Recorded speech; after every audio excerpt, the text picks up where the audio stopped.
The 1950s. Alice and Jack live in a typical American town. They hang out with friends, have fun, drive around, and love each other. One day, while Alice is getting ready for a party with friends, Jack goes to work with a crowd of other white collars. A female voice narrates that today is the 997th day. All employees are on their way to headquarters. All residents are safe and accounted for. Ladies are wished a good day, and Alice starts her household chores. Then she goes to her dance classes, like all the exemplary wives in town. The instructor, Shelley, reminds them, beauty is in control and grace is in symmetry. After the class, Alice returns home, chats with her neighbor Bonnie, who constantly scolds her children, and goes to take down the dried laundry. A catchy tune constantly plays in Alice's head, and she hums it. Suddenly, she notices another neighbor, Margaret, standing in front of her house, oblivious to her surroundings. Alice starts cooking, but one egg arouses her suspicion. She squeezes it in her hand and the egg turns out to be empty. She crushes the rest, they're all hollow. This activity is interrupted by burnt meat. In the evening, she greets her husband, beautifully dressed, with her hair done, and at a set table.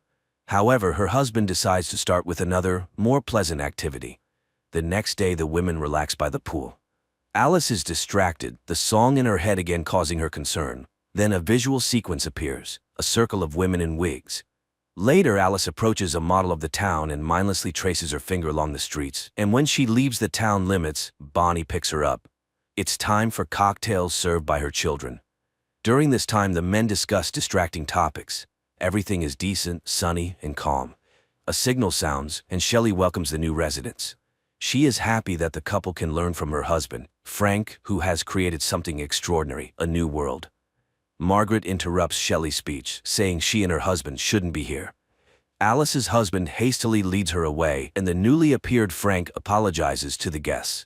The couple is going through a tough time. They're tasked to chase dreams and confront chaos, the main enemy of progress. And they all change the world. The guests echo Frank's words.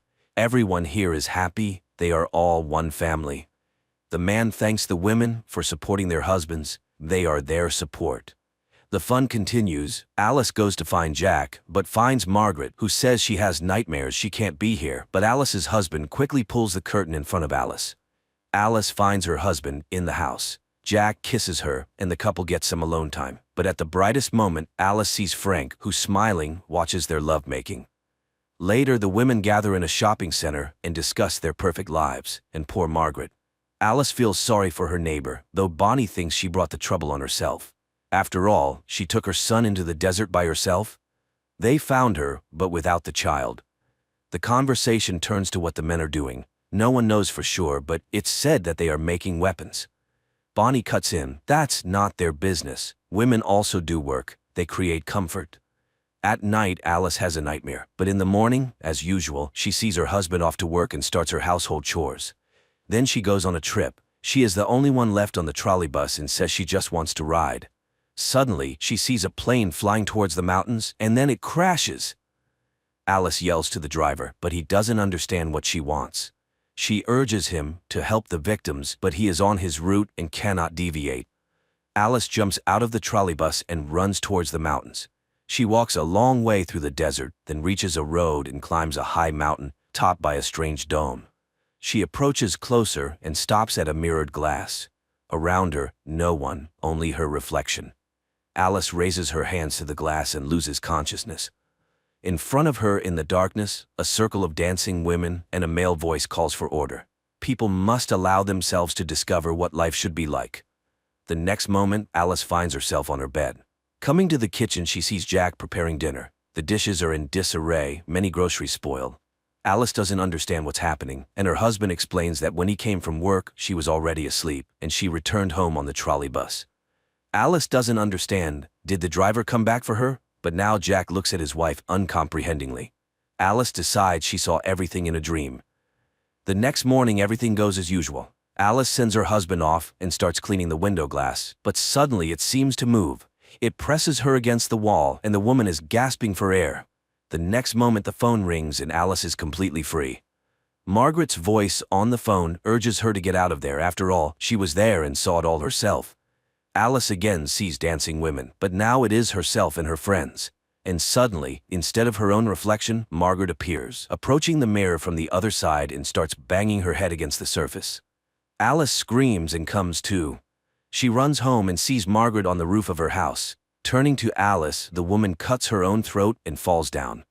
Alice screams in horror, and the arriving employees pick her up and carry away the neighbor's body. In the evening, she tries to explain to Jack, but he doesn't believe his wife.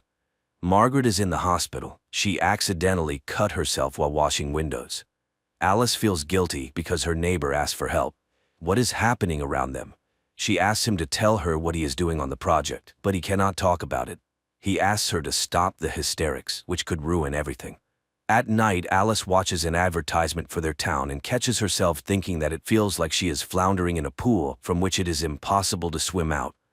In the morning, she is cooking and suddenly starts wrapping her head with cling film. Alice seems to want to bring herself to her senses, but even the suffocation doesn't help, and she tears off the film. The arriving doctor assures the woman that it's just nervous strain, as Alice witnessed Margaret falling. The woman again insists that her neighbor slit her own throat. The doctor suggests prescribing her pills, but Jack refuses. They will cope. The doctor assures Margaret will soon recover and return home. He leaves, forgetting his briefcase, from which Alice manages to pull out a folder with Margaret's personal file. But all the text is smeared, unreadable. Alice burns the folder. She drinks alcohol and again sees dancing women. Then she finds herself in the bathroom. Jack is unhappy. They will be late, and he brings her a dress. Then he asks Alice to think about having a child, and tonight they have a wonderful evening ahead. The couple arrives at a restaurant where all the town's residents have already gathered. A performance by a glamorous blonde is demonstrated to the audience, and Alice again sees the circle of women and Margaret killing herself. Alice feels ill, but those around her do not notice. Frank gives a speech and invites Jack on stage. He is ready to congratulate the man as he is now entering the senior expert council. He presents Jack with a token of loyalty, a ring. The audience applauds, and Jack performs a dance of gratitude. Alice, unable to watch this, runs to the bathroom. She has a vision of another Jack who has lost his job. A perplexed Bonnie finds her. Alice tries to explain something, but her friend interrupts her. Was Alice at the headquarters? Has she gone mad? She's acting like a spoiled child. Her job is to support her husband, yet she is ruining his career. And now she is behaving like Margaret. Returning to the hall, Alice watches Jack's triumph and restrains herself. In the morning, Jack reminds her that they will have guests in the evening. She needs to express gratitude to Frank. Alice greets the guests with a smile on her face. Everything, as always, is perfect. Her husband meets Frank, while Alice finishes the appetizers. The man enters the kitchen and suddenly starts talking to the hostess. He regrets that Bonnie didn't believe her, but she didn't believe Margaret either. He has been waiting a long time for someone to challenge him. The guests sit down at the table. Alice demonstratively takes the host's seat. Jack, complying, sits next to her. The conversation about nothing begins. Suddenly Alice asks why all the women in the town are from one, at most two states, and they all vacation in the same places. Jack tries to steer the conversation away, but Alice continues. They all met their husbands on a train, under similar circumstances. All their stories are the same because they are told what to remember, but sometimes they suddenly remember the forbidden. Frank is doing something with all of them. The man, smirking, reminds her of her nervous breakdown. Why isn't she getting treated? And why was she at the headquarters? Jack is horrified. She was at the headquarters? Frank continues. She broke the rules. It's the result of psychosis, but she revealed herself to him in his bedroom. Alice is stunned by such a dreadful lie, but Jack believes Frank unconditionally. The woman tries to appeal to the guests' common sense. Where do these products come from? And what's in them? But then Shelley stands up. She will no longer allow her husband to be insulted. The guests leave. Frank is disappointed. He expected something more interesting from her. Jack, having seen everyone out, returns to the house. Alice tries to convey to him that he is the most precious person to her. And she asks to leave here, anywhere, just together. And Jack agrees. They leave the house and get into the car. And then the husband apologizes to his wife, but in the next moment, employees pull her out of the car and carry her into the darkness. Alice finds herself on an operating table. Visions with her husband pass by. A doctor in a mask leans over her, in which she recognizes herself. In the next moment, Dr. Alice finishes the operation and goes home, where her unemployed husband meets her. He hasn't prepared dinner because he didn't know what she would want. There's also no hot water. Alice is very tired. She has been standing at the operating table for 30 hours, so she denies her husband intimacy. He sits at the monitor and listens to the advertisement for a new simulation. And again, a sunny morning in Paradise Town. Alice returns to her surroundings. An enthusiastic Bonnie meets her and shares the latest news. Alice hugs her children and does not notice her friend's worried look. Her husband goes to work. Alice does household chores, dances, and swims. And she meets her husband. She takes the roast out of the oven while Jack picks a record, humming a song that seems to wake Alice up. Jack walks through the dark city, entering his apartment. Meanwhile, his physical characteristics are narrated. He is absolutely fit to participate in the Victory Project with his friend Alice, and he takes on the responsibility of maintaining his wife's body's vital functions. Alice sees herself in bed, restrained and entangled with wires. Jack cares for her body because he is obliged to exit the simulation each day and work to afford it. The man lies down next to her and hums the song that Alice is hearing now. She realizes he has deprived her of real life, but the man did this to save her from constant work. Frank created this world so they could live as they wanted. He works like a damned soul for this, but she is happy. But what about the others? So they really are hostages. Jack hugs her, but Alice hits him on the head. The next moment, Bonnie finds her. Jack is dead, and she immediately reports it to Frank. Bonnie confesses that she knows everything about the simulation. She chose this life herself because here she can be with her children, who are alive. But other women know nothing. Alice must run, or they will kill her. The woman steps out into the yard, goes to Jack's car, and drives into the desert. Employees chase after her. Cars catch up with her, but Alice, making a maneuver, causes a collision in which a doctor dies. Her pursuers continue the chase. Frank is informed of the incident. He orders the woman to be captured at all costs. In the next moment, Shelley stabs him with a knife. He is a fool and has botched everything. Alice races towards the mountain, but near the summit, her car stalls. She continues on foot. Employees pursue her, and there ahead, the dome. The woman approaches it, her pursuers just steps behind her, and suddenly feels her husband's hands on her shoulders, asking her not to leave him. Shelley reaches out. A strike. Darkness. Visions of the perfect life and victory. And a sigh from a woman waking up in reality. That case when it's hard to take someone's side. The husband deprived his wife of reality with good intentions to make her happy, and probably many would want to escape into the simulation from everyday problems. But can you make someone happy against their will?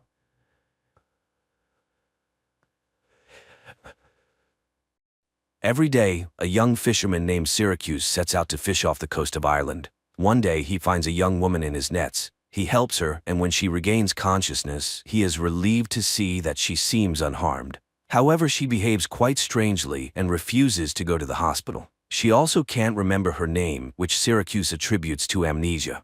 He takes her to his late mother's house, offers her some sandwiches, and suggests she stay there for a while. He needs to go see his daughter. Annie lives with his ex-wife, Maura, and today he has to take the girl to dialysis. While the procedure is ongoing, he tells Annie a story about a fisherman who caught a woman from the sea. Annie explains that it was likely a selkie, a creature she learned about at school. Sometimes they come ashore until the sea calls them back. After the procedure, Syracuse takes Annie back to her mother, who is eager to show her the new electric wheelchair she received. Annie shows off the chair to her father, but her mother immediately criticizes him for not talking to the doctor about a new kidney for their daughter. The next morning, Syracuse finds a woman washing clothes in a stream, singing in an unknown language. She asks if she can come with him, and he lets her board his boat. On the way, she says her name is Ondine, which means from the water. Soon, Syracuse's boat stops for lobster fishing, but the baskets come up empty. Ondine begins to sing a song that Syracuse has never heard before, and suddenly every basket is filled with a catch. She helps him pull them out and is surprised when he throws the smaller ones and extras back into the sea. However, she flatly refuses to go with him to the market. He sells the lobsters to the astonished buyers and purchases a dress at a store. Then he heads to pick up Annie from school. On the way home, he continues the story about the fisherman and the woman from the sea. She sings to the fish, and he catches them. Both are happy. Annie thinks it's a dream because everything seems like his dream coming true. Moreover, no one knows the language she sings in. After dropping his daughter off at home, Syracuse heads back, not noticing that the curious girl is following him. He gives Ondine some clothes and food when he reaches the house and finds her talking to his father, who asks how long she'll be staying in his house. Hearing that it's up to him, Syracuse decides she'll stay forever to live with him happily ever after, like in the fairy tale he's been making up with Annie. After seeing everything with her own eyes, Annie goes to the library and asks for books about selkies. Meanwhile, Syracuse goes to church to confess, admitting he's an alcoholic, even though he hasn't drunk for over 2 years. Lately, he's been haunted by a dream where he attends the funeral of his ex-wife's new husband, Alex, after which he reunites with Maura, who still struggles with alcohol problems. The priest advises him to see a psychologist, but Syracuse reminds him of the secrecy of confession and tells him that he pulled a woman out of the water with his net. Now he's hiding her from everyone else. The priest asks him to come to Mass as there's no other way he can help him. Meanwhile, Annie is studying legends about selkies. Ondine cleans the cottage and then examines the new things Syracuse brought her. She's particularly intrigued by the fishnet stockings, which she stretches over one hand, making them look webbed. The next day, Annie goes to her grandmother's cottage and sees Ondine swimming. The girl boldly approaches the shore and declares that she knew all along. The story about the fisherman and the selkie isn't a fairy tale. Annie tells her about her illness and asks her to heal her, but Ondine doesn't know magic and says so. The girl asks a lot of questions, and Ondine likes the lively and straightforward child. Annie asks her to always tell the truth, because what's the point of friendship otherwise? She's very curious about what it's like underwater. Is it better or worse than here? Ondine says it varies, but singing is easier there. Annie shares everything she's learned about selkies from the books. They can stay on land for up to 7 years until they find happiness with a human. Then she abruptly shifts the conversation to her grandmother because her father still misses her very much. Remembering her mother, Annie prepares to go home, and Ondine asks her to come back again. Syracuse also goes to the library to borrow books about selkies, only to find out that Annie has already taken them. Meanwhile, Annie meets up with the neighborhood kids who show off their bikes, and she lets one of the girls play with her wheelchair before it runs out of power and rolls into the water. The kids abandon Annie, and she has to make her way home where she's met by Alex. He recharges her battery and tells her that selkies were invented in his homeland of Scotland, but the girl insists that Ondine speaks a different language. Meanwhile, Syracuse finds Ondine on a pontoon in the middle of the bay and offers to take her back to his boat. He asks her to hold the tiller, but when a patrol boat speeds by, Ondine hides and steers the boat with her foot. Syracuse teases her, noting that she manages just fine with her feet. She starts singing again as he pulls up his net and discovers it's filled with a bountiful catch of salmon, which his nets usually can't catch. Before he can fully enjoy his luck, Syracuse sees the patrol boat returning. The wildlife officers find the salmon and demand to see the nets he used to catch them. He shows them the usual nets for catching salmon, but they're completely dry, meaning he's telling the truth. However, the men notice Ondine hiding in the hold. She confirms that Syracuse caught the salmon in an ordinary net, and they leave the boat. Relieved that the officers believe their story and that nothing happened when Ondine was seen by people, they head to the harbor together to sell the catch. Syracuse offers to buy her a gift, and she asks for another dress, which she'll choose herself. On the way to the store, they run into Annie, who's thrilled that their story isn't just a fairy tale. The girl helps Ondine pick out an outfit while the townspeople gawk at the pretty stranger through the shop window. Later, Annie arrives at her grandmother's house, which looks festive and cozy thanks to Ondine's efforts. Ondine offers to teach the girl how to swim, and she agrees since she'll have someone from the sea by her side. They both play in the shallow water when Ondine suddenly sees something in the water and asks Annie to get on the raft. She pulls out a bundle, which Annie calls selkie clothing.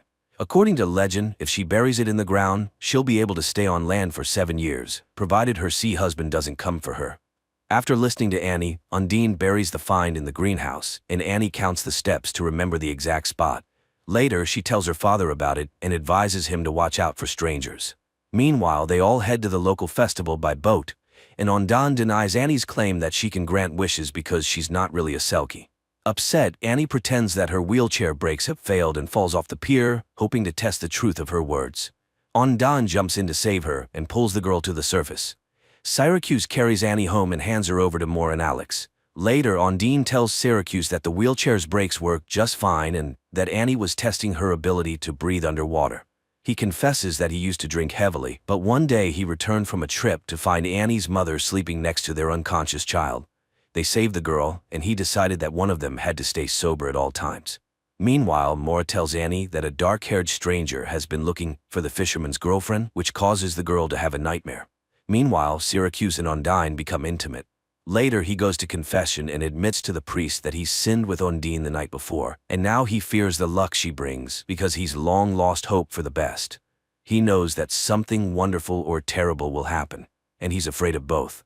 After the conversation, the fisherman steps outside and is approached by an unknown man who starts asking questions about Undine. Syracuse ignores him and walks away. That day, he takes Annie to dialysis as usual, but when they return home, no one is there. Maura and Alex had been out drinking at the nearby pub. Syracuse takes the girl there. Finally reaching home, he finds the doors broken in and Undine nowhere to be found.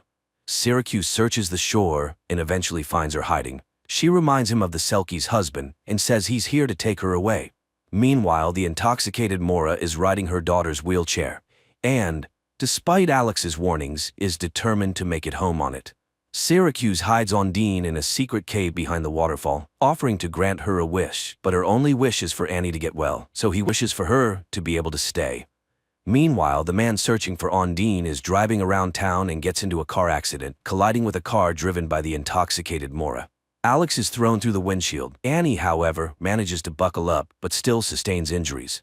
Syracuse and Undine, driving by, recognize the car. Syracuse screams and rushes at the medics as they load Annie onto a stretcher to take her to the hospital.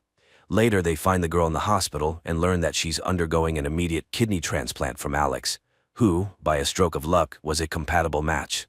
Meanwhile, the unknown man meets Undine in the hallway. He wonders why she speaks their language because neither of them belongs here. The sea spat her out, but this is not their world. The woman asks him to return home without her. The next morning, Annie wakes up and immediately asks where Undine is. Syracuse reassures her that they'll see her soon. Sometime later, a cremation ceremony for Alex takes place. Maura scatters his ashes over the sea, regretting that this time she can't blame her ex-husband for everything. She asks him to take Annie but demands that he get rid of Undine, and she forces her husband to drink to Alex's soul. In a drunken state, Syracuse goes to the boat where Undine is hiding and, calling her a Selkie, takes her out to sea where he demands that she return to her husband and sing her songs to him. He takes her to the foot of the lighthouse and continues to insist that she needs to leave. He leaves her there and prepares to sail away, believing that life isn't a fairy tale. People and Selkies can't be together. Undine asks for a chance to say goodbye to Annie, but he sails away. As dusk falls, the log she's sitting on gives her silhouette the appearance of a woman with a tail. Waiting for nightfall, she jumps into the sea. In the morning, the priest wakes up a depressed Syracuse, who realizes he's made a big mistake. He brings Annie from the hospital to his home. The girl comforts him, saying that Undine will come back because she left something here. Later, Annie watches TV, where the Icelandic band Sigur Rós is performing, and suddenly Syracuse recognizes the words. He realizes that Undine was an ordinary woman and rushes to the lighthouse. At first, he can't find her anywhere and runs along the shore, shouting, but soon he sees a fire where Undine is warming herself. At first, she says she's a sea creature who found her magical clothes and buried them so she could stay forever with the family she loves. But Syracuse demands the truth, and then Undine admits that she was a courier delivering illegal substances from Romania. She was in a boat with a backpack full of substances when the police closed in. Her guard threw her into the water because he couldn't swim. She swam until she couldn't anymore, and then she drowned. But she got caught in Syracuse's net. The girl tells him her real name, Ioana. The fisherman takes her home where criminals are already waiting, having taken Annie hostage. Syracuse tries to fight them off, but he can't handle two armed men. The girl told him the story about the Selkie's clothing buried in the greenhouse, and the men demand to be shown the spot.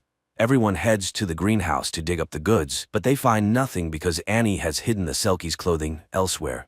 Undine promises to stay with Annie, and she admits that she hid the package in the lobster crate.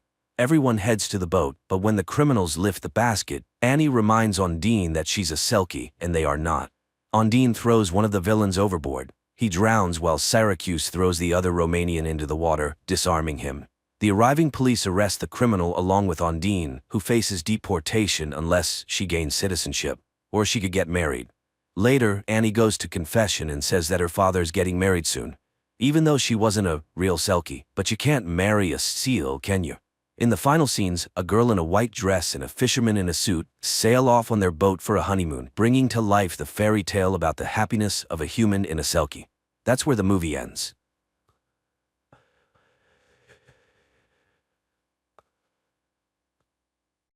1,000 years ago, the first settlers left Earth and formed the League of Free Worlds.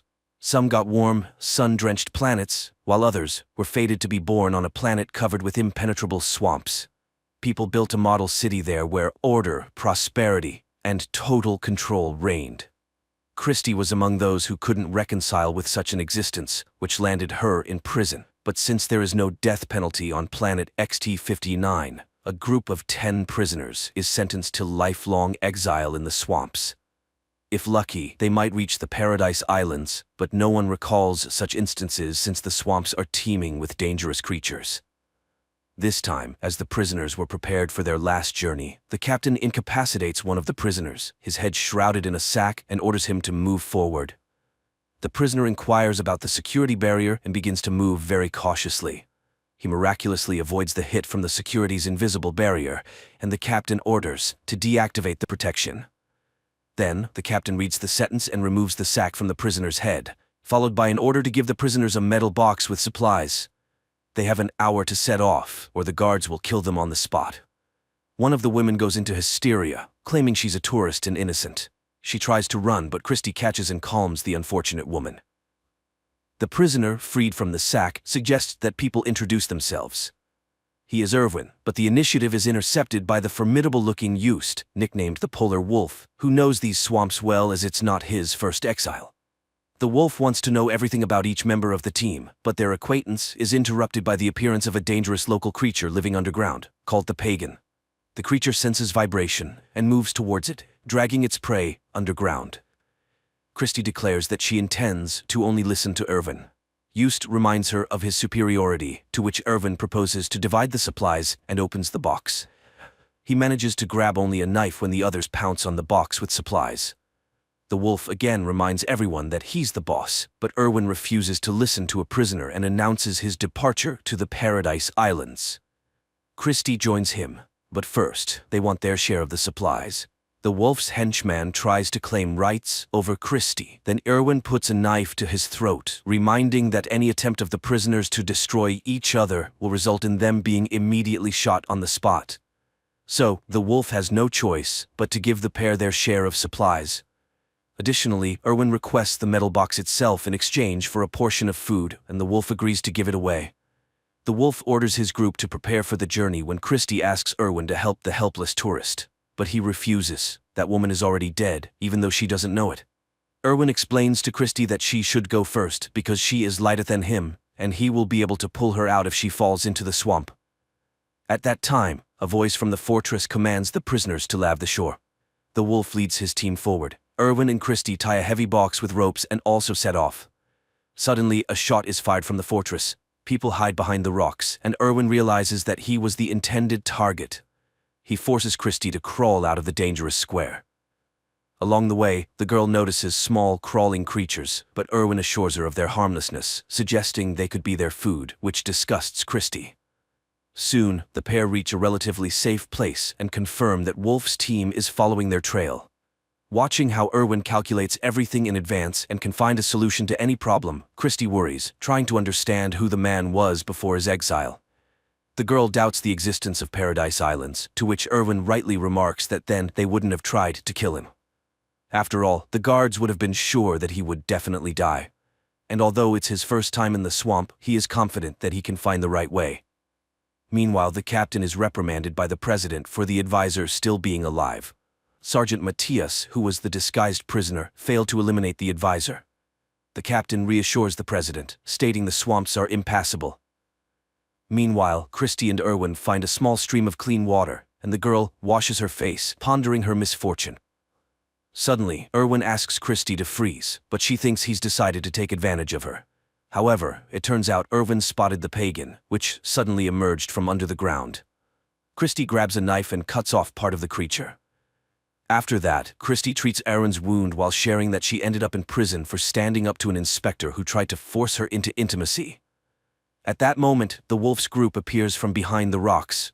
The man intends to take back the metal box, but Irwin takes the part of the creature cut off by Christie and uses it as an electric whip. The wolf realizes the situation is bad and decides to let them go. The pair leaves, but the wolf stubbornly follows their tracks. Erwin heard that on the rotten shore there's a place where former prisoners live, and the wolf is their leader. He follows them, hoping that the pair will first fall into a swamp trap.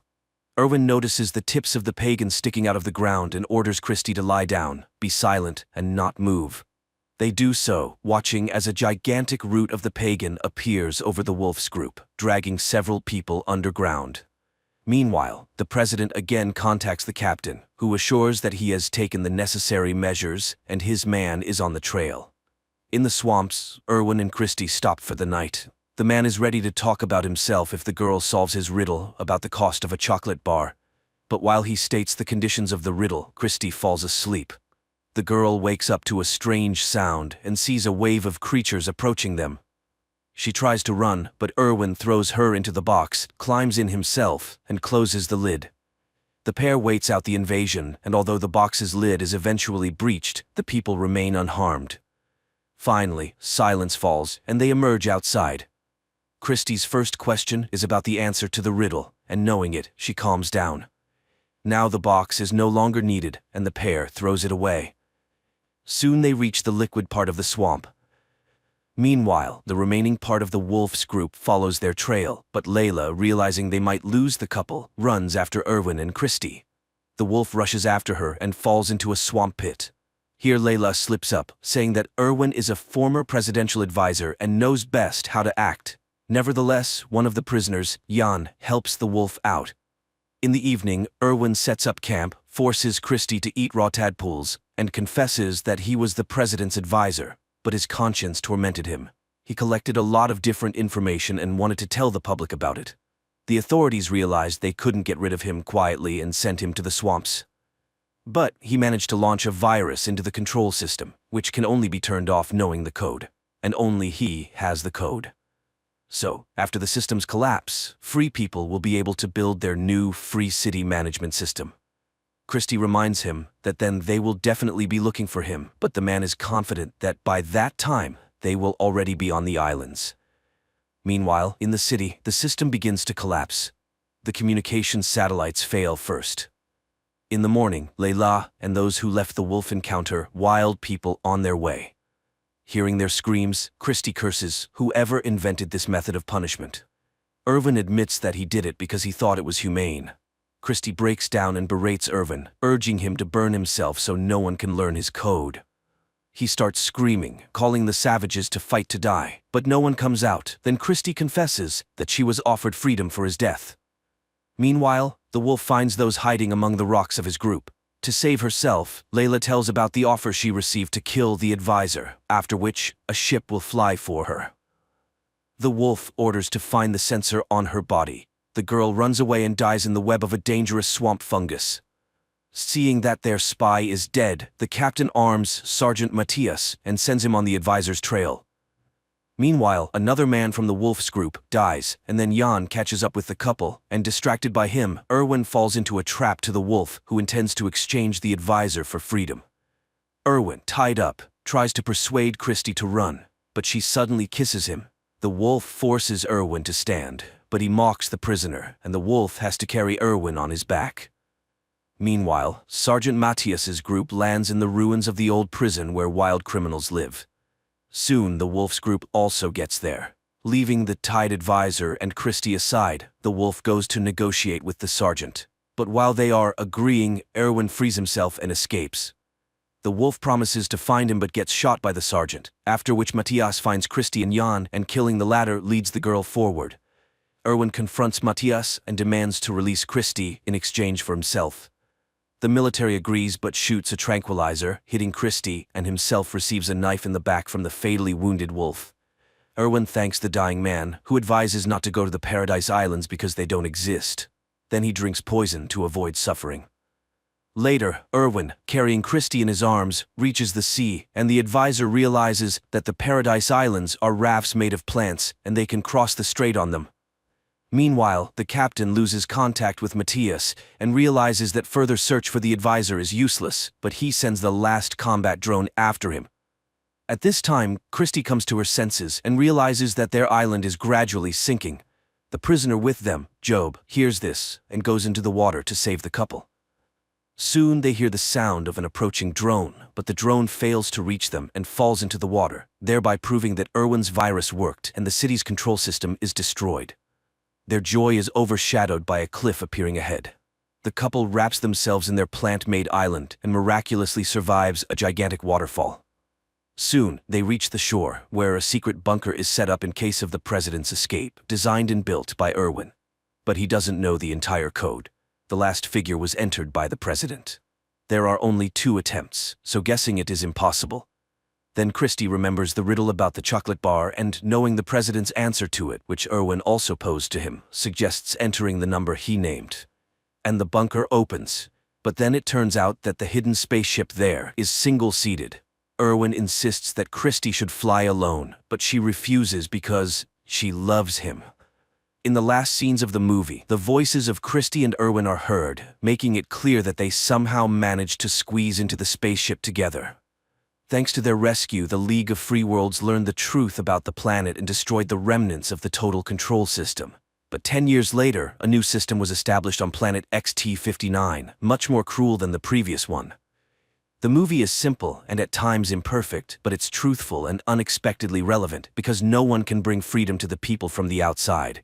Everything is achieved only through one's own efforts and by taking responsibility for oneself and no one else.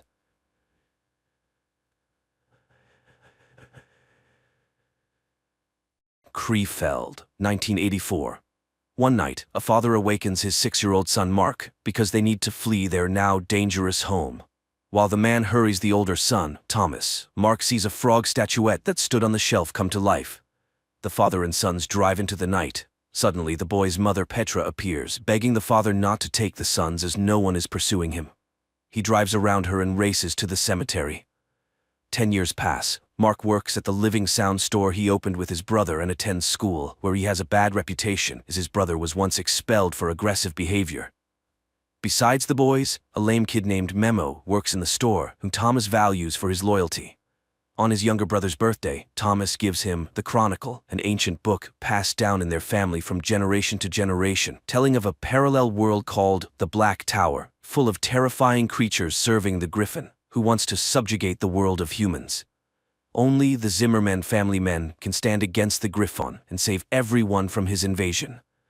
Mark begins reading, considering it all fantasy, but the descriptions are too realistic, and the map looks genuine. Disturbed by the bloodthirsty drawings, Mark suddenly finds himself in unknown terrain at the base of a huge tower, and immediately a terrible horned creature confronts him. Mark runs and falls into a pit, and as the monster swings an axe at him, the boy screams in fear and finds himself back in his bed.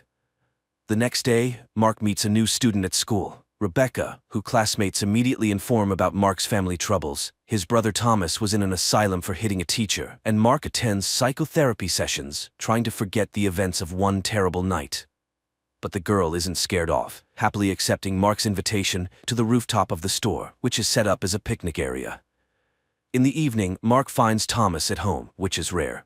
Everything goes well until Petra starts a conversation about the asylum she put him in. Then Thomas invites his brother to look at evidence and drives him to the cemetery. They climb to the attic of the church where their ancestors had equipped a shelter. Thomas shows the father's belongings, missing a plumb bob. Here, Mark cuts his finger. His blood hits an inconspicuous peg, and a secret compartment in the floor opens, where the brothers find the tool the Zimmermans can use to kill the Griffin. But the moment Mark takes it in his hands, stone statues at the cemetery come to life, one appearing on the roof, blocking the brothers' way down. Nonetheless, they descend, but a stone devil jumps right in front of their car. A stone angel intervenes to protect the boys, and while the two statues fight, the brothers hide in the church. Waiting out the battle, Mark falls asleep, and in the morning, doesn't find Thomas next to him, but the hood of his car is covered in stone debris.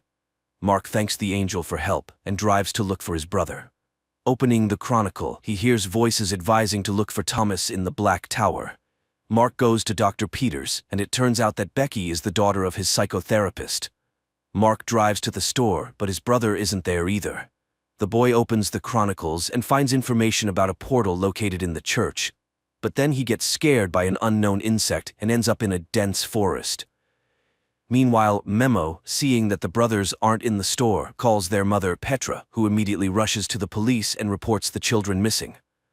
Mark finds Thomas, who rejoices that his brother has finally seen the truth, but learning that he simply teleported here, he concludes that his brother is a wanderer between worlds. In the morning, Thomas wakes his brother because nearby appear slave hunters. The boys run, but Thomas is wounded and captured, while Mark teleports to the store, terrifying Becky and Memo. Friends ask him to tell them everything, and he finally agrees. Meanwhile, in the Black Tower, one of the horned creatures reports to the master that they caught the Wanderer's brother, and he concludes that it's time for the return. Friends predictably don't believe Mark, and he leads them to the church, but there's no attic above. Becky considers this a cruel joke, as it was dangerous for Memo with his leg to climb up there. Mark gets angry, and the girl, offended, leaves. In rage, Mark hits the stone base of the statue, and these blows resonate in the caves of the Black Tower. At night, Mark goes to Memo because he needs help searching for his brother, and although he considers the boy crazy, he goes with him to the portal in the church. The boys follow the instructions from the book and find a door with signs in the basement. Mark performs the necessary manipulations, and the door opens. Astonished, Memo goes there and immediately notices that his vision has become normal, and his leg no longer hurts. And while the boy rejoices, the passage closes. Memo asks to remember how Mark returned home last time, and he shows how he closed his eyes, thought, and disappears, leaving Memo alone in a strange world. Memo didn't appreciate such a joke. Opening his eyes, Mark is horrified and tries to return for Memo, but it doesn't work. Then Petra enters, sees the chronicles, locks her son in the room, and he falls into a rage, causing the walls of the Black Tower to crumble. Petra calls the doctor, and he asks to release the son. Mark rushes to the church but only finds a note on a piece of wood that Memo is nearby. The boy returns to the store and, taking the necessary items, goes to Becky, where he tells her that Memo stayed in the Black Tower. He leaves her the chronicles and a note asking her to take the book to Petra if they don't return.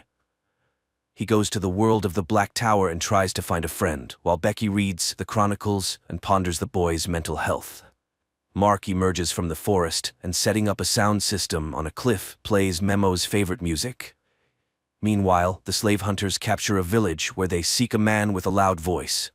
One of the boys, wishing to save his family, volunteers to become one, and they take him away, while a group of horned creatures goes to the strange sounds in the hills. At the same time, Becky shares Mark's secret with classmates and suggests conducting an experiment to animate a plant from the book. The volunteer is brought to the cave and seated in a stone chair. Now the griffin, wanting to speak, inserts its claw into the boy's back, and he voices its thoughts.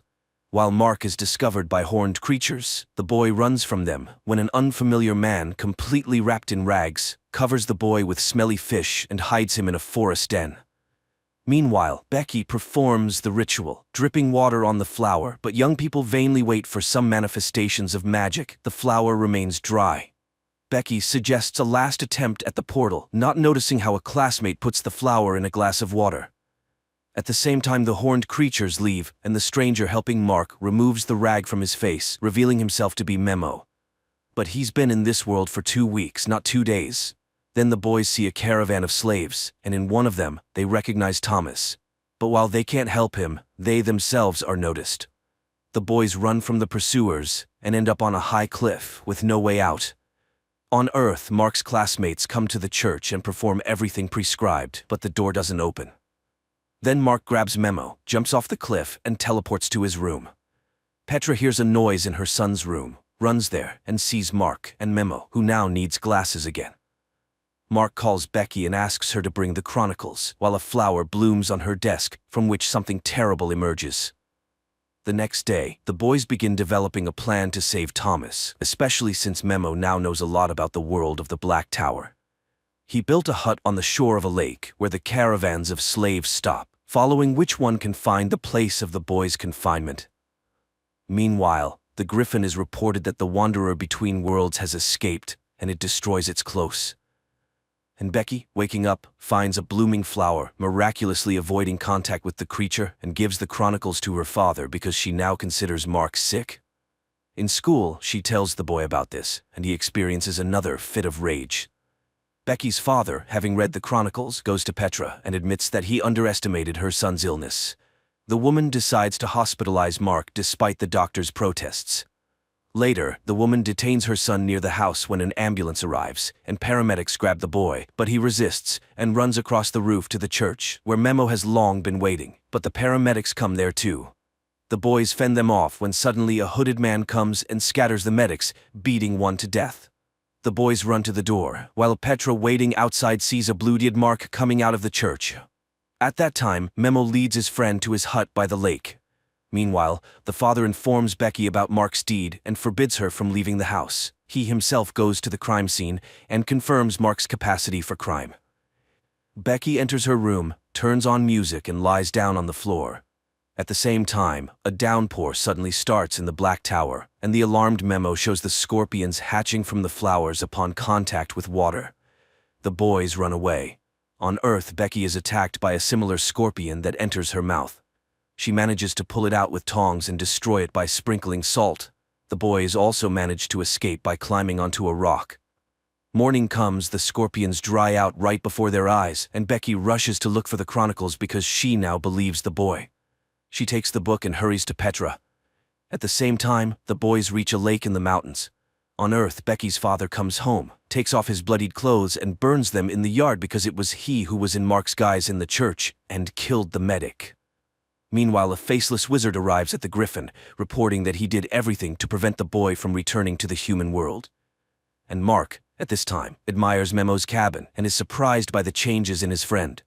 From the cabin, one can monitor the paths, and the caravan will not pass by unnoticed. But just in case, the boys set up signal cans. Becky comes to Petra, where a detective arrives, who also notes the oddity of what is happening. The girl tells everything she managed to find out about the Zimmerman family, and only then notices that she forgot her backpack with the chronicle and the classmate's car. Mark and Memo spend the evening by the fire, developing a plan. Mark can go to the mines, find Thomas and teleport home with him. Memo is ready to walk to the portal that Mark will open, but the boy needs to train in teleportation. At this time, the wizard reports the plans of the boys who stopped at the lake. The Griffin orders their capture and reminds that he does not need complications in the human world yet. In the morning, Mark wakes up feeling someone's presence, and going to the shore, hears the screams of a fish, which Memo catches, and guts. Mark remembers how and where he teleported, and begins training. At the same time, a messenger from the Black Tower comes to Dr. Peters's house, telling about Mark's appearance. The doctor is proud of himself because it was he who prepared the boy, invoking the necessary rage in him and cutting off his way to the world of people. After seeing off the guest, the doctor goes to Becky's room and discovers that she has disappeared. He gathers dust in her room and, tasting it, learns about everything she did during the day. Then he goes to a youth party where the girl went to get her backpack back. Meanwhile, Memo expresses the thought that fear is not necessary for teleportation, and Mark remembers the kiss with Becky and teleports to the town. He immediately returns, but it turns out that he was gone for 2 days. The boy finds out that strong emotion and a vision of the place to which one must move are needed for teleportation. At this time, Becky finds her water-soaked backpack in the kitchen, and opening the book, sees a bloomed flower. The girl realizes the threat looming over those present, takes a pack of salt, and goes to track down the monster. In the other world, Mark again hears someone's footsteps and sees his father, who accuses him of his own death. Memo brings him to his senses, but Mark is sure that someone is getting into his head. Meanwhile, Dr. Peters comes to the party when one of the girls is attacked by the monster. Becky rushes for help when her father stops her and, using hypnosis, orders her to leave. Petra and the detective sitting in the hall suddenly see young people flying out of the crowd, then screams are heard, and everyone runs away. And in the middle of the hall remains an incomprehensible creature, resembling a many-legged scorpion. The detective pulls out a gun, but the monster attacks him, knocking the weapon out. And then Petra picks up the pistol and saves the detective. Then the doctor enters the hall and the killed millipede turns into a bear. In the morning, Mark wakes up again from the scream of the fish and, in irritation, argues with Memo. But his box of nails, which he uses to remove anger, turns out to be empty. He runs out to the shore, where Memo teases him and throws the nails into the lake. Then he reminds him of his father, saying that he is to blame for his death. In a rage, Mark hits Memo, thereby collapsing the walls of the Black Tower. The Griffin sends hunters after him. Meanwhile, Memo collects firewood and, returning to the lake, sees Mark hitting another Memo.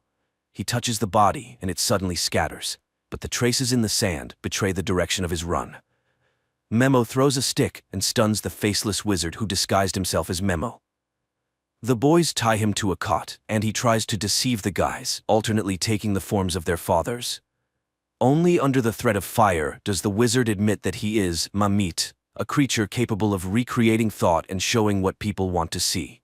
He did everything at the behest of the griffin because he feeds on Mark's hatred. At that moment, the signal of the caravan's arrival sounds, and in the town they investigate an accident, although no one can understand how the circus bear got out of the cage. The detective asks Petra for a conversation and tells her that after her husband's self-immolation, they did not find a trace of his body. He was taking antidepressants, thanks to which he was able to see the true face of the prosecutor. And it was not human. The case was slowed down, and today they both saw a monster, not a bear. So, they need to look for the chronicles. At the same time, the doctor brings Becky to her senses and she remembers the story about the Mammoths who served the griffin, to which her father reacts very aggressively, which makes the girl suspicious. The doctor locks her up. Mark and Memo follow the trail of the Horned squad to the mine, where people work. The commander of the Horned reports to the mine overseer about the failure of their mission and receives an order to process the tunnels with tar mud. Mark, to find Thomas, turns on the music system. The brother raises his hand, but the Horned ones immediately take him into the mine. Mark suggests waiting for darkness. At night the boys say goodbye, and Mark teleports while Memo distracts the guard. The boy finds his brother, but it turns out that the tar prevents teleportation. Thomas admits that he was used as bait. They even left him a plumb line. This means that the griffin is ready to attack the human world, using Mark's power. At the same time, Memo runs to the portal, leading away the Horned squad, while the brothers argue about who will fight the griffin. Mark shows his superiority by breaking through the cave wall with a plumb line. The brothers run away, and Memo falls into an ambush and loses fingers on his hand. Mark and Thomas catch up with the squad, and, having killed one of the Horned ones, find the injured Memo. Learning about the escape of the Wanderer, the griffin emerges from his hiding place and flies in the footsteps of the people who at that time are driving to the portal in a captured cart. But at the very door, Thomas suddenly demands that Mark give him the plumb line. He refuses, and Thomas forcibly takes it, and then the griffin appears above them. At this time, the detective and Petra take Becky out of the house, ignoring her father's protests. Mark comes to his senses and hears Thomas's voice from the mist, picks up the plumb line he threw, and realizes that his brother was captured by the griffin. At that time, Petra, the detective, and Becky are trying to open the portal. And the griffin calls Mark to battle, fueling his hatred. But the boy suddenly remembers his father's advice, calms down, and refuses to fight while Petra opens the portal. Becky manages to pick up Memo when Mark sees the enraged griffin and wounds him with a plumb line, forcing him to drop Thomas. The boys drag him into the passage and close the door in the monster's face. Meanwhile, a Mammoth in the guise of Dr. Peters kills another Mammoth who will now work on Earth instead of him. It turns out that Dr. Peters is a Mammoth in human form, and in the church, he killed the medic while in the guise of Mark, so that the police would look for the boy and he could not return to the world of people. Sometime later, Petra comes to her sons in the hospital and asks for forgiveness for mistrust, but now she has seen everything herself and, together with the detective, is ready to support them.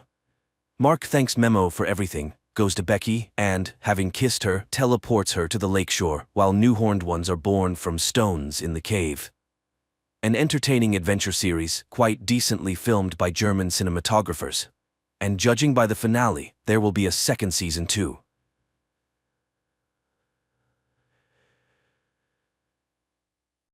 At the beginning of the movie, we see an experienced fisherman heading out to sea. Like thousands of times before, he casts his net from the boat, but something goes wrong and the net gets caught on something on the ocean floor. The fisherman dives down, but he can't make it back to the surface as a huge school of fish surrounds him. Charlie, a lighthouse keeper, calls her colleagues in Germany to discuss current affairs. She's interrupted by a signal on her monitor and rushes off to investigate. Charlie has to swim to the duty boy to dive into the water and retrieve a sensor that somehow got tangled up in fishing nets. Strange things are also happening in Canada. Leon, a young whale researcher, is called to Vancouver's City Beach, where a giant killer whale washed up a couple of hours ago. After examining the animal, he heads to the fishing dock to find out who among the poachers caused serious cuts to the killer whale. An old fisherman takes Leon to his boat and shows him the bitten side of the vessel which was used to try and overturn the killer whale. Leon doesn't believe this story, but the man is sure that the fisherman wouldn't lie to him and that they had to destroy the whale to save themselves. Charlie and her new friend launch a repaired sensor into the ocean, tasked with tracking marine animal population. They notice methane ice fragments around the boat, which often rise to the surface, but today there are too many of them. Leon finally hears the whales and learns that they have been seen in various locations along the coast. Before heading out to sea, he calls his girlfriend Lizzie, who has already taken tourists on her boat to see killer whales in the wild. A giant whale appears next to Leon's boat. After freezing for a couple of minutes, the giant disappears underwater, but a whole pod of orcas takes its place. Lizzie takes the tourists onto the deck and everyone watches in awe as the whales appear. The humpback giant also appears next to the ship and the tourists are able to see it up close. The strange behavior of the whale pleases everyone except Leon, who tries to warn his friend but is too late. The next trick of the whale hits the metal of the boat. Leon arrives at the scene of the accident and tries to save those who survived the hit, but now a pod of orcas is hunting for the tourists. Leon is unable to save Lizzie. The action shifts to a French restaurant. After gathering fresh seafood at the market, the chef plans to prepare lobsters, but one of them shoots an unknown liquid into the man's face. After wiping his face, the chef continues working, but by evening he and two other cooks begin to feel ill. The chef passes away that same evening and the two young cooks are taken to the ICU, waiting for the test results to determine what happened. At the same time, a Norwegian ship in the sea lowers a camera to study an unusual phenomenon, an invasion of ice worms. A few specimens are brought to the surface for study, and the scientist finds a new peculiarity. These creatures have jaws and reproduce several times faster. A commission is formed and everyone agrees that they have discovered a new species of worms and bacteria. Leon talks to the owner of a fishing boat who was also a witness to the humpback whales attacking other boats the day before. In addition, Leon is shown another anomaly. The bottom of the ship that returned from the sea is covered with a thick layer of mollusks which has never been seen before. A group of scientists launches a sampler onto the seafloor to check the soil where worms were found, but due to a methane leak, an explosion occurs. The ship manages to survive, but the team is greatly frightened. The scientists are not only scared of the mistake during the operation, but also the results of the test. In addition to the worms on the seafloor, there are bacteria that eat ice and can reach the very bottom. Jess records a video message to Charlie when something strange suddenly happens and alarming readings appear on the monitors. The water under the ship starts boiling and something pulls it down into the depths. The action shifts to Venice. A young man in love reads poetry on a bridge when suddenly the book falls from his hands and ends up in the canal. The couple immediately forgets about the poetry book because before their eyes is an even stranger sight. Thousands of giant jellyfish rise to the surface. Analysis of the bacteria from the infected chef reveals a new strain that feeds on blood cells. It turns out that several more people have died after visiting the restaurant on the coast. Leon requests permission to perform an autopsy on the killer whale to find out how pollution affects whales and whether this could be related to changes in the behavior of these giants. There is nothing inside the whale that could scare the experts, but Leon finds an unknown substance in its brain which is sent for analysis. Another victim of infection appears, a young man from a car wash. By putting together all the events, the scientists understand that the bacteria spread from the restaurant through the water supply system. Leon is informed of new cases of whale attacks. Looking at the map, the guy finds a pattern. All the changes occur with the whales during migration. To verify his suspicions, the guy sails to the place where the whales are resting during their sleep. The dive almost ends in tragedy, but Leon manages to install a camera on one of the whales and get out. Sigurd finds out that the Japanese have also found the worms, but they are not in a hurry to report it to the world. Recordings from the cameras are checked in 2 laboratories at once. Leon's footage shows that the whale pod descended to the very bottom, where they were met with strange glowing Far from the events, a new incident occurs on the coast. Hordes of crabs crawl out onto the streets of a small village. Another shot of the seabed finally lifts the veil of mystery. It turns out that one of the oil and gas companies was drilling ice in a forbidden place and damaged the seabed for several kilometers. Leon has to sneak through a fence to get to the guarded port area to collect a few more mussels for analysis from the ship, but he's caught by security and arrested. In the morning, Mr. Sato, the Japanese owner of the ship, contacts Leon. He asks the guy not to trespass on his territory in this way again, but promises to provide access to all materials for study.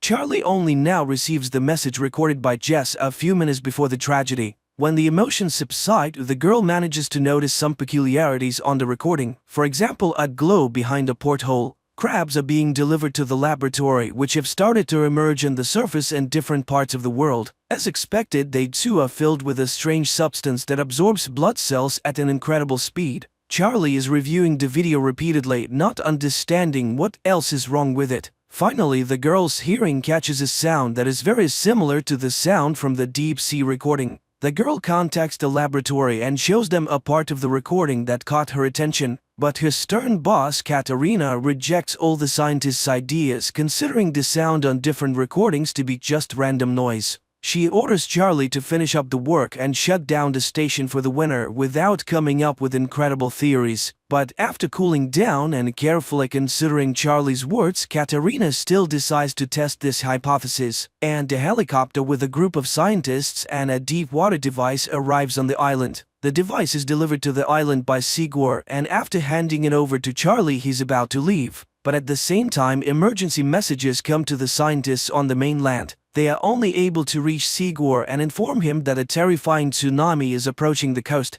Those who see it with their own eyes realize that there is no chance of survival. Sigor manages to warn Charlie and they leave. At the conference, scientists give a report that the discovered bacteria intentionally infect humans, and soon everyone will have to flee far away from water sources. Leon tries to warn his fishermen friends about this, but none of them are ready to live on land, choosing to die in their familiar environment. Rahim meets Leon at the institute to participate in a scientific conference. The best minds gather to discuss what is happening, and most agree that there is some force at work that wants to drive people out of the ocean. Only Katerina is against everyone else. She refuses to abandon the knowledge and convictions gained through years of experience, so she orders the group to seek a logical explanation based on science. Despite objections from their mentor, the group of scientists presents their theory to the public, convincing the government that marine inhabitants infected with bacteria are intentionally attacking humans. They even give the new intelligence a name, the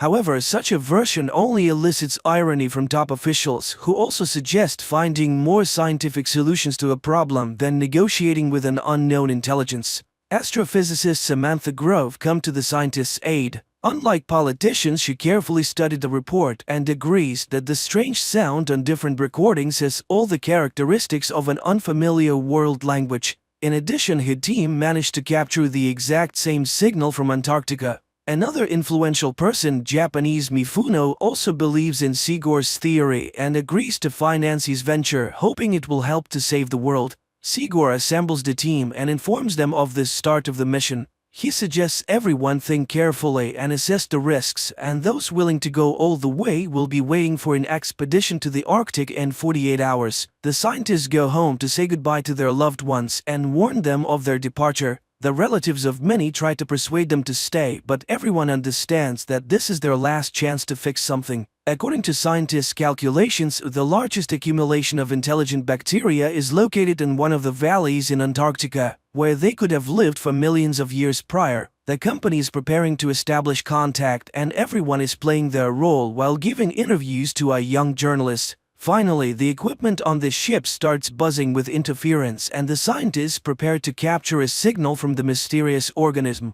Sarah, Mifuno's assistant, sits down next to Leon at the table and confesses to him that she would have never believed in their theory if it weren't for her boss, who has proven over many years that his intuition never fails. Samantha is devising a plan. She intends to add a sound of a human child scream to the organism's audio signal and return the recording to the intelligence to show that they are ready to communicate. Charlie asks her colleague to take her with him in the diving apparatus to the bottom. The ship drops anchor and the scientists begin transmitting the sound message. Meanwhile, the daring couple gets into the capsule and prepares to dive to the depths. The whole team is eagerly awaiting any reaction, and finally movement appears on the radar and the sensors pick up a sound signal. The team from the capsule tries to contact the captain's bridge to report that their fans are malfunctioning and they are running out of oxygen, but communication is not working. The chief pilot Luther is ready to return, but Charlie notices some movement and turns off the lights, waiting to see what happens next.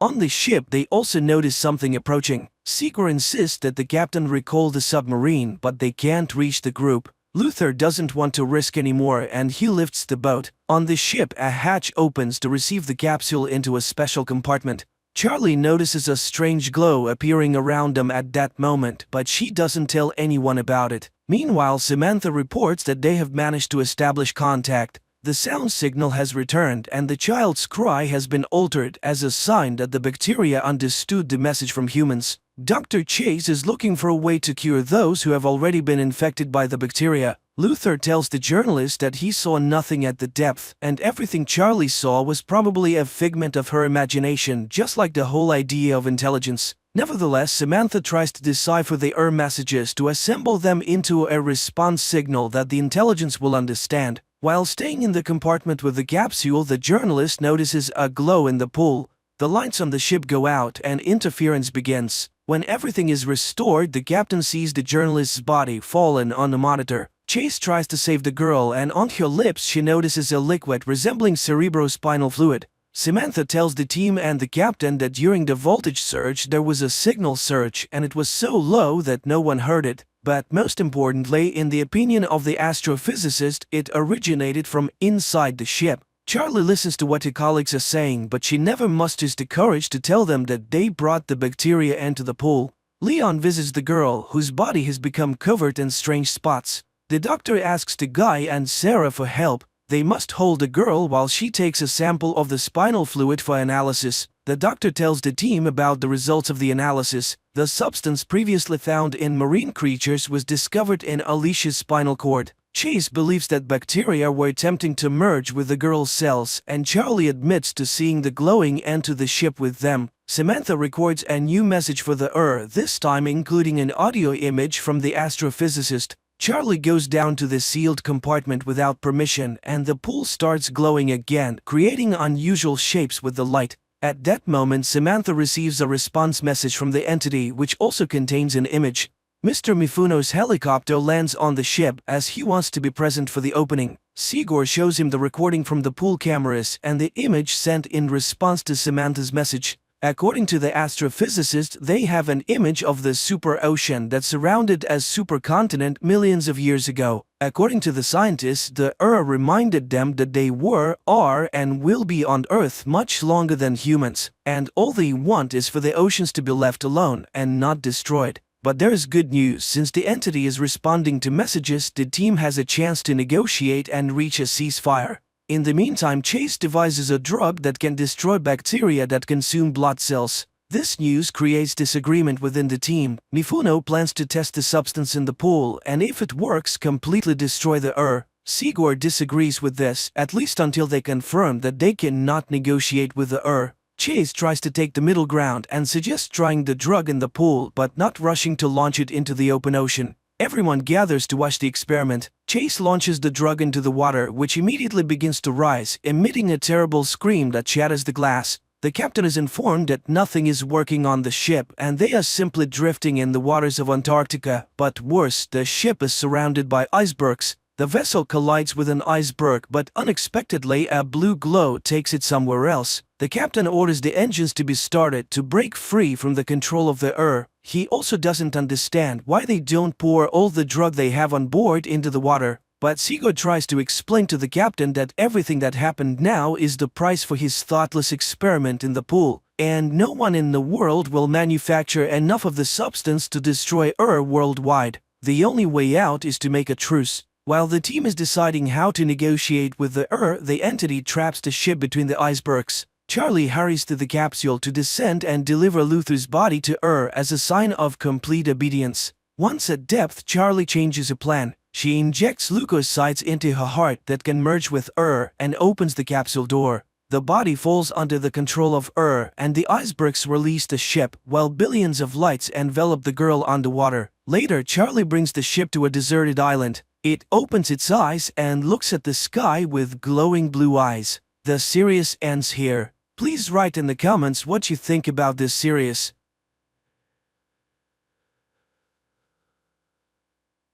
Spiderhead is an ultra-modern prison that resembles more of a hotel. This is science, Jeff.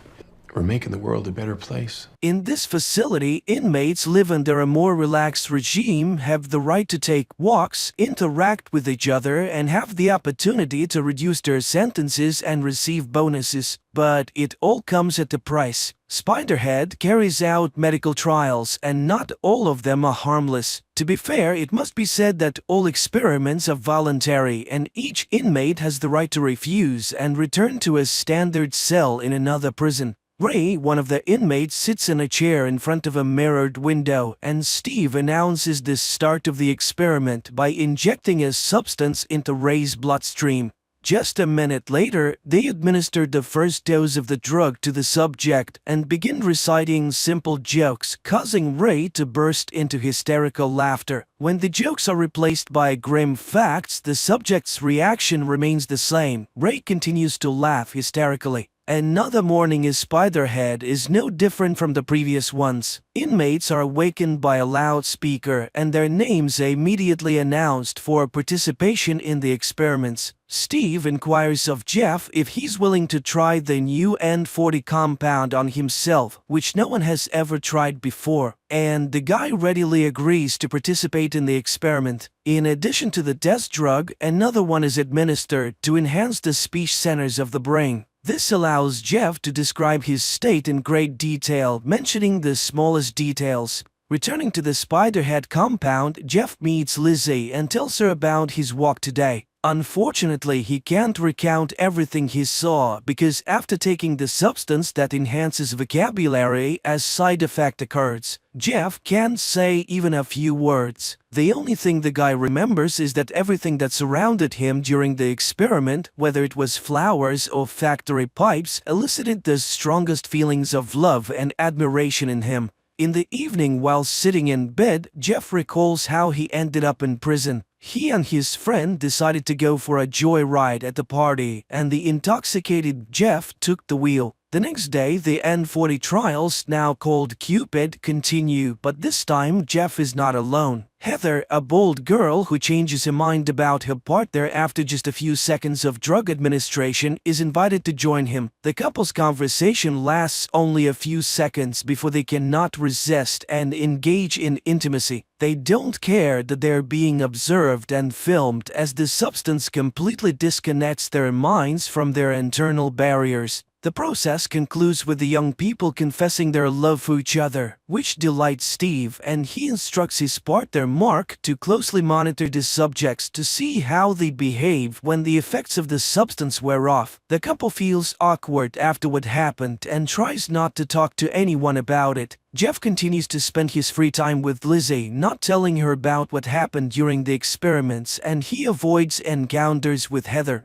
The next day, they administered the same Cupid to Jeff, but this time in a double dose, and instead of Heather, an older woman is in the room, whom sober Jeff looks at with disgust. However, as soon as the substance enters his bloodstream, he engages in love with her. After this experiment, Jeff asks Mark to remove him from the kitchen where they work together with Lizzie because he feels uncomfortable continuing to interact with his girlfriend. Steve brings Jeff into the laboratory, but this time he is on the other side of the glass. Steve shows Jeff that both of his previous partners are in the experiment room. The supervisor offers Jeff the choice of which girl he is willing to administer the substance that induces intense fear and pain to, but Jeff cannot choose. He is indifferent to both of the girls and he cannot wish harm upon them. In the end, they simply release the girls, canceling the experiment. Having the right to another Friday walk, Jeff calls his girlfriend who was with him on the night of the accident, but once again he only gets the voicemail. In the evening, Jeff spends time with Lizzie, arranging a small Christmas surprise for her. When Jeff finds himself in the familiar chair in the laboratory, he sees Rogan in front of him, a massive inmate covered in tattoos. Jeff recalls everything that happened with the girls in the previous days and refuses the experiment. Nothing happens, and the men are simply released after a couple of minutes of silence.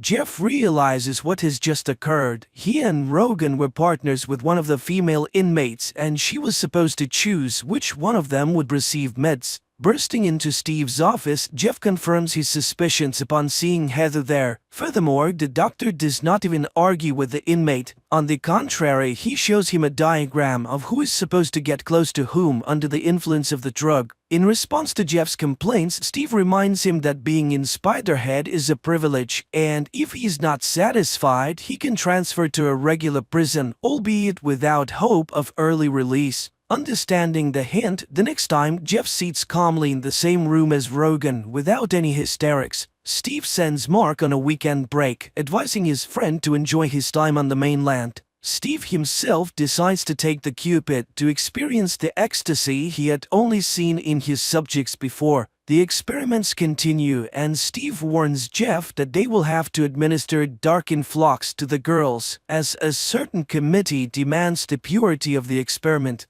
Jeff tries to explain that he does not wish for anyone to experience the effects of this substance regardless of his feelings for the girls. However, Steve remains adamant and reminds Jeff of all the privileges that he enjoys by cooperating with them. Not wanting to go back to a regular prison, Jeff agrees to administer dark influx to Heather. Heather begins to cry and panic, but the management calmly records the data, listening to Jeff's comments, which did not contain any hint of romantic feelings. The experiment's goal is achieved and Steve plans to conclude it, but an error occurs and Heather goes out of control. She gets hold of a sharp object and frees herself from the torment caused by the dark influx. While Steve and Mark are busy with Heather, Jeff notices the lost keys belonging to the supervisor and finds a notebook with records of upcoming experiments and a lottery ticket with the same numbers as the names of the meds being administered. Seeing that Steve is no longer behind the glass, Jeff manages to lock the safe and toss the keys back so that the doctor does not realize that his secret is exposed. Steve warns Mark that if anyone finds out about what happened to Heather and he has to answer for it, he will drag everyone who participated in the experiment down with him.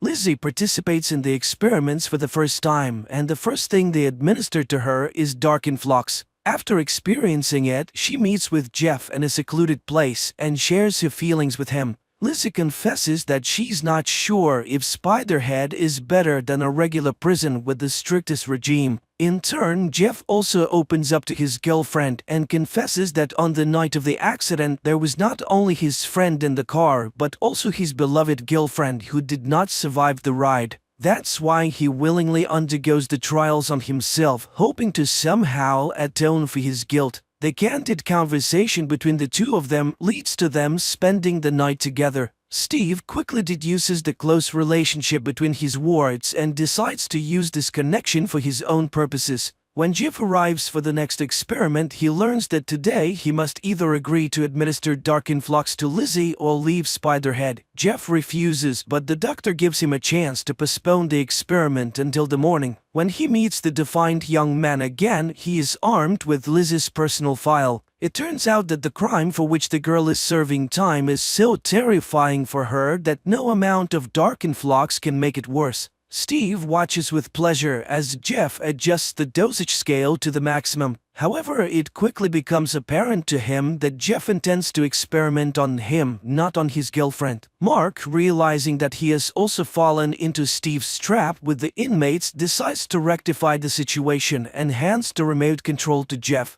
The inmate receives all the necessary information from Steve and persuades him to open the main exit so that he and Lizzie can leave the prison. But the manager grabs the remote control and administers the maximum dose of dark influx to the girl, causing her intense suffering. He then smashes his cell phone to prevent anyone from canceling his command. The couple manages to free themselves from the effects of the meds and run out of the laboratory. At the same time, Steve announces over the loudspeaker that because of the fugitives, everyone else will be sent back to prisons where their comfortable lives will come to an end. Jeff and Lizzie become the targets of a manhunt. Dozens of hardened criminals, including the massive tattooed Rogan, plan to deal with the couple who deprived them of all the privileges of the facility. Steve tries to escape with the meds because police boats called by Mark are about to approach Spiderhead. Steve manages to leave the base and take off in a small plane before the police arrive. But since his remote control is shattered, meds are injected into his bloodstream in massive quantities. Another release of Cupid induces admiration, and the man steers the plane towards a tiny rocky island, seeing it as a paradise. Mark, on the police boat, watches as his former boss circles above the sea and then crashes into the rocks. Jeff and Lizzie hijack a boat and manage to sail away before the police arrive. Happy and free, the young couple regrets only that Steve did not invent a substance that could induce self-forgiveness.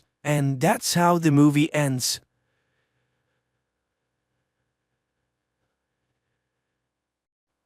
There comes a time when humanity is faced with weather disasters and global wars that are slowly destroying people. And technology emerges that people use not to save an uncertain tomorrow, but to return to the bright memories and emotions of yesterday. Nick Bannister goes to work where he is met by his assistant Emily Sanders, nicknamed Watts, who informs him that the fellow soldier is waiting for him. The man lost both legs in the recent global war and comes to Nick to take advantage of technology that allows him to return to a bright past left only in his memories. After all, few people dream of the future now because cities have flooded and wars have engulfed the world. The tank was originally a tool for interrogation and then became a means to relive the best moments of life all over again. Nick immerses the man in a time when he was healthy and cheerful, playing with his dog on the lawn of his father's house. When he comes to his senses, the man tries to pay Watts off with a new synthetic substance, Baka, but Nick provides his co-worker his services for free because their establishment is a success. Who wouldn't want to visit the past and see their dear and close people and relive the best moments of life? But there are those who abuse the memories. One such person is Elsa, who comes almost daily to relive a night of love with a dear one. But one day a woman comes into the establishment who has lost her keys on her way home. The woman introduces herself as May and immediately attracts Nick's attention. She is immersed in her memories, and Nick looks at the customer's day, the wake-up call, breakfast, and the keys May puts in her bag. She drives to work, to the club, and drops her keys under the makeup table.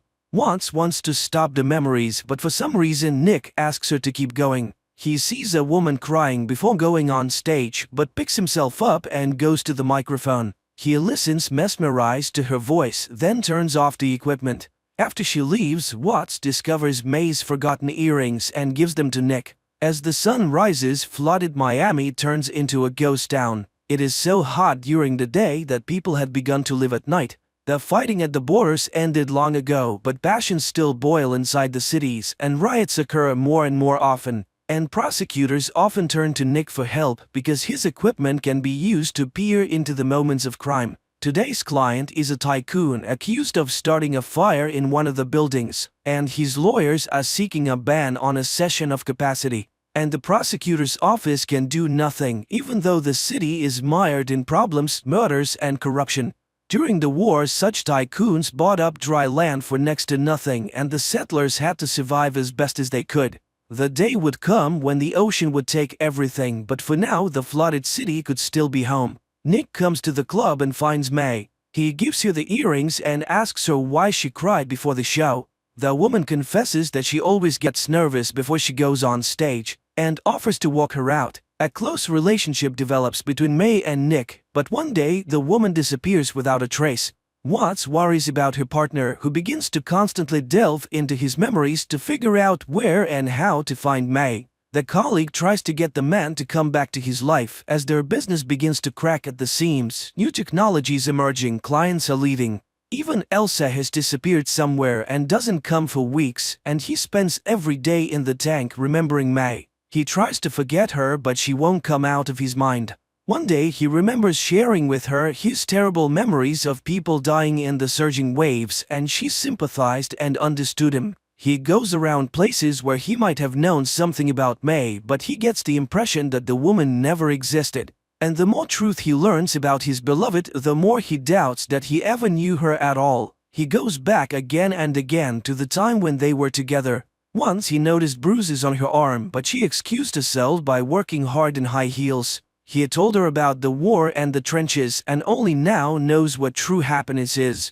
One day he is roused from his dive by someone's insistent knocking, but while he's getting out of the tank there is no one at the front door. Suddenly he sees something shiny under the water and picks up May's earring. Watts can't believe that the woman lost the jewelry today. Apparently it's been lying under the door for a long time. And now they need to get busy because they've been summoned to interrogate a dealer named Holes who worked for Joe, the biggest supplier of baka. The criminal is submerged in the tank and finds himself in a barroom, in the middle of which stands the chair of the chief mafioso of Orleans, St. Joe. Suddenly, a familiar voice is heard, and Nick sees May. She sings for Joe, and he notices the woman. The events took place over 5 years ago, and despite Watt's objections, Nick asks to show the memories next.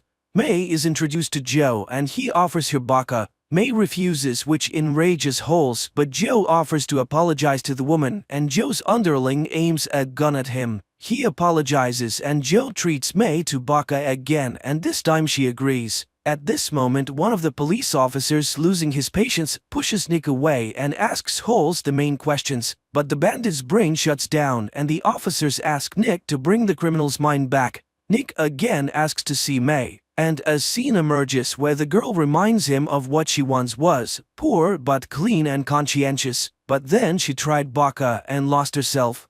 Holes has no time to listen to her outpourings because Joe is waiting for him with the goods, but it's not in the safe because May has robbed her master. The last thing Holes remembers is May hitting him over the head. Watts is astonished. Didn't Nick know that his beloved was using substances? But he never noticed this weakness of hers, but now he knows where to find her. Nick goes to New Orleans, tormented by the thought that he didn't know the woman he loved at all. He comes to Joe, but he's greeted with distrust because he reeks of the military from a mile away. And Joe was once the one who was left to die in the tide by the military. He gives an order to drown Nick in the fish tank until he tells him the real reason for his visit. Nick confesses that he is looking for May, but this causes the merchant to laugh. Is it all because of this woman? He knows what she took from him, substances and money, but what did she want with Nick? The conversation with the bandit might have ended badly if Watts hadn't come to the rescue. A first-rate marksman, she quickly incapacitated Joe's fighters, shooting the mobster's favorite aquarium in the process. Nick struggles with his jailer, and as he prepares to engage in a firefight, it turns out that Watts has already dealt with everyone and mortally wounded Joe. By the request of the wounded man, the woman finishes him off, and the pair leave. But now Nick agonizes over the question, why did May come to him? He recalls telling her about the plates on which memories were recorded, and May shared one of them. When London flooded, she swam to Miami. But she didn't have a place to stay, so she somehow fell asleep on the boat. Someone untied her and the woman was swept out into the ocean. She would have died if she hadn't stumbled upon a lonely white house in the middle of the water not far from Florida Keys. The woman who lived there put her back on her feet, and it was the best thing that ever happened to her. And Nick had the memory of a song his grandfather sang, and he sang it for May. Nick plunges back into his memories again and again to figure out what the con artist stole. Watts can't understand his obsession. What does he have that May went to imitate a relationship for? Watts recalls May's last visit. At the time, the woman offered her alcohol because she wanted to fix the relationship. She saw that she didn't like her colleague Nick and candidly admits that she was addicted. To this, Watts admits that she worked in supply after the war. She needed to feed her daughter, so she went to soldier drones for the army. The woman then abused and once caused a fire. Her daughter was taken away by the relatives and Watts went back to the bottle. But thanks to Nick, she didn't drown in it. Feeling bad, Watts went to the bathroom, leaving May alone in the room. And she took advantage of this and broke into the vault using the access code, Nick's grandfather's tune. And that means the woman has been studying it hard and has been preparing for a robbery for a long time. They look through their file cabinet and discover Elsa's memories are missing. Nick goes looking for the woman and learns from her friend that Elsa was murdered and her baby boy is missing without a trace. The red-headed friend who took the boy was with the killer. Nick is increasingly plagued by the question, who was May really? A con artist? An addict? A murderer?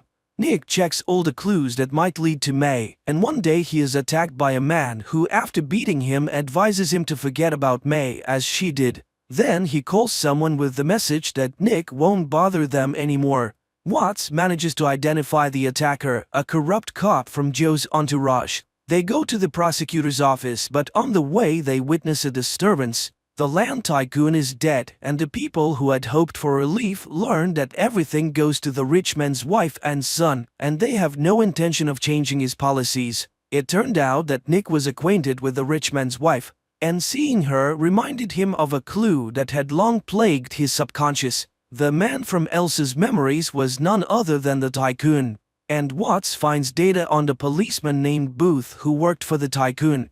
Nick recognized him because the rich man's wife Tamara had once approached Nick as well, and then the rich man said the same words that Elsa had later said.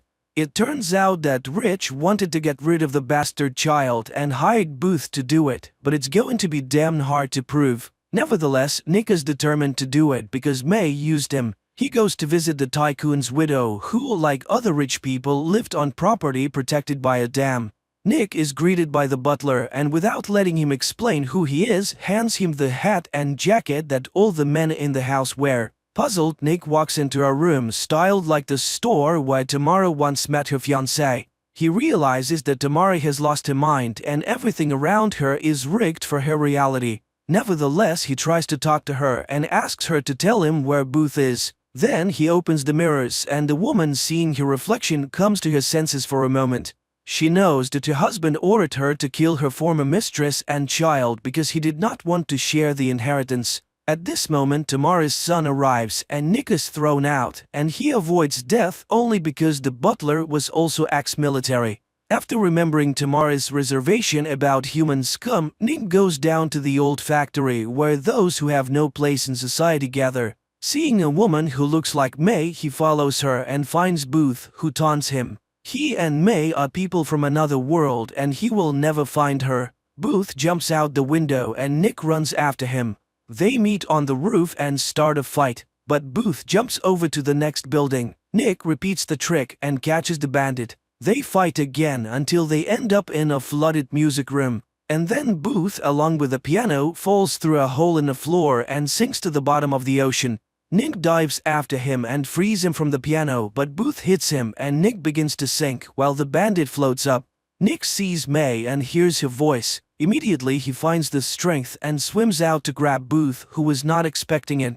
He plunges him into the tank, intending to find out the whole truth. He sees how Booth and May met in Miami. It was then that he hired the woman to find Elsa's memories. May met his army friend and the latter, over vodka, spilled everything he knew about Nick. He even whistled his friend's favorite song. It turns out that the woman knew and had everything in mind. All this time Nick was just a target. But in an instant flashback he suddenly discovers that May was resisting her because she was genuinely attracted to Nick. That's when the bruise on her arm appeared.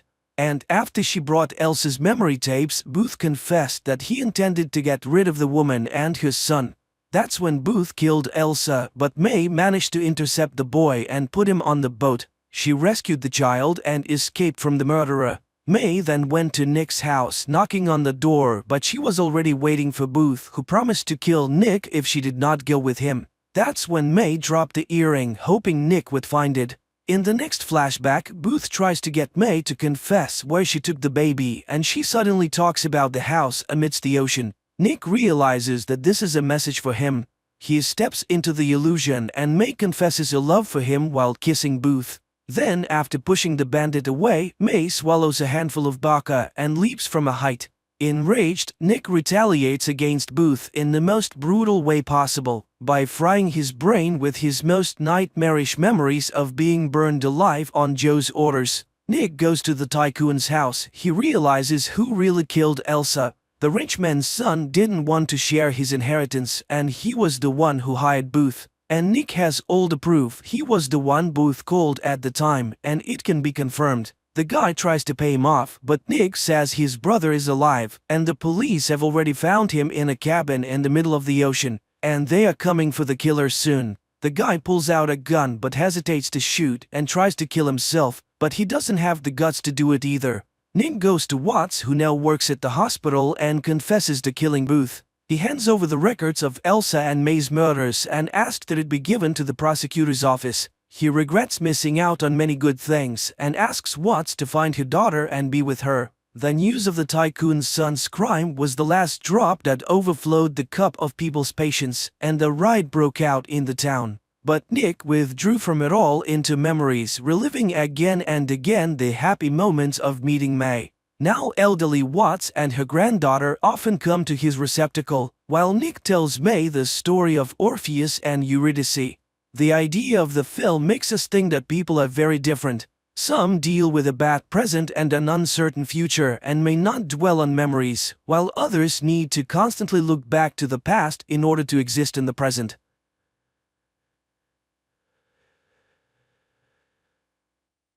Mid-21st century, after conquering the moon, people desired more, and Mars became the new goal. The first ever manned flight to the Red Planet is underway, led by experienced astronaut Alexander Shapaev. Although the flight itself is successful, upon entering Mars's atmosphere, the landing module is hit by a meteor shower, causing it to encounter a sandstorm. Back on Earth, the head of Central Flight Control, Kovalev, orders Shapaev to take manual control of the module, but this fails to rectify the critical situation. Then, Kovalev commands the activation of the return program and the detachment of the small module from the main ship. However, the equipment fails. Shapaev manually detaches the module, saving the main crew. His colleagues can now return to Earth, but this astronaut cannot. Kovalev is deeply affected by the incident, while his interview about the upcoming Mars mission plays on TV, not foreseeing the tragic outcome. Once, Kovalev and Shapaev dreamed of flying to the Red Planet, but Kovalev never imagined his best friend paying with his life for it. Now, as the flight director, he must inform the world of the disaster. Kovalev steps out to address the gathered journalists. Meanwhile, on Mars, it turns out that although the module is severely damaged, the astronaut is alive. Shapaev establishes communication just as Kovalev announces the astronaut's death on television and his heroic act of saving the main ship and crew. Upon learning this, Kovalev rushes to the communication screen, overjoyed to see his friend alive and well. Later, he begins calculating rescue options and asks Minister Rogachev to expedite the next expedition, which could save Shapaev. The minister is horrified by the impending costs. At the same time, a popular TV host reports the Mars disaster to the president of the television corporation, suggesting a show about space dogs instead of a hopeless report on the man stranded on Mars. However, the president advises delving into this topic and calls Kovalev to propose creating a show with his astronaut. A live broadcast from another planet is sensational. Kovalev is outraged by his cynicism as a man is left utterly alone millions of kilometers from his home planet with little hope for rescue. But the corporation president explains that all funds raised will go towards rescuing astronaut Shapaev, showing the world that people do not abandon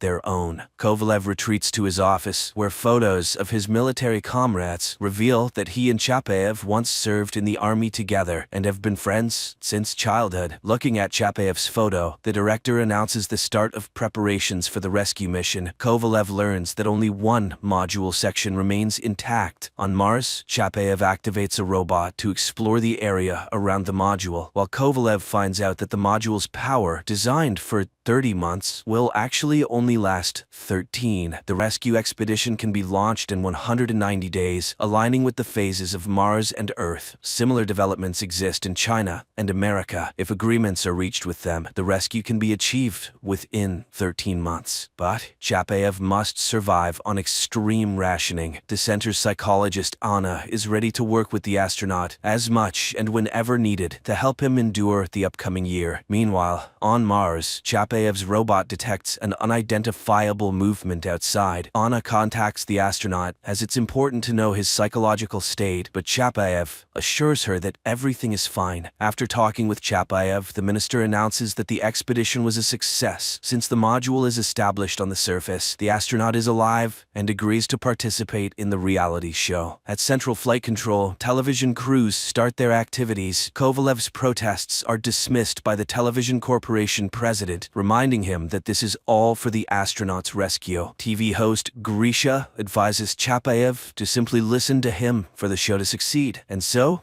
the show begins. The TV host introduces the world to the men cast to the edge of the universe, but Chapaev takes the floor and starts simply talking to people, sharing what he has learned about Mars. He does this with a great sense of humor, winning the love of the Earthlings. However, the man struggles with the loneliness on an alien planet. One day, he contacts Earth because he heard strange sounds, but the communication specialist Peter detects nothing unusual, and Chapaev disconnects. During this time on Earth, the TV host again urges the president of the television corporation to abandon the filming, but he then reveals the true nature of the show. Live observation of a man on the brink of life and death. Chapaev quickly becomes first a Russian and then an international celebrity. He is nicknamed the Alien. Videos of his broadcasts about the structure of the universe rapidly gain views on social media, and his live connections draw vast audiences. Children ask their questions, to which the astronaut responds simply and clearly, earning him immense love from viewers. However, some envy the astronaut's fame. Anna's fiancé, Pyotr, starts to feel jealous of Chapaev, with whom she communicates for several hours a day, a fact noted by the TV host. Unexpectedly, the downside of the show becomes apparent. The live broadcasts consume a lot of energy, and Chapaev can only survive under conditions of increased conservation. But the president of the television corp insists on continuing the show, as the more money they earn, the faster they can organize a rescue expedition. Kovalev announces an increase in broadcasts despite Anna's outrage. Meanwhile, on Mars, Chapaev continues to conduct planned experiments and occasionally hears strange sounds, which Pyotr consistently misses. One day, the astronaut begins to suffer from terrible headaches caused by some unknown radiation, but then they suddenly stop, and he hears his mother's voice, which delights him. The next day, he tells young viewers about the universe, space, and Earth. The children listen to him, holding their breath. Suddenly, he confesses that from the very first day on Mars, he felt like he was hearing sounds, as if someone was trying to talk to him, and now he is sure that he is not alone on Mars. This conversation causes alarm at the Flight Control Center. Apparently, Chapaev is starting to hallucinate. The minister demands to find out what is happening with Chapaev. Psychologist Anna requests a private conversation with the astronaut. Chapaev confesses that the sounds he heard seem to express what is inside him, as if he is the cause of everything happening, not the consequence, as if there is no time, no space, not even Mars. It seems the people created this reality and are now trying to understand it. People create universes, planets, harmony, or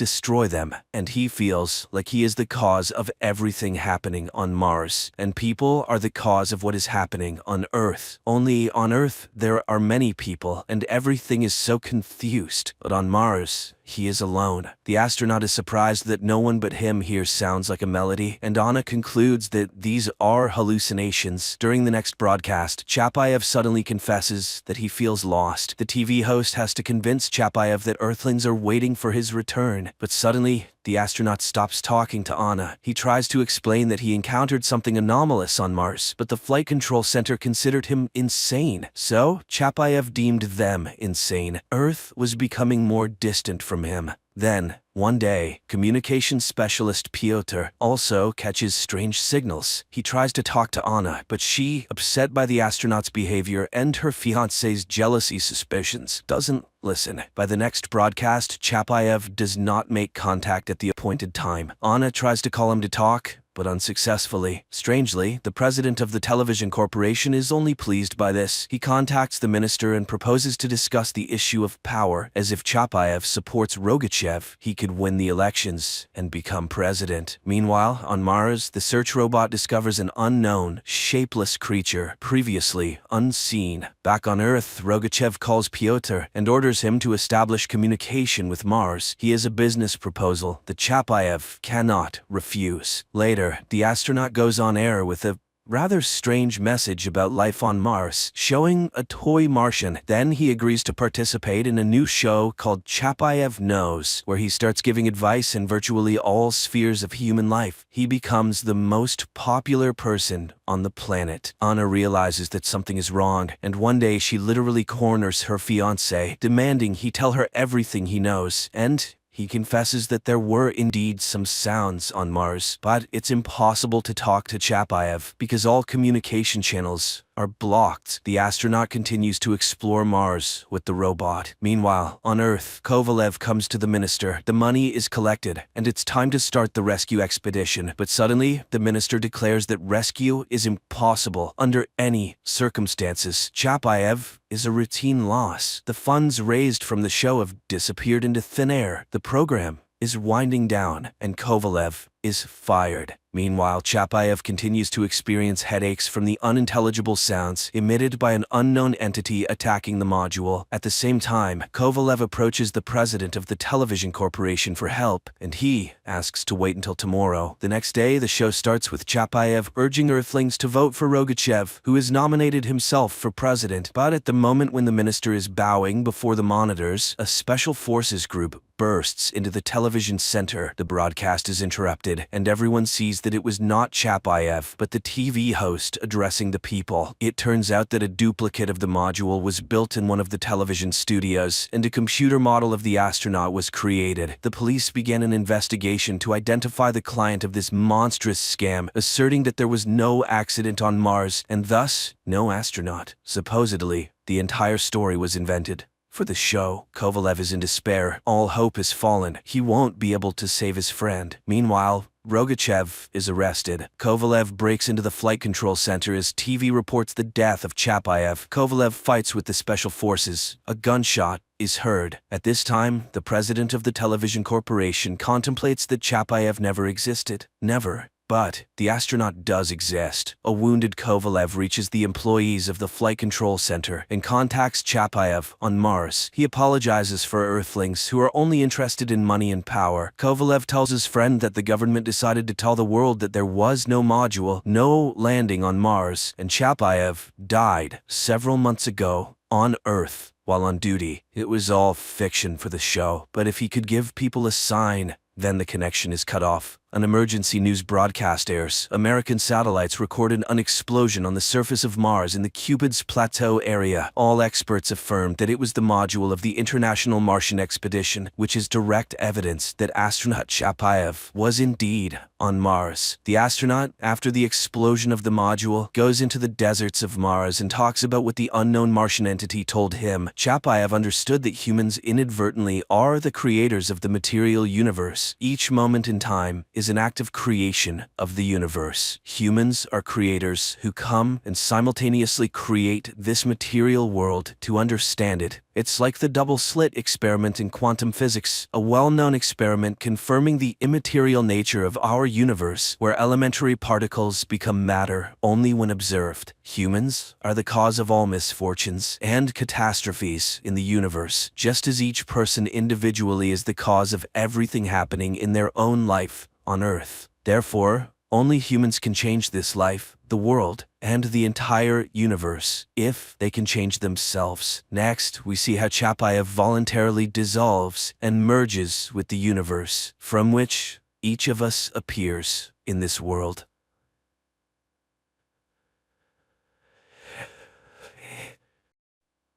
After a young priest arrives on an isolated island, supernatural events, incredible miracles, and frightening omens begin to occur. And it turns out that all of this is caused by the blood of an angel, which turns people who drink it into demons. Riley Flynn looks in horror at the girl hit by his car. The man realizes he is guilty because he was drunk, but there is nothing he can do about it. Later, the man freely admits his guilt and goes to prison, where every night before going to sleep he sees the girl he killed. 4 years have passed. Riley's mother, Annie, eagerly awaits his son's arrival in his homeland, a fishing village on Crockett Island off the coast of Washington state, and raises her youngest son, Warren, forbidding him to go to the peat bogs. But the boy wouldn't listen to her lecturing, and having met his friends, he goes to the forbidden place because no one will prevent the young people there from trying illegal substances and having a great time. They buy the stuff from a local dealer and go to the peat bogs. On the way, the guys stop at the house where Lisa lives. The girl cannot walk. She refuses the offered treat, and the trio goes on their way. At this time, a young man with a huge box locked with padlocks enters the door of the local priest's house. The boys get into a boat and make their way to the far shore of the island. It's already dark, so when they hear a sound of huge wings, the boys mistake them for a giant heron taking off. The peat bogs are also teeming with stray cats that were brought here from the mainland, and they feed on old remains because up until the 1920s people buried their dead right in the yards. And now, when the peat bogs get flooded, those remains resurface. Warren knows this because after storms, all this creepiness washes ashore where their house stands. The boys settle in their usual spot and after taking some revelatory substances start telling tales about local ghosts. At that moment, loud cat cries are heard from the bushes, and Warren, shining his flashlight in that direction, sees 2 burning eyes following them. But they immediately disappear and the boy forgets about the incident. In the morning, Riley arrives on the island. Annie meets her son and apologizes for his father and younger brother who could not meet him because they were out fishing. Meanwhile, the ferry is met by a zealous parishioner, Bev Keane, who is concerned about the long absence of Father Pruitt, but the priest is not on the ferry. Meanwhile, teacher Erin Grin undergoes an ultrasound examination of the unborn child, and the doctor assures her that there is nothing wrong with the baby. The women pay attention to Riley, from which they are distracted by the appearance of the doctor's elderly mother who suffers from dementia. Annie introduces her son to the new sheriff, and the latter greets the boy. The sheriff then wakes up the only detainee, local alcoholic Joe, who came running in the night screaming that a huge albatross was chasing him. The sheriff releases sobered up Joe, and he walks out to his dog, who has been waiting for his master at the exit all night. Bev, who is passing by, is indignant. The dog is dangerous, it could attack, but they don't listen to her. Meanwhile, Riley and Annie reach their house. The woman shares her problems. There has been an oil spill accident, and now fishermen can only catch fish according to their quota. Naturally, this causes money problems. Previously, hundreds of families lived on the island, but now there are only dozens left. In the meantime, there is a meeting at the school because a storm is coming to the island very soon, and it is necessary to make sure the shelter is ready. The new sheriff calls for it to be equipped in the school, but Bev objects. Everything has been ready in the church for a long time, and there is no need to change anything. All members of the Flynn family finally get together for dinner. Riley informs them that he has to travel to the mainland to check in with the Alcoholics Anonymous, which is one of the conditions for his release. Warren talks about the new teacher, a daughter of an ex. Riley perks up. Is Erin really back on the island? And learns of her pregnancy. Annie announces that their old priest, Father Pruitt, has made the trip to the Holy Land, despite his age-related problems. Warren serves as an altar boy and is aware of the pastor's forgetfulness. Riley disappoints his parents. He has no intention of going to church, which incurs the wrath of his father, a devout Catholic. Meanwhile, Bev notices a light in the windows of Pruitt's house and upon entering stares in surprise at the man who meets her. And in the shoreline thickets, attacks on the cats begin to occur. Before going to bed, the father tells Riley that after what happened to him, Annie goes to church every day and prays for him. He asks the boy to at least sit in the pew, for it is very important to his mother. At this time, the new sheriff and his son perform namaz before going to bed. The doctor catches the mother trying to climb to the second floor, and Riley sees Warren climb out the window to go to his friends. At night, Riley as usual sees recurrent dreams of the dead girl and of himself sitting in the boat. The dawn is breaking. The altar workers are preparing for the upcoming church service and notice that the wine bowls are already full. The congregation takes their seats. Bev opens the service, people sing hymns while the new priest enters the room. Paul Hill has been sent to replace Father Pruitt, who has left and is hospitalized on the mainland. Paul conducts the service and administers communion to the faithful except for Riley, who has refused to do so. The new priest calls all the parishioners by name, explaining this by Pruitt's stories. Riley decides to accompany Erin, and the young people reminisce about their past encounters and talk about their experiences. They both vowed not to go back, but nevertheless they are on the island again. Riley lost everything after the accident, and Erin is separated from her husband. The man admits that he read all about different religions while he was in prison because he hoped to find God, but ended up being an atheist. And here he is of no use to anyone and doesn't know how to move on. In the evening, the storm comes to the island, and Riley sees what looks like Father Pruitt walking along the beach. But when he goes out to look, he finds no one. And in the morning, people find hundreds of dead cats on the beach. The citizens cannot determine the cause of death of these animals, although the sheriff suggests some kind of disease, until he discovers that there is not a drop of blood in their bodies. Riley admits to seeing Monsignor Pruitt at night, but nobody believes him. Later, the man travels to the mainland while Father Paul holds a service, but the church is almost empty. Of the regular parishioners, there's only Lisa, the mayor's paralyzed daughter. The priest gives her communion, then walks her home and learns that the girl's mutilation is the result of an accidental shooting by drunk Joe. In the meantime, Erin catches Bev in the storeroom, from where the woman takes a box of poison intending to poison the rats, which have become too numerous. And Father Paul comes to Dr. Sarah's house to administer communion to her sick mother. The elderly woman calls him by the name of Pruitt, which her daughter believes is a symptom of the developing dementia. Back on the island, Riley speaks to Erin. It becomes clear that the two were romantically involved in their early youth. And Annie suddenly notices that her eyesight has improved considerably. In the morning, Father Paul meets his flock at Ash Wednesday, the beginning of Easter Lent. He gives an inspiring speech about the rebirth of the island and the first disciples of Christ, the fishermen. And he reminds them, man must remember that he is dust, and to dust he shall return. After the blessing, the residents gather for the feast. Riley speaks to the priest and again recalls Father Pruitt. He is convinced his eyes did not betray him that night. It was Father Pruitt. Father Paul suggests starting an Alcoholics Anonymous group on the island so that Riley doesn't have to travel so far, especially since there are others here suffering from this evil. The fun is interrupted by an unpleasant incident. Joe's dog dies after eating food off the ground. A new morning arrives. Riley goes out fishing with his father because the father has a bad back. Meanwhile, the sheriff goes to the school pantry where Bev confesses that she left poison in some parts of the island and the dog really could have died from it. But it was unintentional and anyone could have taken the poison. In the evening, Riley visits Father Paul and reveals that Bev has extorted donations for the church from the parishioners after convincing them to accept an agreement with the oil company that poisoned the waters of the bay and to receive generous compensation. And it's the same story everywhere else in the world. Villages are getting poorer and churches are getting more luxurious. The father reminds Riley that he was once a believer, and the boy expresses his contempt for the doctrine of good deity because the idea that suffering leads to purification is appalling. At night, Erin sees a mysterious creature near her house and, noticing the bloody discharge, rushes to the doctor. But Sarah reassures the woman there is nothing wrong with her baby. Later, she has to convince the frightened mother that she just imagined a face in the window. Meanwhile, the dealer, passing by an empty house, hears strange noises inside. He walks through the door and is attacked.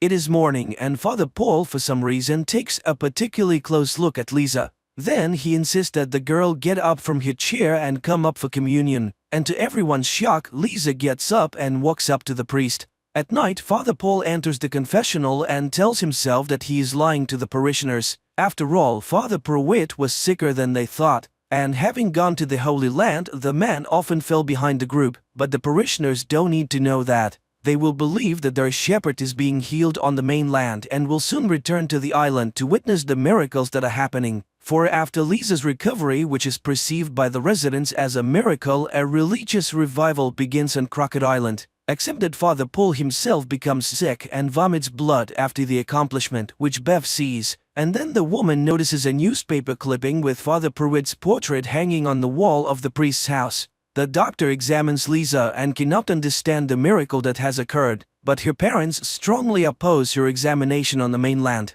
And later, the woman finds her mother on the second floor of the house, to which she climbed on her own, although she has not been able to walk for a long time.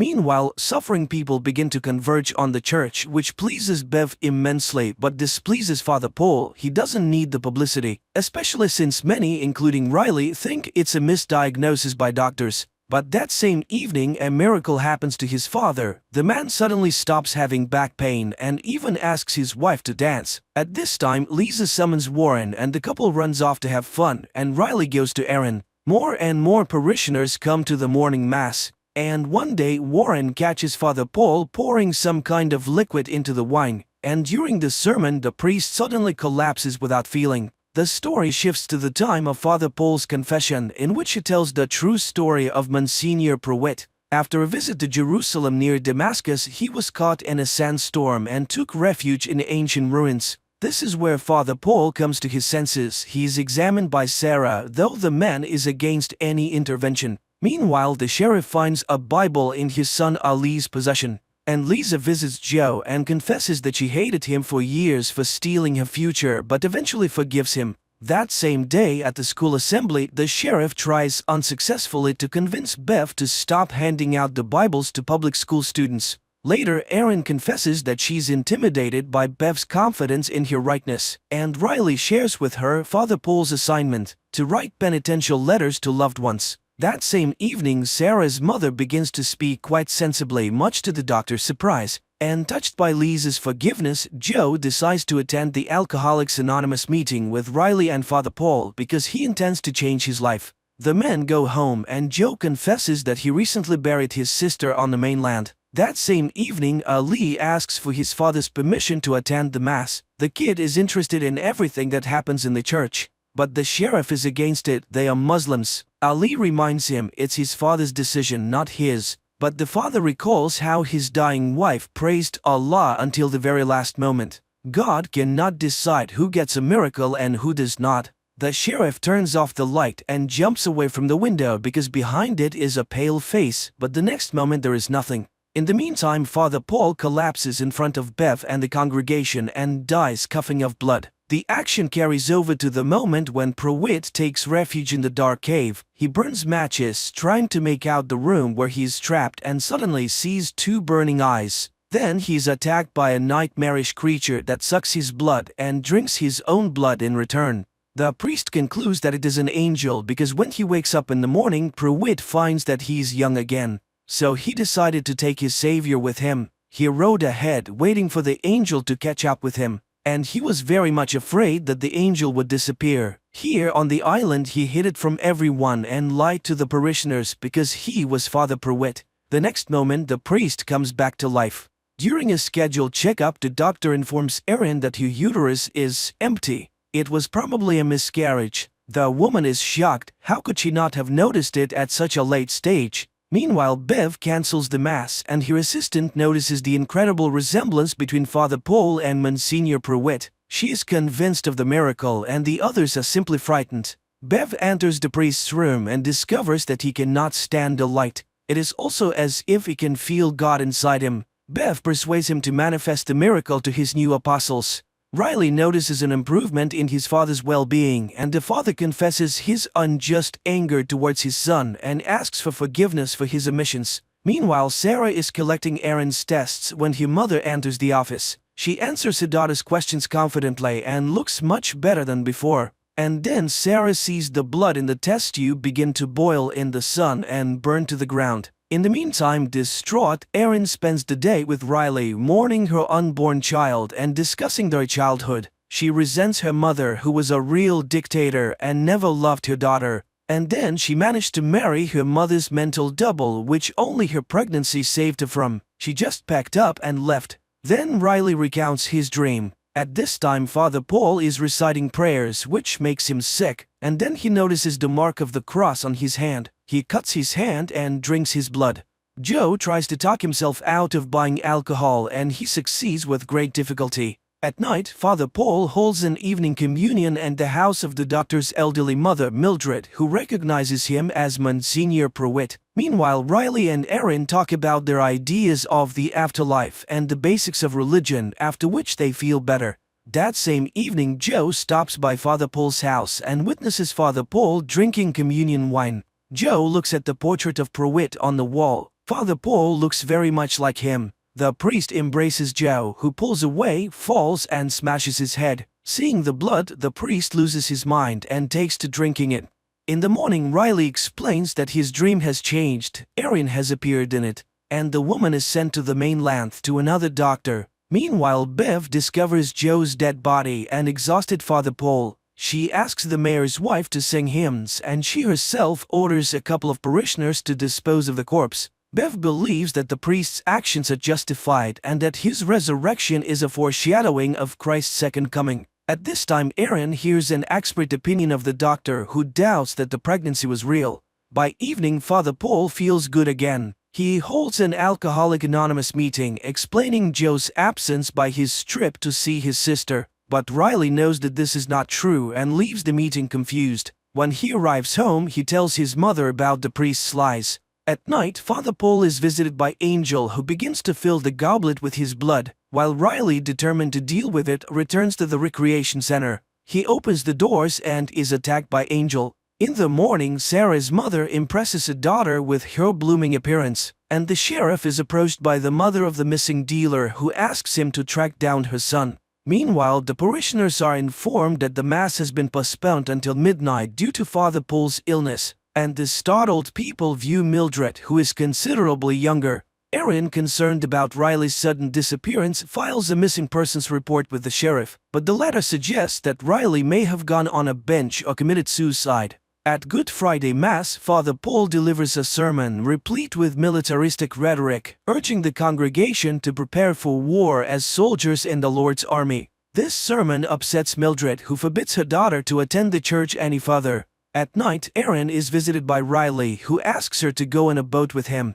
The woman agrees, even though she suspects something is amiss. After sailing far from the island, Riley recounts what has happened to him. After Angel's attack, he quickly recovered under Father Paul's care. When Riley tried to go outside, he was burnt and was forced to return and listen to the revelations of Father Paul. The priest is convinced that the angel's blood is a gift from God, and he mixes it into his communion wine to cure the people of Crockett Island of all illnesses. The priest also admitted that he had killed Joe, but according to him, the murder was justified. He also believes that the vampirism traits they both display are the grace of God, which Bev fully agrees with. Father Paul demonstrated to the boy his desire for blood as food, but reassured him that this would soon pass. Nevertheless, Riley is not ready to acknowledge what has happened as divine providence, while the priest reminds him of the fear of all who have seen miracles. Meanwhile, Bev brings Riley the goblet of the congregation's blood and he drinks it. The priest releases Riley without listening to Bev's objections, for the man's rebirth is complete. Outside, Riley notices how his perception has changed. The colors are brighter and the air more saturated, and he witnesses a conversation between Mildred and his daughter. He visits his sleeping family before heading over to Erin's. Then they head out to sea, where he has nowhere to go. Riley confesses his love for Erin and asks the woman to flee the island. She reciprocates, but at this moment the dawn breaks. Riley sees in the boat the girl he killed in the accident. She smiles and takes his hand. Riley ignites and burns, turning to ash, and Erin screams in terror. The relatives find Riley's letters, while Erin returns to the island and tells Sarah about what is happening in the city. The doctor shows how her blood samples are vaporized by the sunlight and shows rejuvenated Mildred.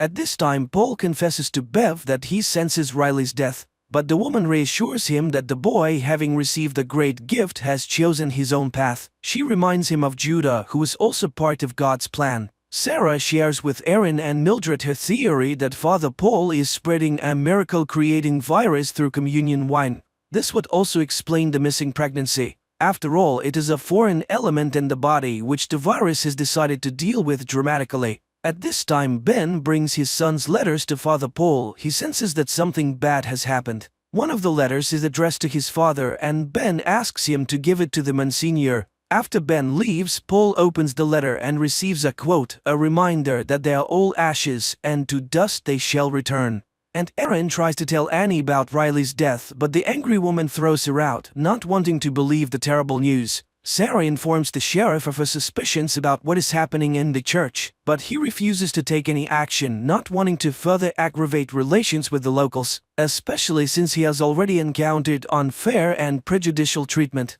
Erin, Sarah, and Mildred decide to move to the mainland but find that the mayor has sent the ferries away for repairs and the fishing boats are almost all in need of repairs. During the night, the power and mobile network go out, which are also shut down by Bev's handmaidens. Erin decides to go to the mass to see the danger for herself. Meanwhile, the sheriff allows his son to attend the midnight mass, and he asks his father to go with him. Before the mass begins, the townspeople make a procession around the island with candles and hymn singing. The service begins with Father Paul confessing to our lie. Then he confesses that he's Monsignor Pruitt. And today is the beginning of a new era for all of them because holy blood flows in their veins. He calls a parishioner and asks him to drink poison, to die and be reborn. The man drinks it and drops dead. When some people see this, they rush to the exit, but the angel in shining garb stands in the doorway. The creature reaches the dais and spreads his wings to the astonished gaps of the people, and then the dead man comes to life and gets to his feet. Bev and her assistants bring out cups of poison and hand them out to everyone present. The sheriff tries to take Ali away, but the boy pulls out his hand. He wants to stay with God. That is when the policeman pulls out his gun, but the congregation rushes at him and throws him to the floor. The boy, in spite of his father's screams, drinks the poison. Lisa's parents do the same, but the girl refuses. Unimaginable things are happening all around. Some are drinking the poison, the others are pushing the cups away. Then Mildred raises the sheriff's gun and shoots Father Paul in the head. A vampire attacks her and carries her away in his claws from the church. Bev orders the doors to be locked. Meanwhile, Ali comes back to life. The dead parishioners are resurrected as vampires and hungry attack those who have not drunk the poison. All hell breaks loose with screams and blood everywhere. Ed turns into a vampire and Sheriff Erin, Lisa, Sarah, Warren, and Annie flee. But Bev gets in their way. Erin shoots her, after which the group escapes. Father Paul regains consciousness while resurrected Bev and her assistants send vampires to attack the townspeople who are not present at the church. After the parishioners turned vampires have left the church, Father Paul is resurrected and, disappointed by the outcome of the mass, removes his robes and remains sitting alone on the steps of the altar of the bloody church, looking at Mildred, who has also turned. Screams can be heard in the town. The vampires are killing their loved ones and converting them. Meanwhile, the group of the runaways hide out in Erin's house, pondering over a future plan of action. Warren recalls his canoe, which is hidden on the outskirts of the island, and Erin realizes that the vampires needed the boats for something. She becomes terrified at the thought that some of the monsters might make it to the mainland. Suddenly, a burning bottle flies in through the window, setting the house on fire. It is Bev. She wants to settle the score with Erin, who shot her. To allow the group to escape, Annie distracts the attackers by exposing Bev's motives. She is just jealous that God loves everyone without singling her out. Bev, who is always so right and so good, must be furious. Then Annie commits suicide by seducing the vampires with her blood. Meanwhile, John Pruitt recalls his affair with Mildred, which resulted in the birth of Sarah, who was forced to live with her fake father as such circumstances were unacceptable for the pastor. The priest admits that the main reason for bringing Angel to the island was his desire to cure Mildred and live in peace with her and his daughter as a full family. The survivors decide to split up. The adults go to burn the boats prepared by the vampires to leave for the mainland to spread vampirism, while Lisa and Warren flee toward the peat bogs where the younger Flynn's canoe is stored. Along the way, they encounter other vampires more than once, attacking innocent people who have not attended the midnight mass. Drunk on blood, Bev proposes not to extinguish the house, but instead to burn every building on the island, following the biblical story of the end of the world and the Ark, which will be the building of the rehabilitation center. She and her assistant go to burn the city, unaware that some converts who have not lost their reason and morals refuse to kill. Among them are Riley's parents, who find each other in the middle of the night. The sheriff, Erin, and Sarah meanwhile set fire to the boats, and Lisa and Warren hide in an abandoned house, unaware that they have entered the lair of the beast. The girl lights a match and sees the angel drinking blood of the man dragged into the house. Lisa shoots the monster, but he's so engrossed in what he's doing that he doesn't even notice them. Then Lisa douses the room with fuel, and walking out the door they set fire to the house, but the angel breaks free and flies off into the night. At this time, Bev has already prepared a center for the converts to wait out the dawn and calls them out with the sound of a bell. She quotes statements about the Ark, but Pruitt abandons her idea and is unwilling to be the leader of the converts. Bev reports that the boats are burned, while Lisa and Warren mentally say goodbye to their families and get into their canoe.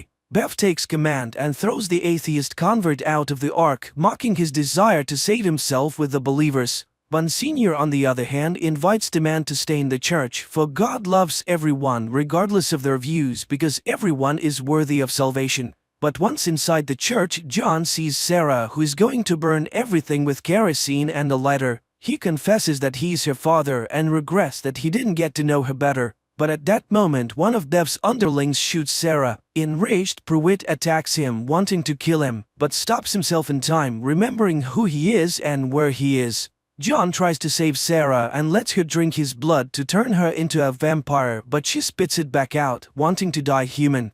John and Mildred mourn their daughter's death. They take her body, burn the church, and leave for the bridge by the river, a memorable place where Sarah often played as a child. Meanwhile, the walls of the rehab center are doused with kerosene by the surviving sheriff. Bev mocks the sheriff's religion and shoots him, and Erin emerges from the building, spilling kerosene inside, but is picked up by a flying vampire, taking her aside and gnawing at her neck. But then Ali picks up the lighter and throws it into the building. Bev takes another shot at the sheriff, but his son rushes to the man and takes him away. Realizing that there are no more places to wait out the dawn, the converts disperse, wanting to spend their last moments with their loved ones. Slowly dying, Erin shreds the wings of the blood-sucking vampire with a knife, after which the vampire struggles to rise into the air. He is spotted by Lisa and Warren, who are watching the shore from the boat, and they note the monster's slow speed and that he's unlikely to make it to the mainland before dawn. Erin dies looking up at the stars and remembering Riley.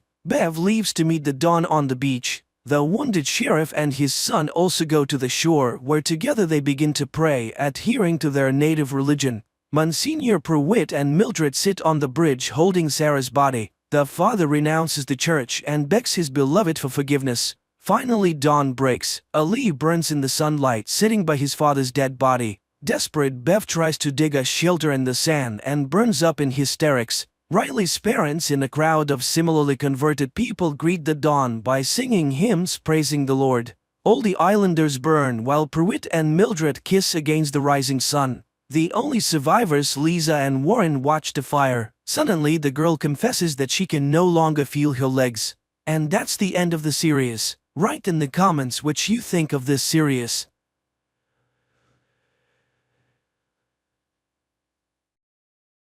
Helly wakes up lying on a table in front of a speaker, from which an unknown voice persistently asks her name. The girl tries to come to her senses and understand what's happening, but the voice doesn't answer her questions, repeating the same thing and insisting that Helly must undergo a short survey. Realizing she can't leave the room, she agrees to the testing, but immediately realizes she knows none of the answers. She can't remember her own name, the state she was born in, or even what her mother looks like. Confused, Helly sits down on the floor, and at that moment, the door to the room opens. In the doorway, she sees the silhouette of a man. Shortly before this, sitting in his car, Mark Scout is having a breakdown, unable to stop crying. Finally, he composes himself, wipes his face and steps outside, then heads to work at the large Lumon Company building as if nothing happened.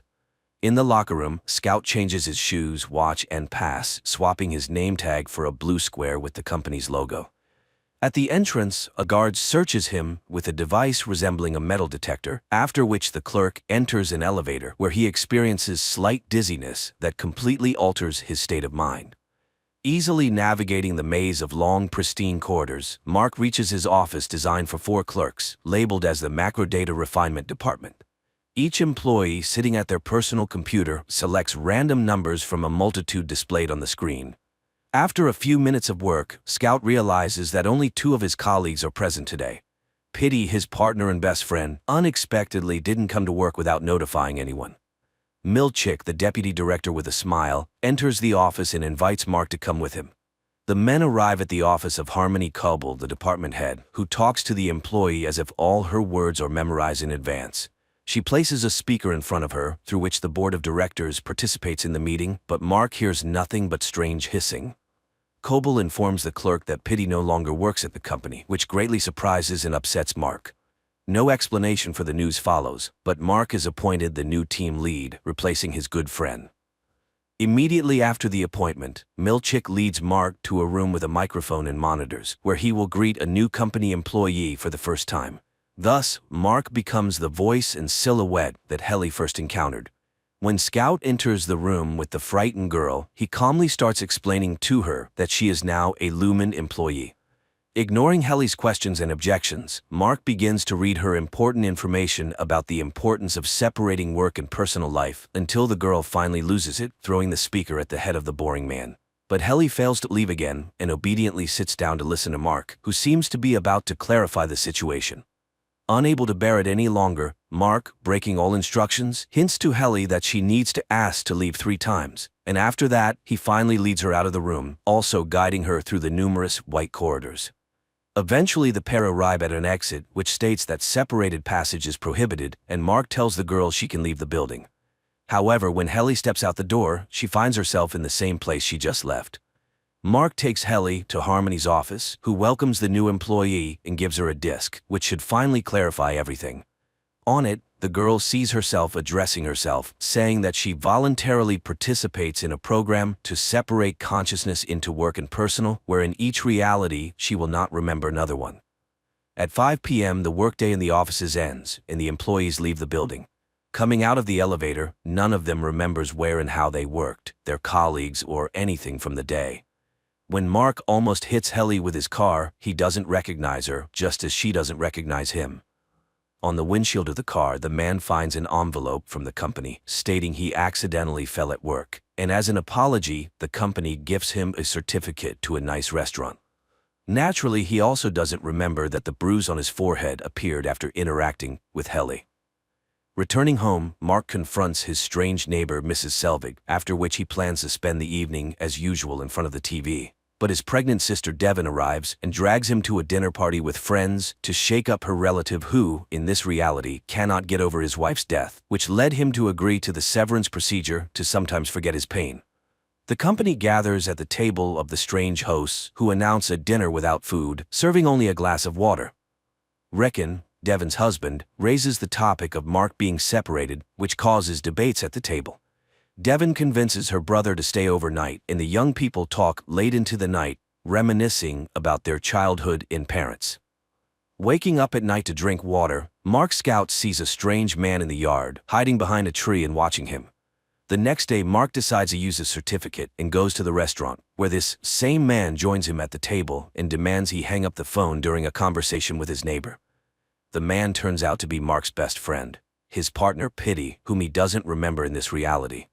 He hands his colleague an envelope with an address where he can be found and short explanations that he managed to remember everything despite the severance operation. Mrs. Selvig waits for her neighbor and apologizes to him for the constant conflicts over the trash bins. The woman caringly asks the man to sleep more and take care of himself. Looking at her, Mark doesn't recognize his boss Harmony Coble, and it's hard to tell if the boss knows they are also neighbors or if she also lives in 2 personalities.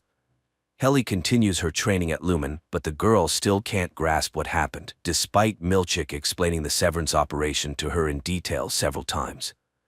A new workday begins. Mark tidies up the office, drinks coffee, and while wiping his desk, he focuses on a group photo featuring himself and his colleagues, including Pitty.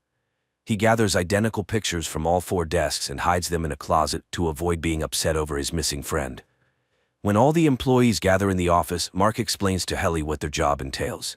She doesn't quite understand the purpose of searching for numbers, but she sits down and stares at the monitor along with the others.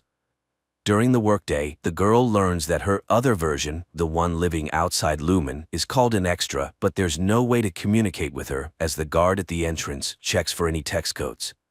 Milchick gathers the team for a regular game where each participant talks about everything they remember and know, as well as their feelings and emotions. At the meeting, Mark shares his concerns about Pitty, saying he doesn't know if his friend is even alive. Milchick abruptly stops such conversations, reminding everyone that there are no deceased at Lumen as the company takes care of its employees.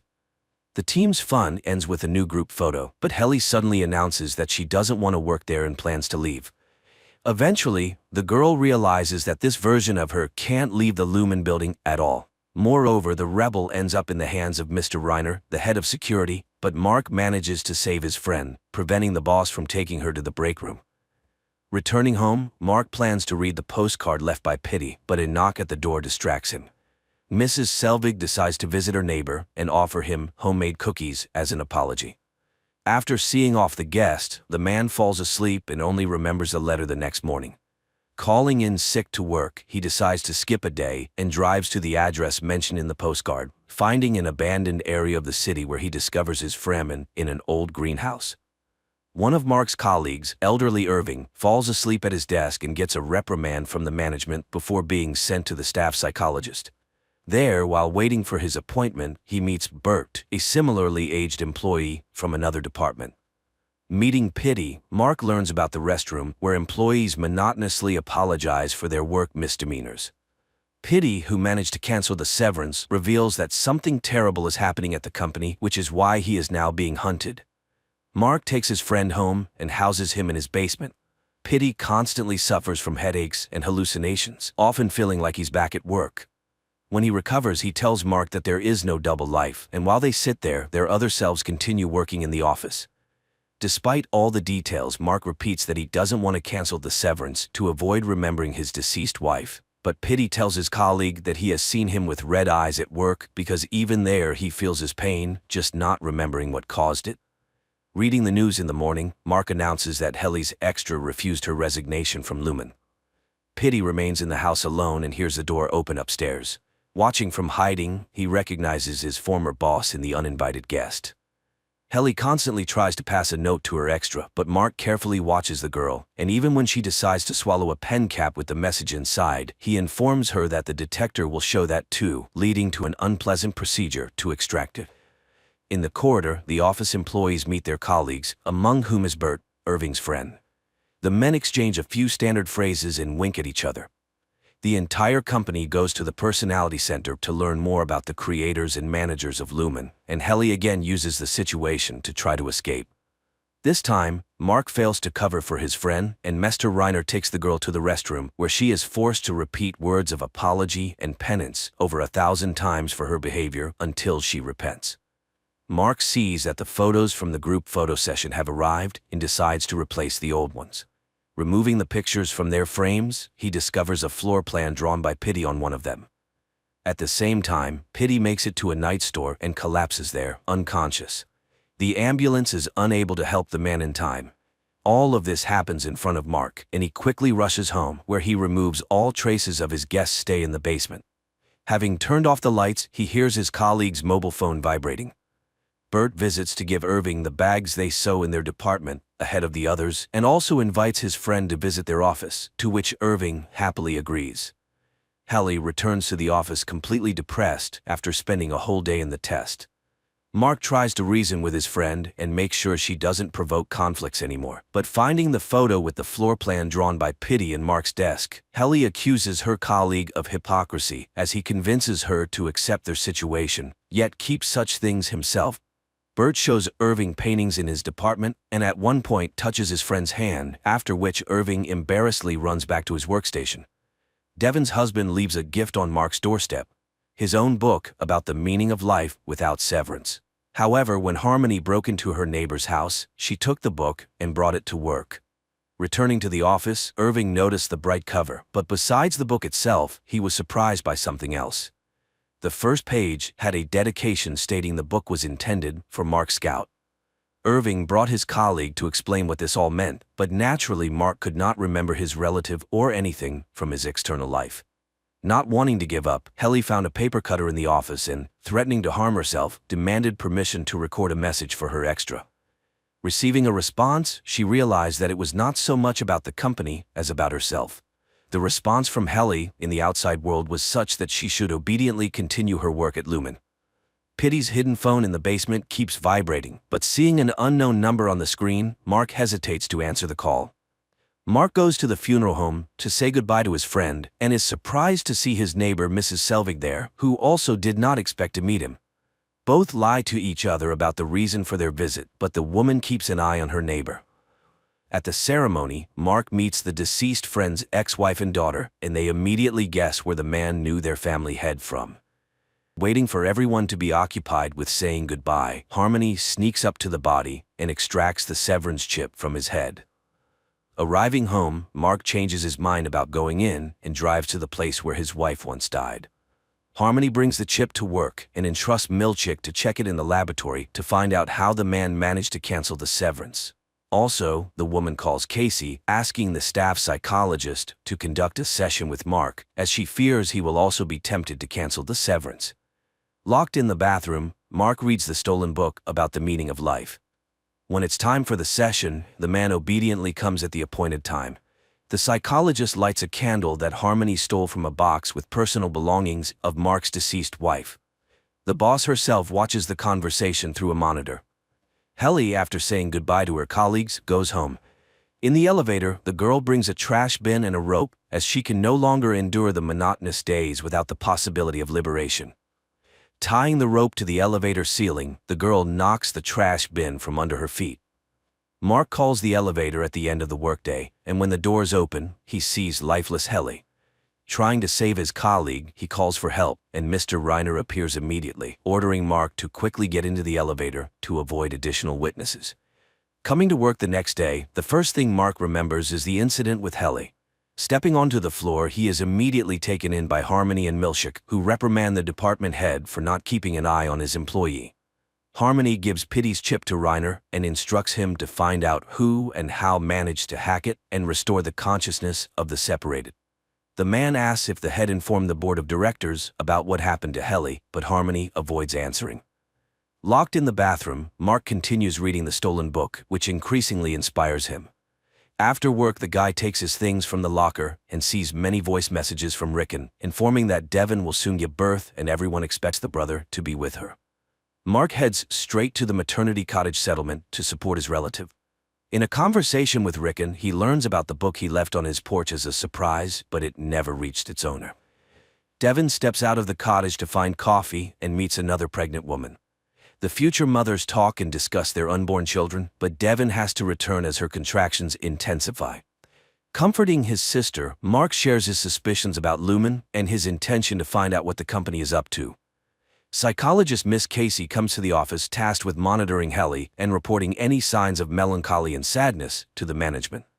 Despite the specialist's surveillance, Mark manages to take his colleague to another wing to talk without eavesdroppers. Wandering the corridors, the pair find a department where goats are raised, which greatly surprises them. This further confirms that none of the separated employees even suspect what the company is working on. Irving meets with Bert in the conference room, but their conversation is immediately interrupted by Dylan, who forbids his co-worker from interacting with an employee from another department. Miss Casey finds the runaways and brings them back to the office, watched by Harmony through a monitor. Mark explains their escape as a health walk he took his colleague on. At home, the head receives a call from Reiner, informing her that they have tracked the source of the hack on Pity's chip. According to the security officer, it could only have been done by one person, former Lumen employee, Gabby. Mark takes out his friend's phone from the box and sees that the unknown number is still calling. After giving birth, Devon goes for a walk in the park with her baby and sees the same woman she met in the maternity cottage. Waving at her and not receiving a response, the young mother decides to approach, but it becomes clear that her friend does not remember her at all. Furthermore, the baby she holds is named differently than she introduced him in their conversation, and when asked why the name was changed, the woman cannot answer, as if she doesn't understand the topic at all. The 4 employees of the Macro Data Refinement Department gather in the cafeteria, and Mark and Helly suggest to their colleagues that they explore the building and meet other departments. However, the timid and law-abiding Irving and Dylan do not approve of such behavior. Harmony summons Mark and informs him that Miss Casey has been punished and sent to the restroom for not keeping an eye on Helly on the day Mark took her out of the office. The 4 decide to meet Bert's department and find out what they do. While the colleagues get acquainted, Dylan explores the unfamiliar office and finds interesting cards. He manages to slip one into his pocket before an unhappy Milchick arrives to return the curious clerks to their workplace. Back in the office, they are greeted by Harmony. After solemnly singing the Lumen anthem, the head sends Mark to the restroom, where he meets an exhausted Casey. Devon looks for a lactation consultant, and her advertisement is answered by an experienced nurse. When she arrives at the home of the young parents, the woman recognizes her as her brother's neighbor, Mrs. Selbig. As soon as the helper takes the baby girl in her arms and she stops crying, the couple trusts her, and Devon doesn't question how Selbig ended up there. A boy sits in front of the TV with cartoons, closing his eyes and counting to 1,000, starting to lose count. Dylan sits in the locker room not understanding where he is, and Milchick appears, demanding to know where the clerk hid the card from the neighboring department. Suddenly, a boy bursts into the closet and jumps on Dylan's neck, calling him Dad. The man realizes that his work consciousness has been transferred to the life of his extra, and this is what his life outside Lumen looks like. Waking up at night, Mark turns on Pity's phone and answers the call. A woman's voice understands who she is talking to and arranges a meeting. Arriving at the college, Mark meets Gabby. She was the one who installed chips in all the separated, and now she's trying to fix the situation. During the conversation, Reiner appears out of nowhere, but the woman deals with him, explaining that he poses a threat to everyone trying to pull the separated out.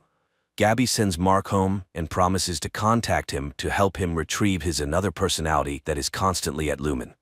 She hands the clerk Reiner's pass, which is untraceable and opens any door, and instructs him to take it to work, hoping that the other Mark will understand how to use it. Arriving at work, Dylan inquires Milchick about what happened and who the boy was who called him Dad. The man can't think of anything else, realizing he has a different life going on somewhere else. The supervisor tries to gloss over the question, and knowing Dylan's love for rewards and incentives, promises him special bonuses, explaining that it was a random activation that went a little off plan. The employees learn that they are now working under lock and key to prevent wandering the corridors and interacting with colleagues from other departments. Harmony visits Devon's house daily as a consultant, but in reality, she tries to gather more information about Mark. Over a cup of tea, she finally learns that the man has questions and doubts about his job and already regrets having separated. Milchick comes to the office and announces a 5-minute music and dance event to keep the team's spirits up. During the dance, Mark discovers a pass in his pocket, but realizes it's probably a handover from his extra, so he hides it back to use at a more opportune moment. The music break abruptly ends as Dylan attacks Milchick, demanding he tell him about the son he accidentally saw during the switch. The clerk tells his colleagues about his awakening and how he saw his son, and now he wants to cancel the severance. Helly realizes there is some way to awaken and only needs to find out the details to return to normal life.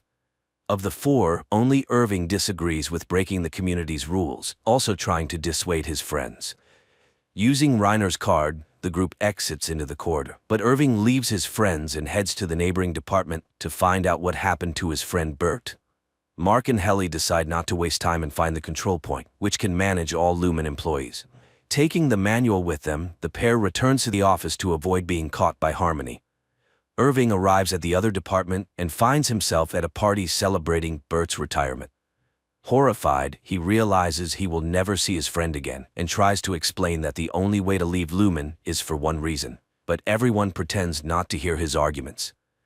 Dylan studies the instructions, and the employees find out that not everyone can switch. Someone has to manage the process from inside. The guy volunteers to do this so that everyone else can escape to the outside world and find those who can help them cancel the severance. Returning to his department, Irving tells his friends that he will look for a way out with them, wishing to erase Lumen from existence. Irving's extra sits on a bench in the park with his pet. Returning home, the man approaches the easel and paints a picture using only black colors. Dozens of absolutely identical black paintings already stand against the walls. Harmony calls Mark and schedules his last session with Mrs. Casey, supposedly to close the quarter. In the office, the man learns that the psychologist is working her last day and is being replaced by another specialist. The employees await Dylan's waffle party, planning to use this time for the switch. Trying to act as calm as possible, they rehearse their escape plan. The board of directors learns about the incident with Helly in the elevator and suspends Harmony from managing the company. Using the stolen pass, Mark sends his friends outside one by one, leaving himself for last. Dylan heads to the waffle party, then sneaks away to the control center to start the operation. Each employee, once in the outside world, must carefully study their extra's life and figure out who in their circle they can ask for help. Harmony, devastated by her dismissal after so many years of loyal service, is at home when the doorbell rings. Resuming her disguise as Mrs. Selvig, she opens the door to find Mark, who inquires if she'll attend the event Devin and Rickon are organizing for their book release. Initially citing poor health, Mrs. Selvig eventually agrees to attend, saying she'll arrive a bit later. When she arrives at the party, she tries to stick close to Mark to learn why he wants to leave Lumen. Dylan breaks into the control room and locks himself in, preparing to launch his friends. Reaching the controls, he pulls the levers and the process begins. Finding himself in Devin's house, Mark's extra doesn't recognize anyone. The same happens with Irving and Helly. Irving finds himself at an easel with a black canvas, while Helly is at a reception among influential people. After learning from the guest that Devin is his sister, Mark tries to speak with her alone for help, but he can't manage it due to the crowd and commotion in the house. Exploring his apartment, Irving realizes he's alone except for his dog. He finds military awards and a locked chest containing items and photos of his son who died in the war. Helly's situation is the most complex. While examining the hall, she realizes she's not just a participant in the severance program, but a direct descendant of Lumon's founders, the daughter of the current company owner. Her extra is supposed to give a speech today about the benefits of having two entities and not wasting personal life on work. At the bottom of the chest, Irving finds strange records and a map with many marks. It becomes clear his extra has long been trying to unravel Lumen's mystery. Gathering everything, he finds car keys and plans to drive to Bert, whose name he found marked on the map. Guests at Devin's house attentively listen to Rickon, but Mark is preoccupied with finding help. Noticing his boss, he doesn't immediately realize she shouldn't be there. Addressing Harmony by her last name, he inadvertently reveals himself and his plan. In a hurry, he runs to his sister, leaving Harmony in confusion. Devin hands the baby over to the feeding assistant and finally makes time for her brother, who tells her that it's actually his another person, and he urgently needs help to get out of the trap. The woman doesn't fully understand what's happening, but she tells Mark that her brother decided to have surgery, unable to cope with the pain of his wife Gemma's death. Helly, watching her own interview on huge screens advocating the benefits of severance, feels dizzy and hides in the restroom, where her father finds her and expects a vibrant and emotional performance. Mark asks his sister about his boss from Lumen being at her party, and based on Devin's description, realizes she has entrusted her child to a terrifying woman. Rushing out of the room, Devin begins searching for her daughter but finds neither the nanny, her car, nor the girl. Eventually, a guest finds the baby carrier in an empty room. Meanwhile, Harmony races to Lumen, simultaneously calling Milchick to inform him of the emergency. The three employees have escaped to the outside world. Milchick rushes to the control room, trying to negotiate with Dylan to open the door. Realizing that bonuses and incentives won't work in this situation, the supervisor promises to tell him not only about the boy from the closet, but also about his two children. Dylan remains steadfast, but Milchick understands he needs to enter the room, so he cuts the belt Dylan used to lock himself in. Arriving at the specified address, Irving sees his friend from the neighboring department relaxing with a companion in his own home. Helly prepares to go on stage, intending to tell everyone the truth. Mark, left alone in the room, decides to look at family photos, and on one of them, he sees himself with his deceased wife. To his horror, it turns out to be Mrs. Casey. Harmony manages to arrive at the gala event and tells Helly she knows everything. Unfazed, Helly whispers her plans to her boss and takes the stage, despite threats that she will make her friends suffer. Irving decides to step out of the car and knocks on Bert's door to tell him the truth about working at Lumen. Mark tells his sister that his wife is alive and he knows where to find her, while Helly starts speaking from the stage, revealing that all the sweet stories about severance are pure lies and that extras suffer, trapped. At that moment, Milchick cuts the belt, bursts into the control room, and pushes Dylan away from the levers. All the escapees return their extras' consciousness of personal life. This concludes the first season. Clearly, many questions remain unanswered. Most importantly, what exactly do the employees at Lumen Company do? Hopefully, we will get the answers in the second season, set to release in 2024.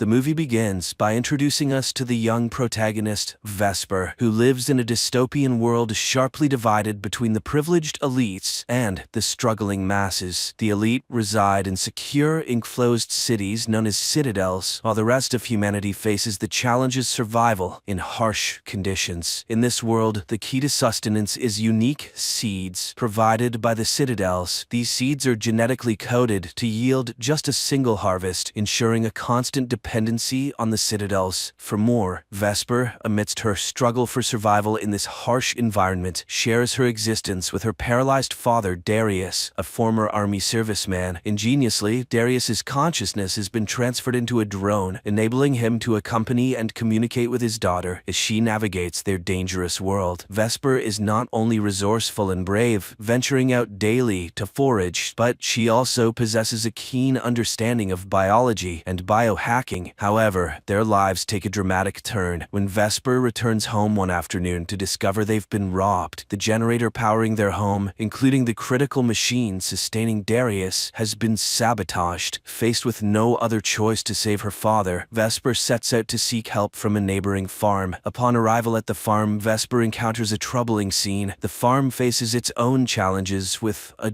jug, a genetically engineered human designed for labor, but devoid of intelligence. The jug has been injured, rendering it useless, and Jonas, the farm's leader and Darius's brother, instructs a young boy to kill it. After witnessing this unsettling event, Vesper approaches Jonas with a request for bacteria to restore their generator. In exchange, she offers a blood donation, a valuable commodity used by Jonas to trade for seeds from the citadels. Jonas expresses a desire for her to join their community, offering to care for her father as well. Vesper, however, is deeply unsettled by Jonas's intentions. She suspects that Jonas wants to use her as a breeder, a role she strongly rejects. After completing her blood donation, Vesper faces a dire situation when Jonas refuses to immediately provide the bacteria she needs in exchange. He explains that he must first sell the blood, a process that will take several days, time her father Darius does not have. In desperation and anger, Vesper attempts to reclaim her blood, only to be caught and forcefully expelled from the farm by Jonas. Undeterred, Vesper returns to the farm, exploiting a secret entry point known only to her. Vesper stealthily enters Jonas's lab and retrieves the bacteria she is owed. While there, she also manages to take some seeds acquired from the citadel. As Vesper heads home, she promptly repairs the generator and begins experimenting with the stolen seeds, hoping to unlock their fertility. In the forest, Vesper stumbles upon Camellia, a woman from the citadel, lying unconscious yet alive, with plants feeding off of her. Vesper acts quickly, clearing the plants and bringing Camellia back to their home, where she treats her wounds. Camellia then reveals that she was in the crashed glider Vesper had seen and is now desperately searching for her father, who is with her. Although not fully recovered, Camellia promises a reward for their help. Vesper agrees to assist in the search, despite Darius's objections. The following morning, Vesper sets out on her mission and soon locates the crashed glider, finding Camelia's father Elias inside. However, she's not alone in this discovery. Jonas and a group of survivalists also converge on the crash site. Jonas, cold and indifferent to Elias's pleas, decides to end his life simply because he is from the citadel. When Vesper attempts to intervene, Jonas dismissively shoves her aside. He also uncovers a woman's scarf in the glider, deducing that another passenger, Camellia, needs to be found. Back home, Darius suggests informing the citadel of the situation before Camellia takes any drastic action or Jonas finds her. However, the only way to communicate with the citadel is through a transceiver located at Jonas's house. Vesper reluctantly agrees to the plan, lying to Camellia that her search was fruitless, but promising to continue the next day. After a while, Camellia earns Vesper's trust. Vesper then decides to reveal her secret greenhouse. This greenhouse is a testament to Vesper's ingenuity, housing a variety of bioengineered plants, each with unique abilities and characteristics. Vesper takes pride in her creations, but still hopes to develop a plant capable of producing edible seeds. While Vesper tends to her plants, Darius quietly confides in Camellia. He admits he knows they can never gain access to a Citadel, but implores her to be kind, as Vesper's dream of reaching the Citadel means everything to her. Later, Vesper questions why they are excluded from the Citadel, to which Camellia explains the leadership's fear of resource scarcity. Vesper suggests they could take on the worst jobs, but Camellia points out the Citadel's preference for control. Unlike humans, the genetically engineered laborers, or jugs, don't resist. That evening, they share a musical moment, with Vesper singing while Camellia plays her mother's old instrument. The next day, Vesper once again sneaks into Jonas's house to use the transceiver. This time, however, Jonas spots Darius's drone and seizes it. While pretending to repair the drone, Jonas confronts Vesper about the missing seeds and the unidentified passenger, expressing his hatred for liars, especially within his own family. Vesper, refusing to admit anything, snatches the drone and flees, only to find it can't fly and crashes. In her attempt to recover the drone, Vesper stumbles upon a grim sight: the body of Jonas's assistant, who helped here before, left to die under a tree. Before she can process whether he was killed for aiding her, Jonas's followers apprehend her. They forcefully mark her hand with a seal, symbolizing her as Jonas's property. Distraught and overwhelmed, Vesper returns home, where Camellia immediately offers comfort. Guilt-ridden by her own deceit, Vesper breaks down and confesses to Camellia that Elias is dead. In a moment of stark revelation, Vesper decides to show Camellia the truth by taking her to see her father Elias's body, now tragically floating in the river. The sight overwhelms Camellia, leading to an intense emotional breakdown. She clings desperately to her father in grief, forcing Vesper to intervene and pull her from the river. During this intense moment, Vesper notices an unusual scar on Camelia's back that reacts peculiarly to her touch. This discovery leads to a shocking truth. Camellia is not a human, but a highly advanced jug, a creation of Elias, who was expelled from the Citadel for creating an intelligent slave. Camellia confesses her deception. She had been on the run and never had the capability to get Vesper and Darius into the Citadel. Angered by this betrayal, Vesper confronts Camellia physically before they return home. Once there, Vesper coldly tells Camellia to leave after she cleans up. Meanwhile, Vesper repairs the drone and shares the day's events with Darius. Darius, understanding the complex situation, urges Vesper to be more compassionate towards Camellia, explaining that jugs are bound to their programming and have no real choice in their actions. At the same time, Camellia, grappling with her lost purpose and fearing capture by the Citadel, contemplates ending her life. However, Vesper, influenced by her father's words, intervenes just in time. Realizing Camelia's potential contribution to her research, Vesper proposes to use a sample of Camelia's cells. The process proves challenging, as Camelia's cells are secured just like the Citadel's seeds. In an attempt to ease Vesper's frustration, Camellia plays music. Miraculously, the music unlocks Camelia's cells, allowing Vesper to modify the Citadel seeds successfully, creating a sustainable food source. And all it took was a little nickelback. Needing more supplies for further research, Vesper briefly leaves for the old lab with the drone. During her absence, Camellia stays to watch over Darius, which leads to a dangerous encounter when Jonas arrives. Initially, Camellia tries to feign innocence, but Jonas sees through her act and threatens Darius's life. Camellia agrees to go with Jonas without resistance. However, Jonas soon discovers the mark on her back, identifying her as a jug, and attempts to reprogram her to obey him. Vesper returns just in time, and a fierce struggle ensues, with Vesper, the drone, and Camellia fighting against Jonas. They manage to overpower him, but Vesper refuses to kill him. Instead, she strikes a deal. She will share the secret of the fertile seeds with Jonas if he agrees not to alert the Citadel. Despite Jonas's apparent agreement, he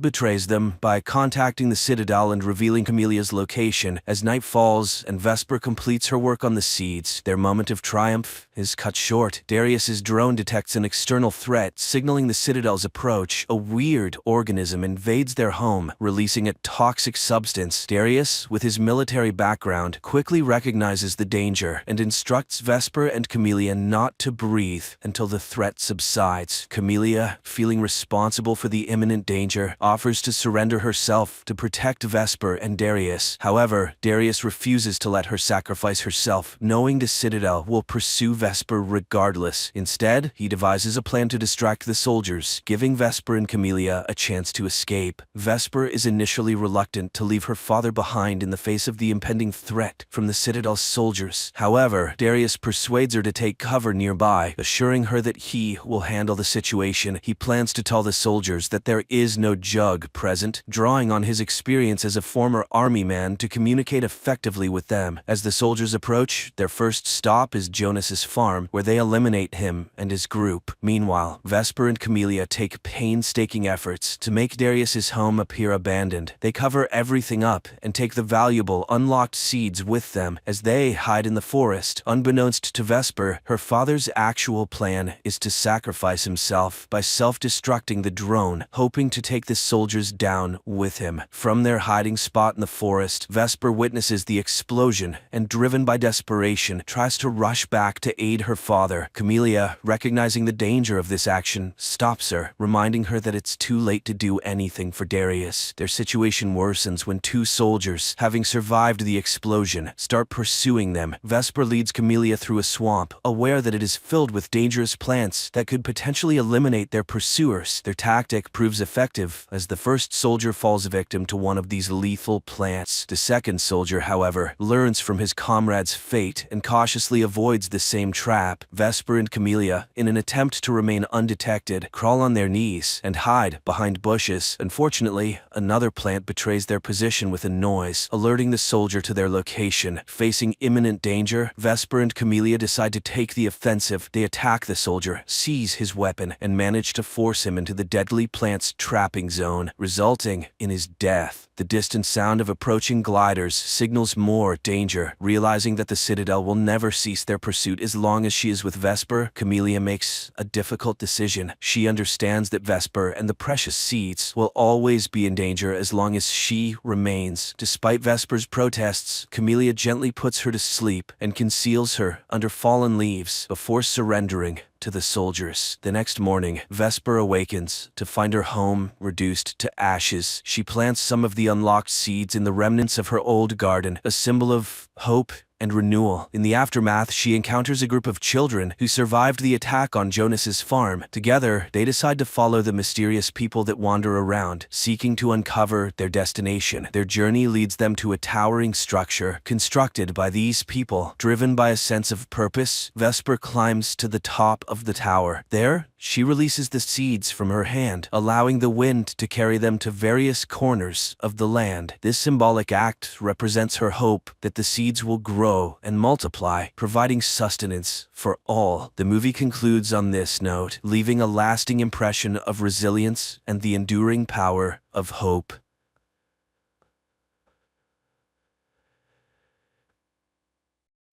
In a cabin in the middle of the forests of North Carolina, two people live, a woman named Nydia and her blind son Solomon. The only thing left from the father, a hunter, is an audio recording where he explains to the boy that they were forced to move to this place in the hope that his mother would be able to heal. But the hope was in vain. Nydia's condition only worsened. On that day, the mother calls her son to check the traps. Before leaving the house, the boy habitually ties a rope to his belt, the other end of which is attached to the porch. This measure is necessary so that the child can always find his way home, and so that the mother knows in which direction to look for him if something happens. The woman teaches Solomon how to set and find traps for animals, and approves of how quickly he learns. Later, she shows him how to properly skin animals without damaging the fur, which can then be used to make clothing. One day, the curious boy catches an insect and traps it in a jar, only to be saddened when he notices that the beetle no longer makes any sound. The mother explains that living creatures cannot survive like this. They need air, food, and water. One day, the woman suggests that the child go fishing to celebrate the birthday of his deceased father, who loved this activity and always took Solomon with him. Afterward, she plans to bake a cake, which excites the boy. The pair head to the river. Suddenly, Solomon notes that all the animals and birds seem to have disappeared, and a ringing silence surrounds them. The woman, who also notices this, jokes that they were scared of the boy and warn the fish in the river. The boy relaxes, but the unpleasant feeling remains in his soul. Sitting by the shore, he suddenly asks questions about death. Nydia is surprised but explains that death is simply a change of existence, like a chrysalis turning into a butterfly. Life continues but in a different form. But why is Solomon interested in this? After all, he is young, full of energy, and will live for a long time. After sitting by the shore with their fishing rods and not getting a bite, the woman suggests that the boy dig up some worms. He happily agrees and ventures deeper into the forest. The boy finds some worms near a rotten tree and feels an iron chain under the leaves. But as soon as he tries to pull it to find out where it leads, the mother arrives, sensing something suspicious in the forest. She praises her son for finding the worms, but suggests they finish fishing for the day. The pair return home, where the mother tends to the household chores, the garden and the goat, which provides them with milk. Solomon helps dig up root vegetables. The mother praises her son for his help, hiding that she feels worse and worse. In the evening, she bakes the promised cake and suggests that her son sing the traditional song, but the boy doesn't like it.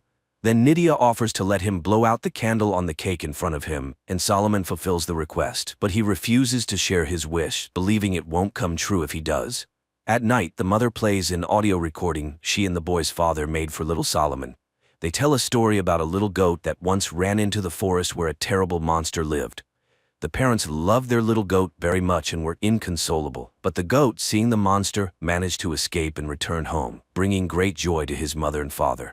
They hugged him, and he promised never to return to the dark forest again.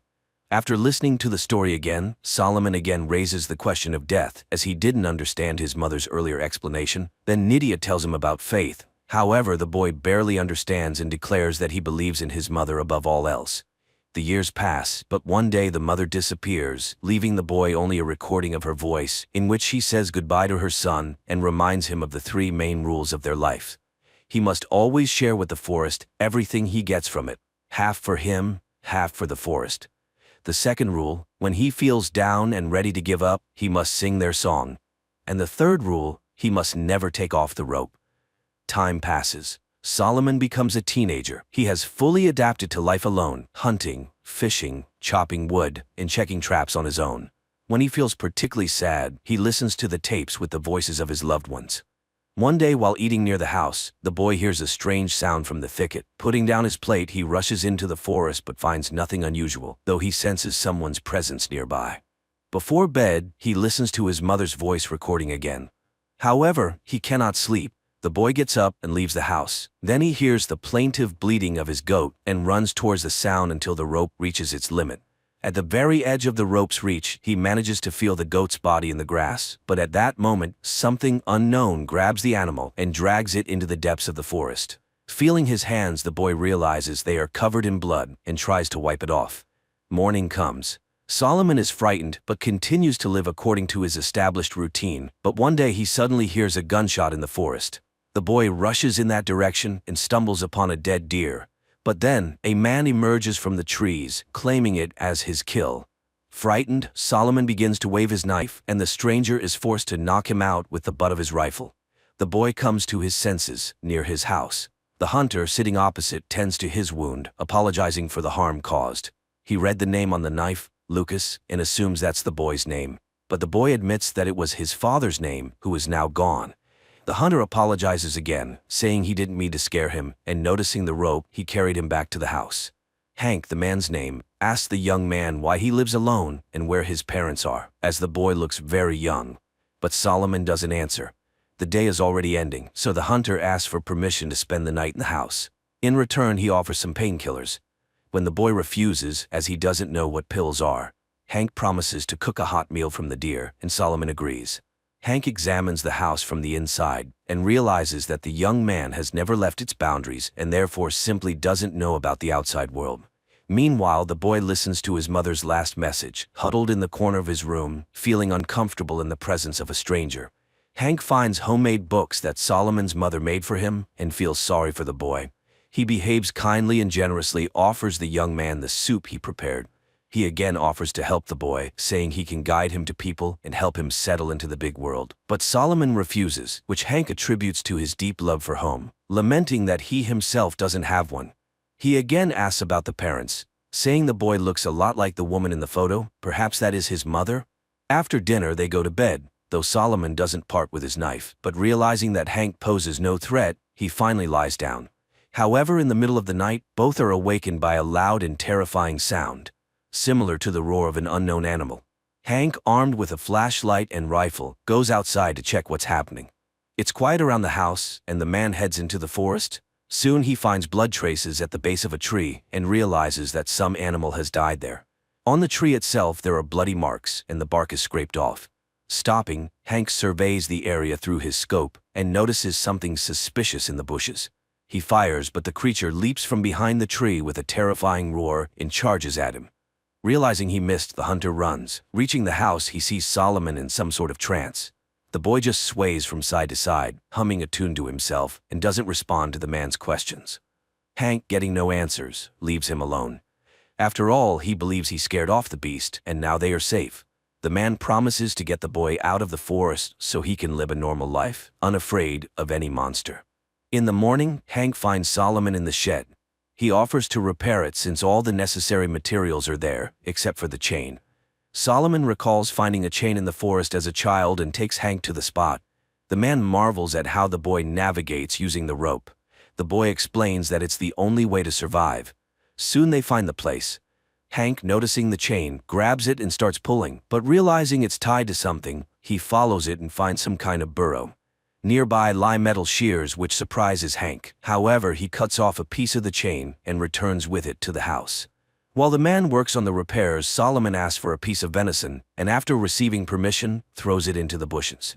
To the hunter's surprise, the boy explains that it's a rule. Everything taken from the forest must be shared with it, as his parents taught him. The hunter believes this practice explains the appearance of the beast they heard at night. He suggests they set a trap for the monster to ensure the boy's safety. He also extends the rope, giving the young man the ability to explore new areas. Soon they both head in the direction where Hank saw the unknown beast. Cautiously moving between the trees, they reach the edge of the previously marked area. Suddenly, something unknown grabs the rope and starts pulling Solomon. The terrified hunter chases after the boy, and catching up with the abandoned Solomon, immediately leads him back to the house. Hank tries to calm the young man, assuring him that the beast won't enter the house and they will definitely catch it in the traps they set. He also found his mother's diary and offers to read it to Solomon. The boy listens intently, a thoughtful smile appearing as he hears the lines filled with love and tenderness directed at him. But suddenly Hank stops reading mid-sentence, having read something terrifying. Not wanting to scare the boy, he assures him it's already late and they should go to sleep. As always, Solomon listens to his mother's recording before bed and then goes to sleep. Meanwhile, Hank, making sure the boy's asleep, leaves the house and heads to the place where they found the chain. He approaches the burrow, sees a pile of gnawed bones in front of it, and realizes that this is the lair of the beast. Meanwhile, Solomon wakes up and begins to search for his new friend, and Hank, with his rifle ready, approaches the burrow and suddenly sees a notebook similar to the one in Solomon's house. But this one is scribbled with simple doodles. Deciding that the find has no value, the man puts it back. Meanwhile, realizing that Hank is not around, Solomon sits on the porch and turns on the tape recorder, listening to his mother's voice. But at that moment, he hears a gunshot in the forest. Finding the rope, Solomon runs into the forest, where he suddenly stumbles over Hank's backpack and realizes that the man is somewhere nearby. At that moment, the rope's length ends. For the first time in his life, Solomon breaks the rule and takes it off to find his friend. He crawls around and finds Hank's lifeless body. Solomon mourns his loss when he hears someone standing before him. The terrifying, disheveled creature turns out to be Solomon's mother. Making inhuman sounds, she charges at him, but the chain restrains her. To drive away his fear, Solomon begins to hum the childhood melody. This makes the woman stop, and when she begins to hum along, the boy recognizes her. He cautiously approaches her, and when she lunges at him, she impales herself on a knife and dies. Her eyes, with strange vertical pupils, go still. The young man, coughing heavily, leans against a tree. Trying to recover from everything he's been through, he suddenly hears a crow cawing and looks up at the sky. And then, in his milky eyes, vertical pupils appear, meaning that along with his sight, he has inherited his mother's illness, becoming the new forest beast. A depressingly dull film that exudes hopelessness, cold, and a sense of inevitable futility. But the metaphor with the rope is very apt. A person should never lose their connection to home.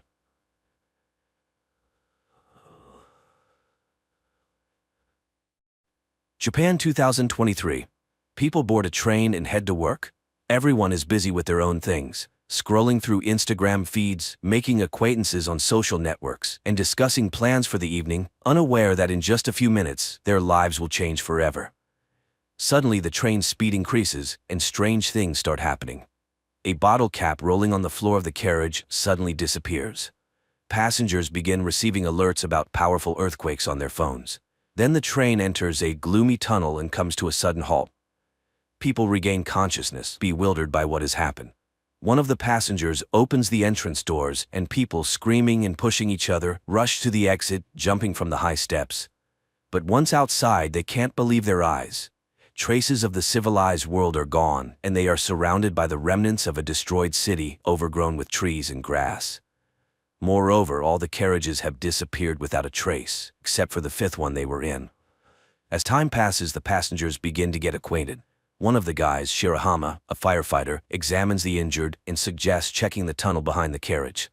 He is joined by a girl named Katana and a guy named Hayashima, who also wants to understand what happened. Meanwhile, the police in the city cannot figure out where the last two carriages have gone, while the rest of the train, along with the passengers, remains undamaged. The three volunteers enter the tunnel and walk through the dark underworld for a long time. Suddenly, they notice a light ahead and hurry towards it, but when they emerge outside, they are astonished. There is nothing around that would remind them of the year 2023 with skyscrapers and technology, just a vast, lifeless desert. Shocked, the trio returns to their fellow misfortune mates.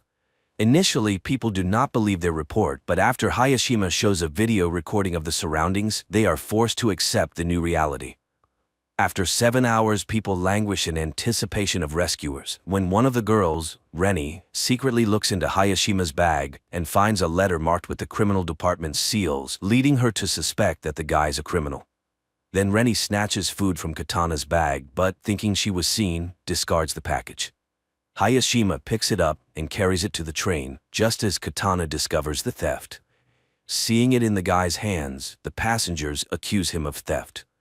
Moreover, Reni reports about the letter from the colony. Offended, Hayashima denies the accusations and announces his departure. At this time, Shirahama pulls out a box of fruits and offers to share them. While Katana is distributing the food, one of the guys reviews the video he made earlier, clearly showing Reni stealing the food. Realizing that Hayashima is innocent, Shirahama and Katana run after him, managing to save the guy who nearly falls into a deep ditch. In gratitude, he confesses that he works as a hairdresser and is already 30 years old. But he refuses to explain the origin of the letter from the colony. Night falls. Passengers somehow settle down to sleep, but many cannot sleep, worrying about their future. In the morning, people begin to realize that they may never return home. Shirahama tries to gather the scattering people, but a friend asks the guide not to take responsibility for others' lives. Then the firefighter confesses that because of him, his colleague was injured, losing the ability to walk. Now he believes he must help everyone he can. Together, they catch up with those who left and persuade them to return to the carriage to solve problems collectively. Seeing this, Hayashima remembers his brother who was in prison, and the letter in his bag was from him. Fate had it that he had to take on the upbringing of his younger brother, and he still feels guilty for his older brother becoming a criminal. Meanwhile, a couple of passengers explore the surrounding area and find the ruins of a high tower. This is particularly strange because the news reported its construction, which was supposed to be completed in 2026. And one of the passengers found a can in the forest dated that year. A biologist among them encountered a plant whose genetic modification takes 30 years. It turns out that they are in the distant future of Earth, and it's far from a joyful discovery. At the same time, in 2023, all channels are broadcasting messages about the disappearance of two carriages, which had at least 100 passengers. Night approaches, and many fall into despair, while Katana and Shirahama place plastic containers on the roof of the carriage, hoping for rain. In the morning, the biologist draws the others' attention to the dense greenery, which means there must be a body of water nearby. A group of youth sets out to explore the forest. Along the way, Hayashima confesses that his parents are criminals, and then the guy spots a frog. This means water is very close, but ahead are impassable cliffs, which can only be climbed with the help of ropes. The group returns to the train and, cutting wires, heads back to the cliffs. Shirahama climbs to the top and joyfully shouts upon seeing a waterfall. but looking around he is horrified. Instead of Mount Fuji, a sea stretches out before him. Returning, he tells the others about this, and people start to speculate what happened to their planet. At night, everyone goes to sleep, but the eldest passenger, Tanaka, goes outside and sees an unfamiliar person. But when he tells about it, no one believes him. Then it starts to rain, helping people to collect water and even bathe. Meanwhile, the biologist continues to study the surrounding fauna, finds several edible plants, and shows them to the others. And still, Katana manages to eat a poisonous berry, but fortunately, her poisoning is not fatal. The news that the girl has recovered has a sobering effect on the passengers. They finally realize that sitting still, they won't survive. People get to work and even make utensils from bamboo. Bank cards turn out to be decent knives. The group of youths brings water from the waterfall, and they prepare a soup from plants. But after dinner, some feel sick and the biologist discovers a couple of poisonous berries in the common pot. Someone remembers seeing Tanaka near the pot, who is not among them. Shirahama sets out to look for him, but stumbles, falls, and loses his torch. After a while, Shirahama returns without Tanaka, but with Hayashima's previously lost barber tools, which he had sorely missed. In the morning, the biologist announces to the people that he is going to look for a river, which should be nearby. His friends go with him. But in the forest, they encounter a stranger who injures the biologist and runs away. The guys carry him back to the train, where fortunately there is a medical student who provides the injured with first aid. The others help as much as they can and pray for the guy. Later, Tanaka unexpectedly returns from the forest. It turns out he worked for a security company and can show how to make traps around the camp. Reni asks Hayashima to fix her hair, and soon there's a queue for the guy. Meanwhile, Shirahama and Katana notice a teenager caught in one of the traps, but the youngster gets out on his own and runs away. The friends hurry after him and soon find themselves by the river, but the boy asks them to wait for him at the spot and disappears into the forest. Hayashima, noticing their disappearance, catches up with the pair. At this time, the teenager returns and leads the friends to carriage number 6, which mysteriously ended up several kilometers away from the 5th carriage. The passengers from the 5th carriage are welcomed by the leader of the group from the 6th carriage, Yumamoto. Their carriage was lucky to be near the river, where there was plenty of fresh water and fish. Moreover, among them was a builder who, under his guidance, they were able to quickly set up a camp and even build a kitchen and a toilet. The newcomers find the one who injured their biologist. He confesses that he did it out of fear, thinking they were going to attack him. He bows deeply, apologizing for his action. And Yumamoto admits that he believes a return to the past is possible. The man told them that in the early days, they found a small boat on the river, where he managed to fix the radio and catch a signal, apparently from Canada, where the year 2060 was mentioned. From what he heard, the man understood that in 2026 a disaster occurred. A huge asteroid fell to Earth, causing powerful earthquakes and tsunamis worldwide, instantly taking billions of lives. The dust thrown into the atmosphere blocked sunlight, leading to the extinction of the remaining species. But the main thing is that the asteroid didn't fall by chance. It was space debris, as besides state corporations, satellites began to be launched by anyone who fancied. One of the probes collided with a satellite, which in turn fell onto an asteroid, leading to a deviation of its orbit. So it was a man-made disaster. That's why it's so important to return to their year and change the future. Inspired by the example of the 6th carriage, the passengers decided to make a bath by the river. Meanwhile, Tanaka continues to deteriorate, making himself a doll from branches and talking to it. In the morning, the bath is ready. For the first time in many days, people bathe in hot water and wash their clothes. And the guys find a strange stone on the riverbank, which Yumamoto learns about. He sends his people to find it, but Reni notices strangers, and one of the guys lets slip that according to their leader, this stone might help them return home. The girls argue about the need to return, and Reni pushes Katana away. She falls and accidentally shifts a layer of soil, under which a dead body is discovered. Meanwhile, Tanaka reads in a newspaper an announcement about the search for a murderer in his description. At that time, Reni and Katana are attacked by guys from the 6th carriage, but Reni breaks free and runs to her own, where she tells about the found corpse, while Katana escapes from the guys through the forest. The 5th carriage decides to make weapons, while Shirahama and Hayashima run to the neighbors. But the girl is not there, and Katana meanwhile makes it to the boat. Yumamoto is forced to confess to the guys that he killed one of the passengers, who suddenly became aggressive and started attacking people with a knife. That's why he was recognized as a leader.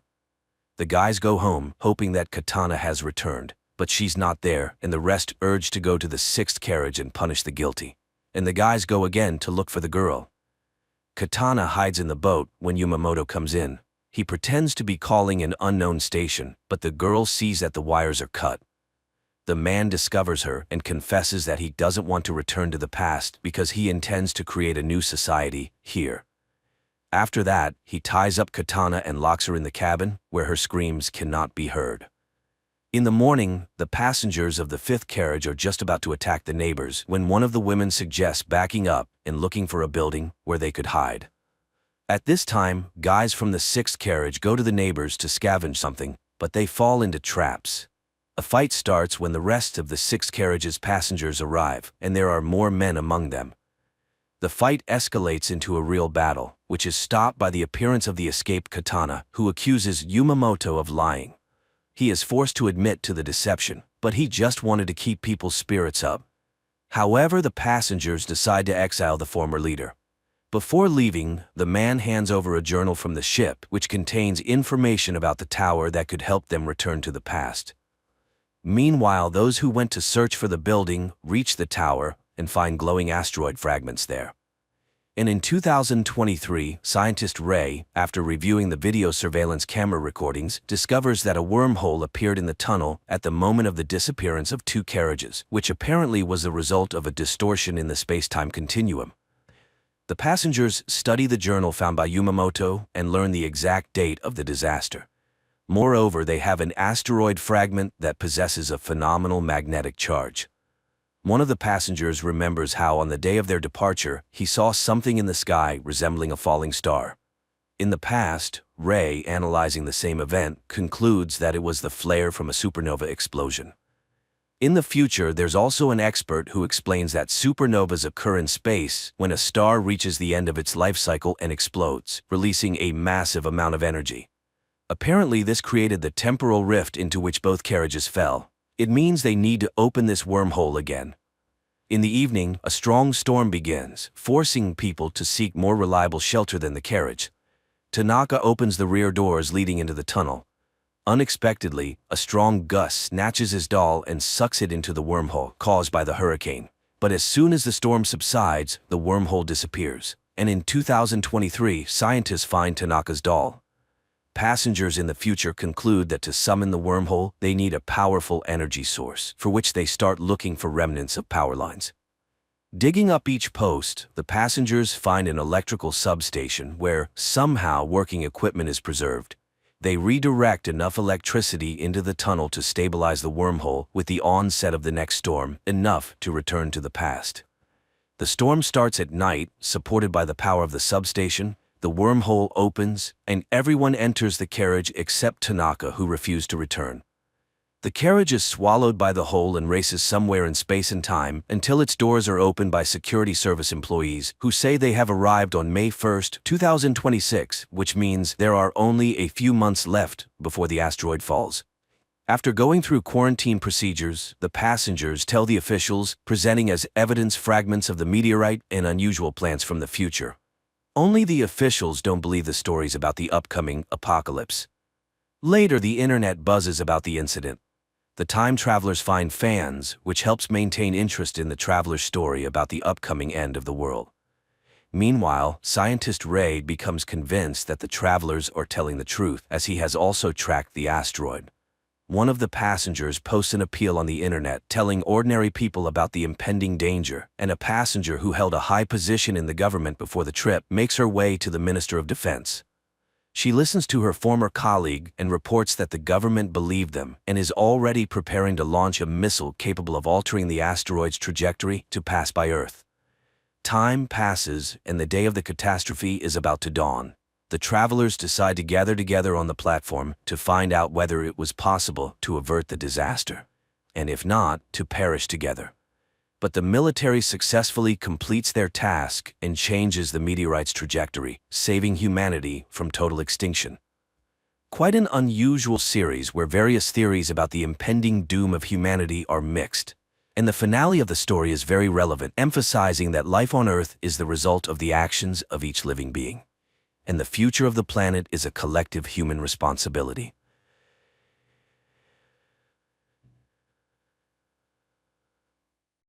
Czech astrophysicist Jakob wakes up in his ship thousands of miles from Earth.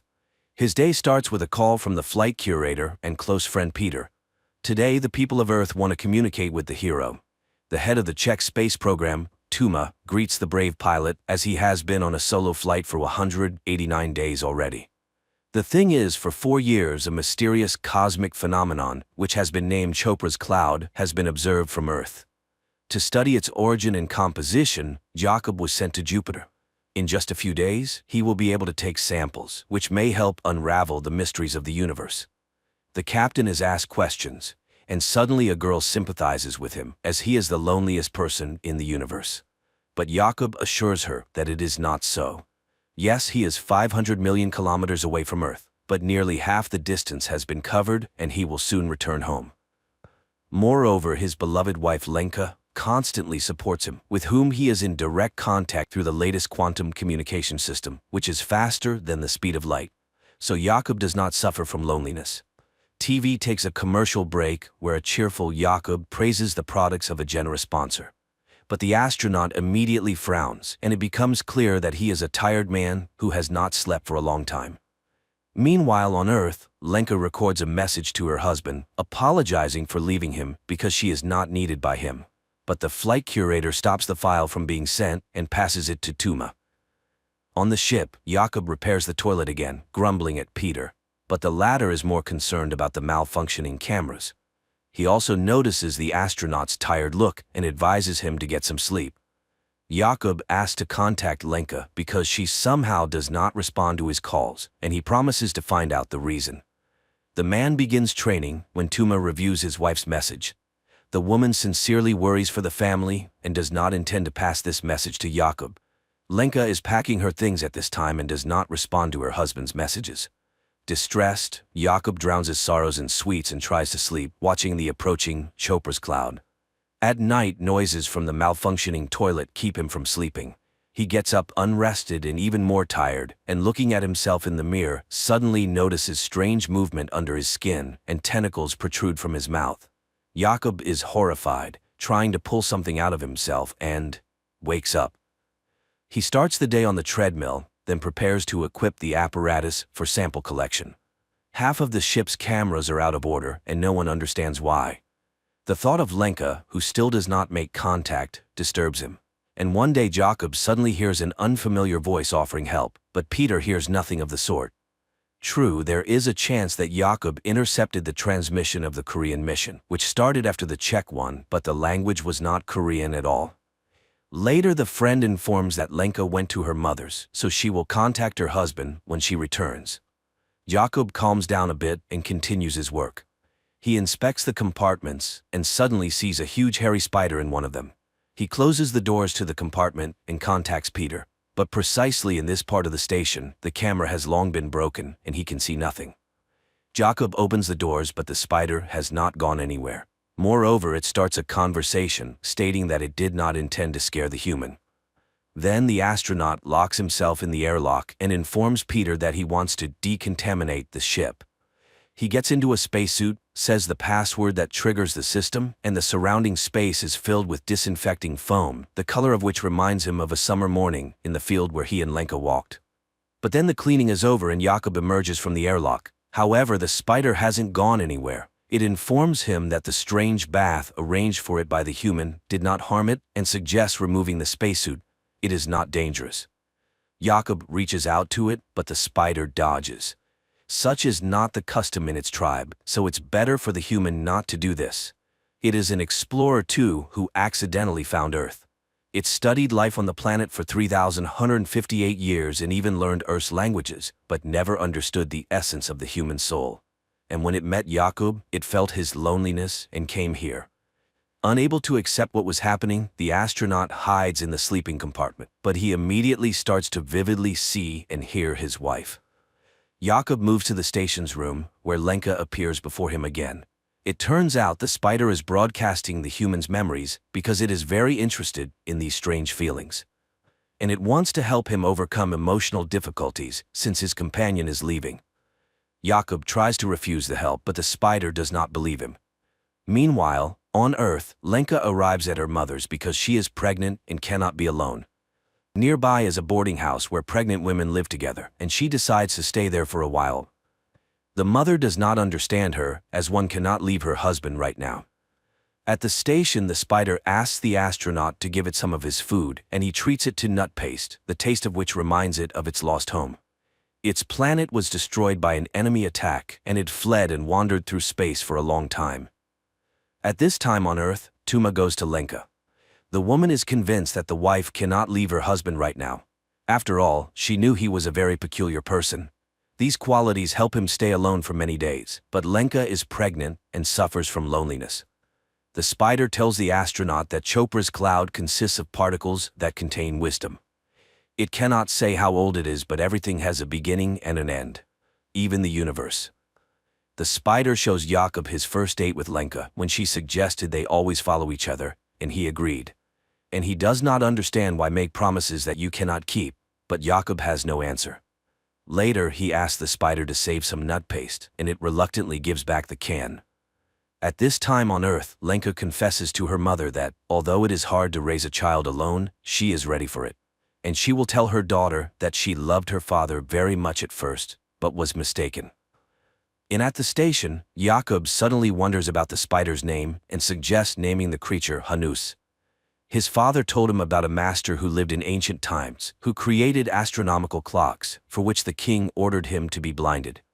The spider agrees to accept this name.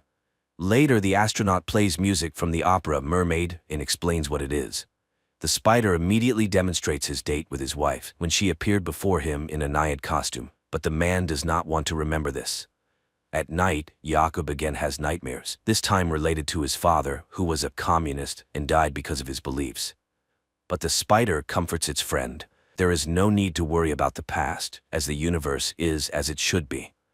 Later, Hannes watches in surprise as Jakob exercises, and Jakob explains that humans must do this in space, otherwise their limbs could fail. Hanus doesn't understand why leave the home planet then. At this time, Tuma visits Lenka. The woman tries to reach out to the wife's feelings, but she does not want to return to the past. Then the head says she will not pass her message, and the whole point of the silence surrounding their talks is that inside they are together. Meanwhile, there are only 45 hours left to reach the cloud. And then Lenka's voice spreads through the station. Jakob rushes to the transmitter and sees his wife's face on the screen. They talk about the past and the future when he sees a glowing particle in front of him, which Hannes calls the beginning. Jakob tries to catch it in a jar, but the particle freely passes through all surfaces. Suddenly, the ship loses all communication, and then Chopra's particles start swirling everywhere. Hannes calms the human. The beginning will not harm him, so there is no need to fear. It is a regular repository that cannot be described in human language. And then it asks why the arrival of a child so upsets Lenka. Because her feelings smell of fear. Jakob explains that they lost their first child, and he was not there then, nor now. For what? The spider shows Jakob their conversation when he promised to be there, but he lied to his wife, and she stopped believing him. Later, Jakob finally gets through to Peter on the quantum phone, but Hannes again turns on the man's memories where he and his wife discuss his journey. He was so confident that he didn't even try to understand his wife. The spider realized that Jakob is selfish, and he is to blame for his loneliness. So it lost interest in him and wants to leave. This causes a panic attack in the astronaut, who no longer wants to be alone. Jakob tries to grab the spider, but it itself presses the man's body to the bulkhead and reminds him that it preferred to communicate without touching. The spider lets the human go and flies to the other end of the station. Jakob desperately follows it, promising to change, and again sees Lenka in the guise of a naiad. He floats in zero gravity, remembering his wife and crying from the sense of realizing the loss. Then he calls Peter and asks him to visit the woman. The friend goes to the boarding house and hands her the quantum phone. Jakob talks about how he loves her and asks for forgiveness for his selfishness. Now he doesn't understand why he neglected the most precious. He wasted his life on nonsense and is not worthy of her. Immediately after the conversation, he hears Hanus's voice again, asking him to rest because he has atoned for his guilt. Jakob asks not to leave him, and the spider admits that it too fears loneliness. But suddenly the man notices that the spider is not feeling well, and it admits that although it escaped from the enemy, it was already too late. They had taken over his body, and suddenly it hugs the astronaut. For the first time in a long time, Jakob falls asleep deeply, and the spider has to wake him up because a great discovery awaits him. It even brings him a tube of hot coffee to bed, after which the astronaut makes the final preparations. He contacts the Czech Space Authority and reports that his mission is dedicated to all the people of Earth, but especially to Lenka. Afterward, he reduces speed and begins collecting samples using special equipment. But then the spider becomes very ill. Jakob abandons his task and tries to help his friend. The equipment gives an error, and Earth commands to cancel the sample collection. But Jakob hears nothing because he sees Hanus in open space. The ship's systems fail one after another, and the control center orders to end the mission and return. But Jakob puts on a spacesuit, takes a bomb, and goes outside.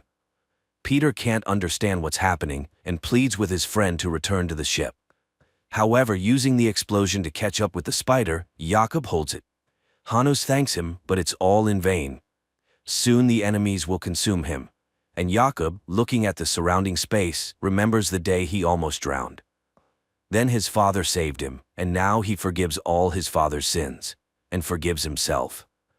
Hanus pulls him to the center of the cloud, where everything is gathered, the beginning and the end, the fluctuation of all times, his past and future, him, his Lenka, and his father. Every promise and punishment, everything is unchangeable and impermanent, but such is the truth of nature. The universe is as it should be. Before the man, Lenka appears again, and Jakob admits that their meeting is a miracle. Just like the meeting with the spider. Jakob hands his friend a can of nut paste he saved for him. The latter thanks him and asks to listen to the silence, after which it disintegrates into millions of particles, consumed by worm-like creatures that destroyed his race. And Lenka on Earth suddenly sees a glowing purple particle in the grass. Night turns into day. Jakob in a spacesuit wades through a transparent stream, above which, on a log, sits Lenka in a mermaid costume asking him to kiss her. Her face becomes the last thing he sees, at least for a moment, because at that time, he sees the lights of a South Korean ship which saves Jakob. Later he calls his wife Lenka, apologizes, and confesses that if he had known everything earlier, he would never have left, and she would kiss him once more. A fantastic, yet lifelike film. A work-absorbed astronaut had to be millions of kilometers away from his wife and hear a sermon from an extraterrestrial being to understand that family is the most important thing in his life, and one can only hope that he will manage to regain his sense of purpose.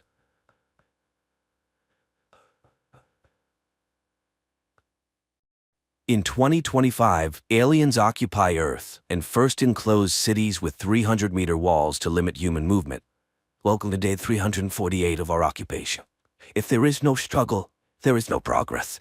One day, truck driver Will bids farewell to his wife Katie and their children, Grace and Bram, and drives to work through the streets of Los Angeles, patrolled by soldiers in red helmets. Later, from his conversation with a colleague, it becomes clear that Will is planning an illegal trip beyond the wall. He reaches a smuggler who places him in a metal box and covers it with ice. That's when Will discovers he has a fellow passenger, to whom he reveals he's looking for his 12-year-old son left behind the wall. Soon the vehicle enters through the gates, then an explosion occurs, flipping the truck over. Dazed, Will crawls out only to be captured by the red helmets. That same morning, Katie goes to an underground dealer for forbidden insulin. By restricting medicine, the invaders weed out the weak, making it very hard to obtain. She presents a bottle of alcohol for trade, but finds the insulin spoiled. She has to fight her way out with a pistol, risking drone detection and death for all. But Katie can't afford to be robbed. Meanwhile, Will is imprisoned, unable to call his wife. Katie is indeed worried, as walking the streets at night is prohibited. Then her sister Maddie arrives with her son, who needs the insulin. Katie assures she will find the medication and asks to stay with the children. She goes to her husband's colleague, who lies about not knowing Will's whereabouts. Katie has to return home empty-handed. Suddenly an alarm blares over the city. Katie hides under a military truck parked at the curb. A drone hovers above just as a prisoner is shoved into the vehicle. Just when Katie seems doomed, the truck starts moving and the drone flies away. The woman makes it home. In the morning, she visits her friend Broussard and reports Will's disappearance. It turns out he, like her husband, was with the FBI before the aliens arrived. He asked her to return home while he checks his remaining contacts, but Katie goes to the hospital, where she learns of the explosion at the city's entrance. Amidst the chaos, she sneaks into a storeroom and steals several vials of insulin. In prison, Will hears his cellmate's confessions, soon to be sent to work at a factory for the aliens. Then soldiers arrive, one shouting Will's real surname. He's recognized and taken to the Green Zone, where the world's leaders now reside. There, he's met by Snyder, a representative of the Los Angeles governor. Snyder knows Will's military and FBI background and his knack for catching dangerous criminals. Since the military and police vanished after the aliens' arrival, Will had to hide, but now Snyder needs his help, offering his family full protection in return. The Masters demand security, so Will lead a special unit, infiltrate the rebels, and capture their leader Geronimo. As the alien spacecraft is about to launch, Snyder takes Will to the balcony, hoping to persuade him to switch sides.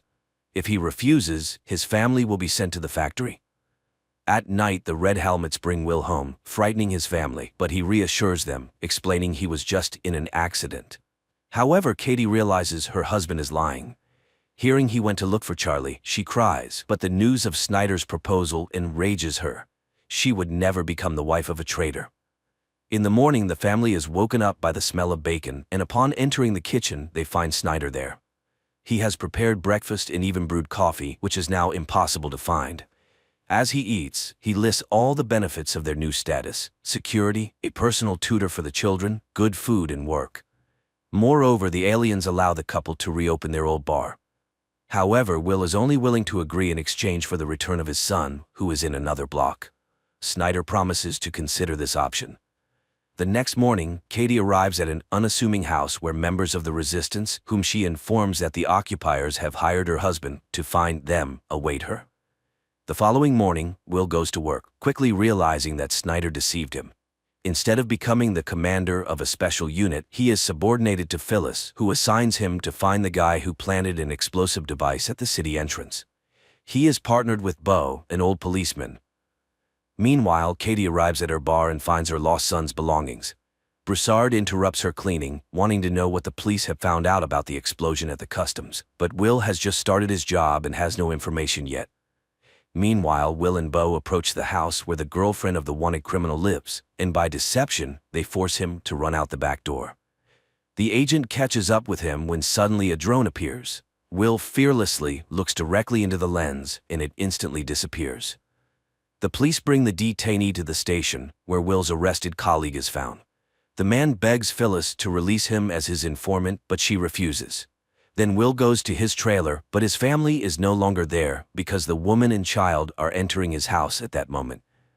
After hiding the mother and son upstairs, Katie drives to Broussard as the couple needs new documents, but he refuses to help, as the resistance cannot take risks. Katie leaves. At home, she confronts Will, who, learning that his friend's family is with him, takes them to a man who makes fake documents. On their way, they are stopped by the Red Helmets. However, after checking the pass, they let him go with apologies, leaving Katie in a state of shock. They safely arrive at the Masters, and while he makes the documents, Will tells Katie that he caught the guy who planted the bomb. And once he finds Geronimo, they will be able to bring Charlie back. Later, Will takes the woman and child to a camp where displaced people live. Katie meets with the resistance leader. Alexander calms her down, as the caught boy belongs to another group, but he promises to warn them. At the station, Will discovers that a group of prisoners is being prepared for shipment to the factory. Phyllis asks him to resign himself.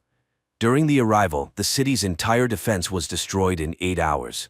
What can a bunch of rebels do? At night, Katie comforts her distraught husband when he is informed that the suspect has divulged the location of his accomplice's hideout. He leaves, and Katie rushes to the phone to warn Broussard.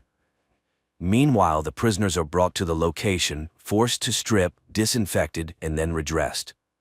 At the same time, the Red Helmets arrive at the location named by the detainee and find only the bodies of rebels. Will realizes that there is a spy among the police. The next morning, a man with a card enters an inconspicuous house on the outskirts of Los Angeles. Immediately, a radio broadcast begins with calls to overthrow the occupation, voiced by Geronimo. The Red Helmets detect the transmission and head to the location. At the same time, Bram duplicates the broadcast recording and hides the cassettes under the bed, but the military, storming into the house, find no one there. That same day, Katie participates in a resistance armed attack on a food truck for the first time. During the operation, one of their comrades, Kim, is fatally wounded. Katie tries to help him, but Broussard finishes the boy off, shocking Katie. Then, drones arrive and start shooting random passers-by. However, Broussard calculates the authorities' response time to the incident. After the operation, Katie rushes home and barely manages to wash off the blood traces. She is so shaken that she doesn't want to explain anything and locks herself in her room. That day at school, Bram gives a cassette to his teacher, who notices a change in the pattern of the alien ship's takeoffs. He saw a very large object circling Earth in the sky and now intends to make a more powerful telescope. The police arrive at the scene of the incident. Will notices the body of a boy who was clearly finished off. Phyllis orders to take his photo and quickly learns his name. After that, the Red Helmets go to his house and arrest his parents. Will is outraged by this and fails to notice Broussard in the crowd, who heads to the resistance base and reports what happened. But Alexander is confident that Kim left no traces. Will then goes home, where Katie explains her morning behavior with the things found in the bar belonging to their son. Distraught, Will blames himself for being powerless against the masters, but his wife promises her support.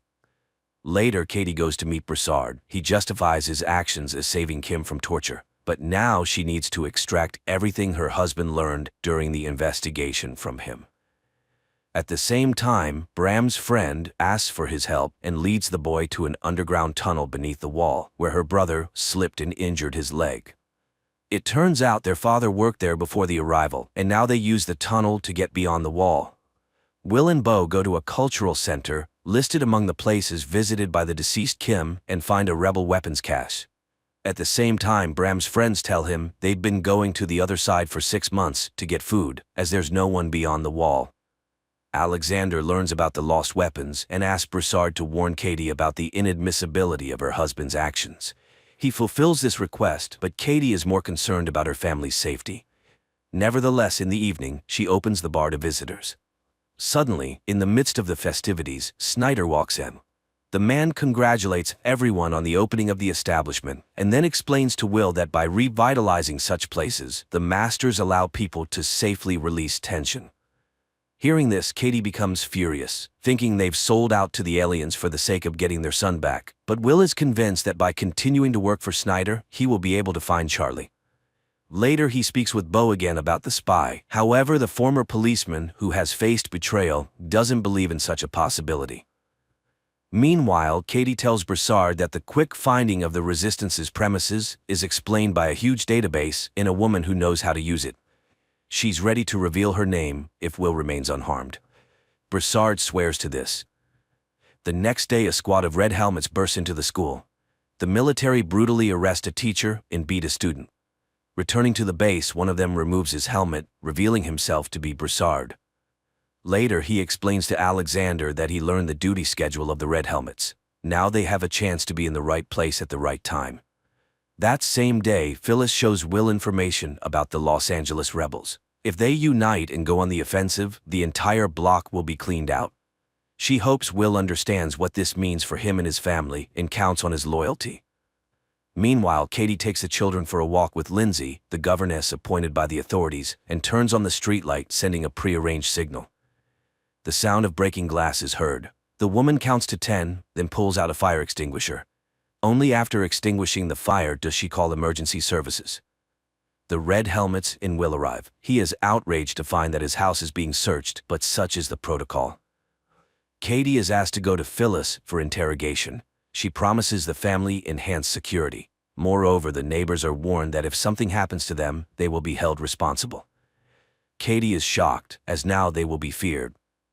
Phyllis interrogates her about everything, even the personal relationship between husband and wife. Meanwhile, Maddie goes to the Commission for the Preservation of Cultural and Artistic Items in search of work and introduces herself to Charlotte, the director, hoping to become her assistant. After his wife's interrogation, Will confronts Phyllis, but she shows him tapes found under Bram's bed and advises him to keep a closer eye on his son. For now, she'll hold on to these pieces of evidence. Furious, Will drives home, and after a tough conversation, Bram shows his father posters. Their appearance in the city signals the release of a new broadcast by Geronimo. Katie manages to extract a promise from Alexander not to touch her husband, and in return identifies her husband's boss, Phyllis, in a photo. Later, another broadcast by Geronimo begins in the city. This time, the police immediately detect the signal coming from the library and rush there. The man hears their approach but utters his final words, calling for resistance. He is arrested, although Will is sure it's not Geronimo, greatly disappointing Snyder, who had already informed the masters of their victory. That same day, Maddie witnesses Charlotte's anger, who needs a painting by a specific artist. Maddie reports she knows who had collections in the city, as she worked as an art historian. Meanwhile, the arrested man confesses during interrogation that he found the text for the broadcast in a pipe. The police go to the site and verify that the indicated pipe leads to the green zone. Charlotte's workers find art items in the house Maddie mentioned. In gratitude, the owner takes her on board and promises to help with insulin. That same day, Phyllis informs Will that as a sign of trust, she destroyed the tapes. The man goes home where Bram admits he listened to Geronimo because he was the only one who instilled hope in people. Katie arrives at the bar earlier than usual and finds Phyllis in the hall, who wants to talk to her alone. Phyllis talks about her husband and draws parallels with Will, who loves his wife so much that he doesn't see who she really is. She shows surveillance photos from the truck attack site and warns Katie that she's gotten involved with the wrong people. If Katie wants to survive, she will now work for her. After the conversation, Phyllis returns home, where her paralyzed husband lies. She greets him, but upon entering the living room, she finds Broussard there. Phyllis immediately understands why he came and asks him to kill her husband too. Broussard shoots. The next day, Beau and Will go to the crime scene and find the word Geronimo written on the wall. Snyder is furious because Phyllis was very close to the masters and demands the criminal be found. A message comes in about the capture of one of the Geronimo group. Will interrogates the young man, who gives an address in the green zone. The red helmets burst in there, finding a concealed room and several people who call themselves the Geronimo group. Meanwhile, Bram, accompanied by his girlfriend, passes under the wall and ends up in a deserted city, where they find necessary supplies in a huge warehouse. Back in Los Angeles, news is broadcast that the underground has been eliminated, although Will doesn't believe it. Snyder once again becomes enraged because he sees that the captured couple doesn't look like terrorists. He refuses to fulfill the agreement about searching for Charlie and appoints Will as the head of the group. Will immediately begins searching for the mole, and Phyllis's assistant, Jennifer, reminds him of his wife, suggesting he might be the source of the leak. Returning home, Will sees Bram giving his sister markers brought from beyond the wall, but the son lies that he traded them for oranges. Snyder interrogates a man who claimed to be Geronimo, but he confesses that he is just an actor. Snyder convinces him to play out his role in exchange for being sent to another block. At the same time, Bram rushes to his teacher and promises to get him a powerful lens for his telescope.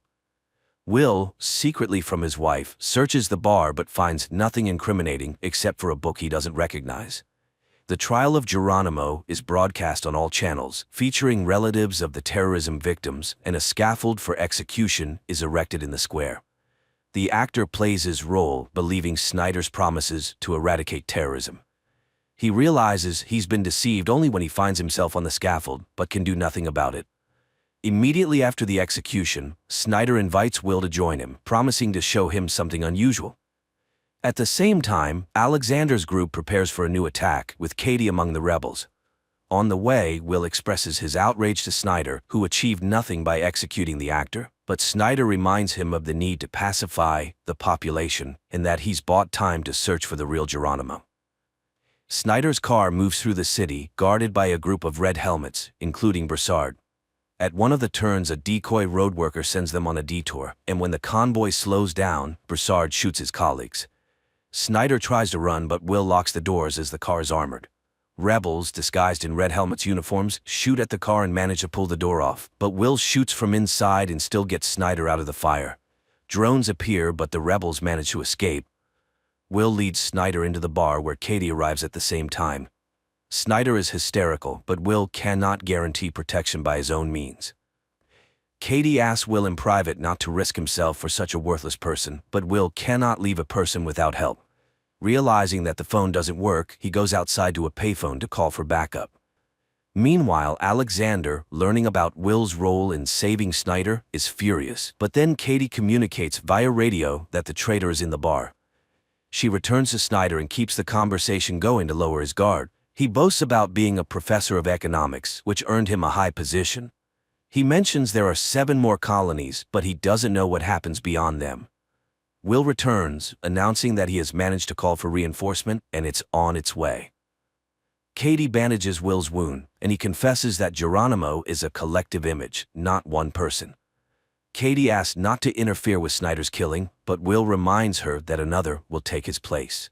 Then, Snyder reveals that his people have found their son, and he is currently negotiating Charlie's return. Suddenly, there's a knock on the door. They hide Snyder in the bathroom. Broussard enters in a red helmet's uniform and searches the place. Katie leads him to the basement, asking to ensure Will's safety, but he can't guarantee anything as her husband is always diving into the fray. Broussard eventually leaves, but Will is sure he is a member of the resistance and will return with backup.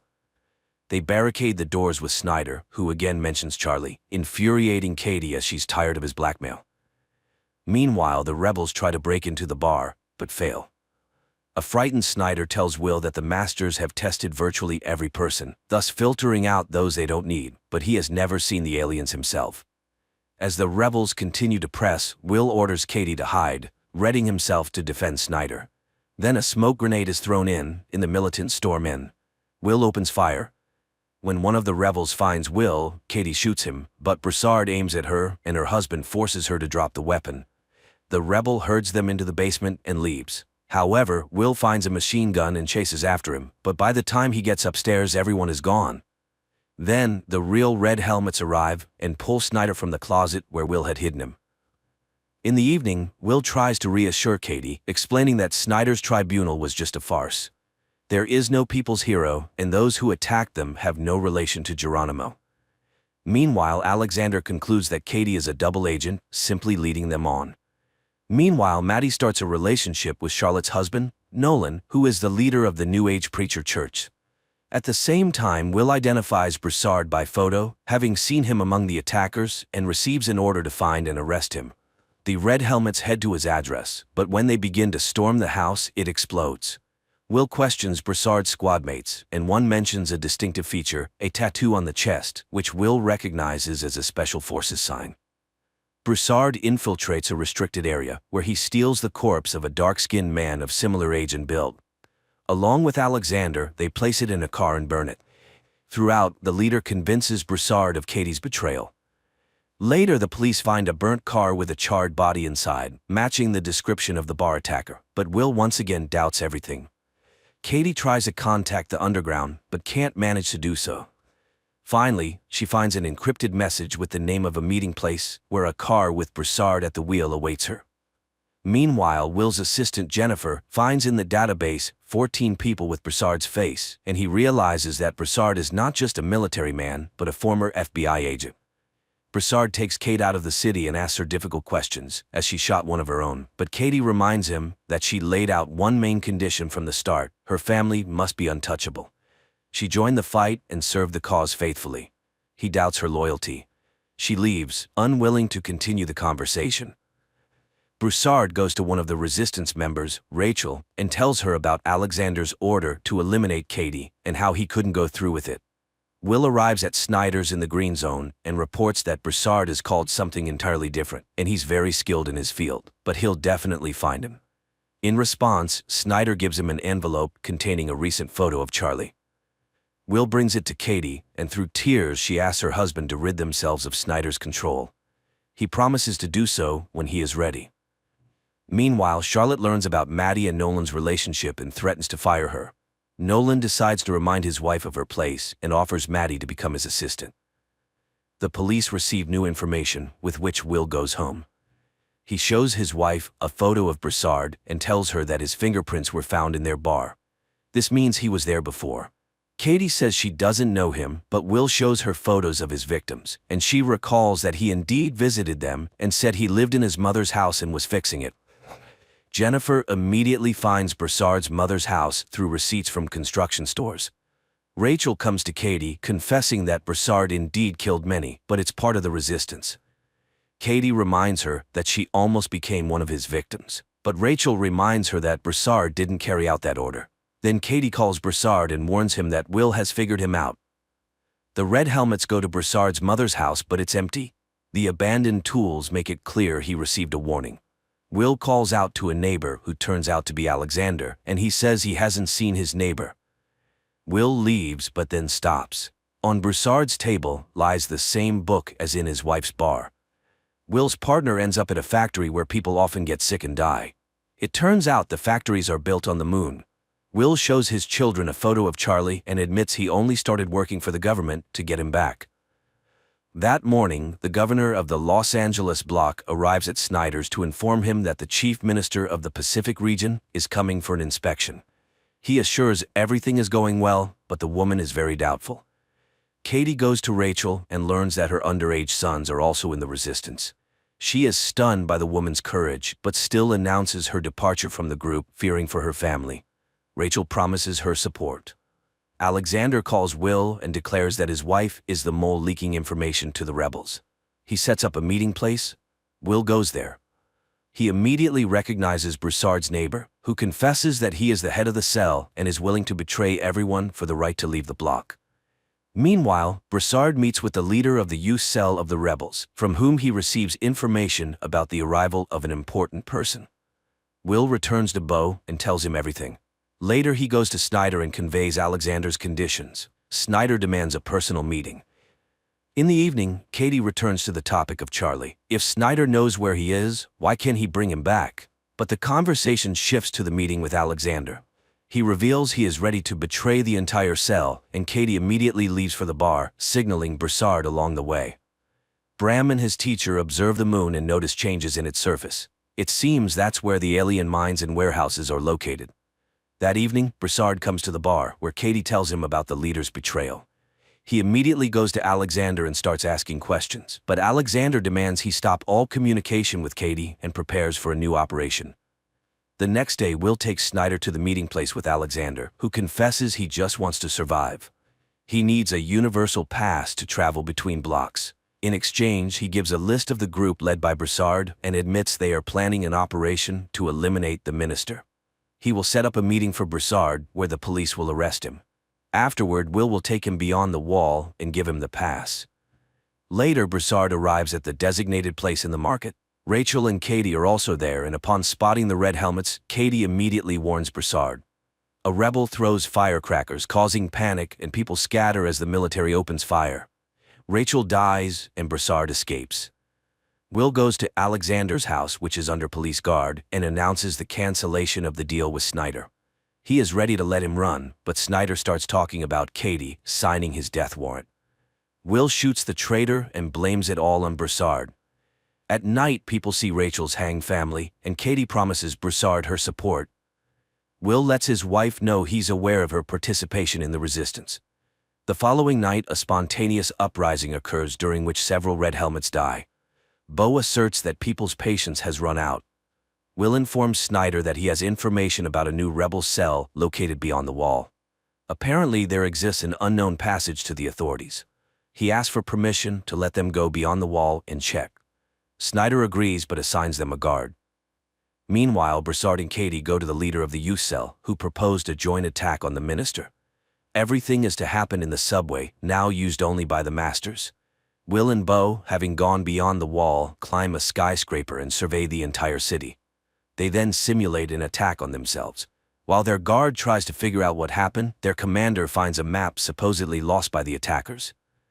Later, Will points out to Snyder the marks on the map, indicating the rebels' attack points. Snyder reports the found tunnel under the wall. Members of the youth cell show Katie a micro-drone shaped like a bee, capable of flying anywhere and gathering any information. The rebels finalize the attack plan. Broussard teaches Katie how to shoot. At that time, Red Helmets led by Snyder come to Nolan's house, accusing Charlotte of hiding valuable paintings from the masters and arresting her. That evening, Katie finds a book about the benefit of the arrival, given to her daughter by Lindsay. She immediately calls Will and tells him about how the new church is indoctrinating children. Will then informs her that they will move to Beau's house, located beyond the wall, accusing her of spying on him, but Katie can no longer bear it. They constantly lie to each other, and it's killing their family, and hiding, even beyond the wall, is impossible. Will asks Beau to run alone. Katie and Broussard, killing guards, descend into the subway, open a backup entrance, and the group infiltrates inside. The rebels cause an explosion, derailing the train. Searching the wrecked wagons, people find an alien's body. Will learns about this and heads to the station, where the governor soon arrives, announcing the kidnapping of a master. There was already an incident when 2 aliens died, leading to Dallas's destruction, so people must understand what awaits Los Angeles if they don't find the missing master. At the same time, a group of rebels transports the alien to a secret location, blocking signals with metallic foil. Will rushes home and asks Maddie to hide the children. She suggests taking them to the green zone.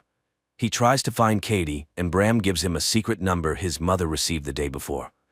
While the rebels try to move the alien to another location, a curfew is declared in the middle of the day. Maddie and the children end up in a huge queue, and as they try to break through, Bram runs away. Meanwhile, the rebels hijack a Red Helmet's car and load the alien into it. At the same time, the police receive subway camera footage. Will recognizes Katie but doesn't show it. Bram runs to his teacher and leads him to the tunnel.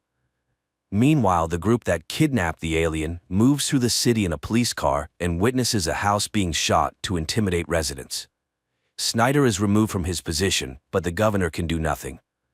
Meanwhile, the alien is brought to a laboratory, shielded from any observation methods, and they attempt to open his suit. Will gives the rebel codebook to Jennifer. Together, they review the operation footage from Broussard's arrest attempt and identify the youth cell leader, who is also in the database. The rebels figure out how to activate the communicator on the alien's wrist when Will knocks on the door. He asks to hand over the kidnapped and run, or he won't be able to save them, but Katie refuses to open the door, instead breaking the isolation, forcing the rebels to flee through a secret passage. At that moment, drones converge on the house. Katie opens the door, and Will calls the police. The alien is taken away. Snyder thanks him and gives him a universal pass beyond the wall.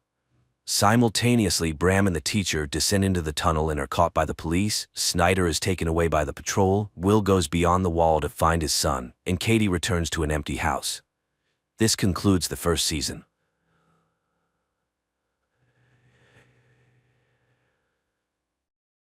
It all begins in a desert, where a lone child stumbles along, gnawing on a human finger, searching for his mother.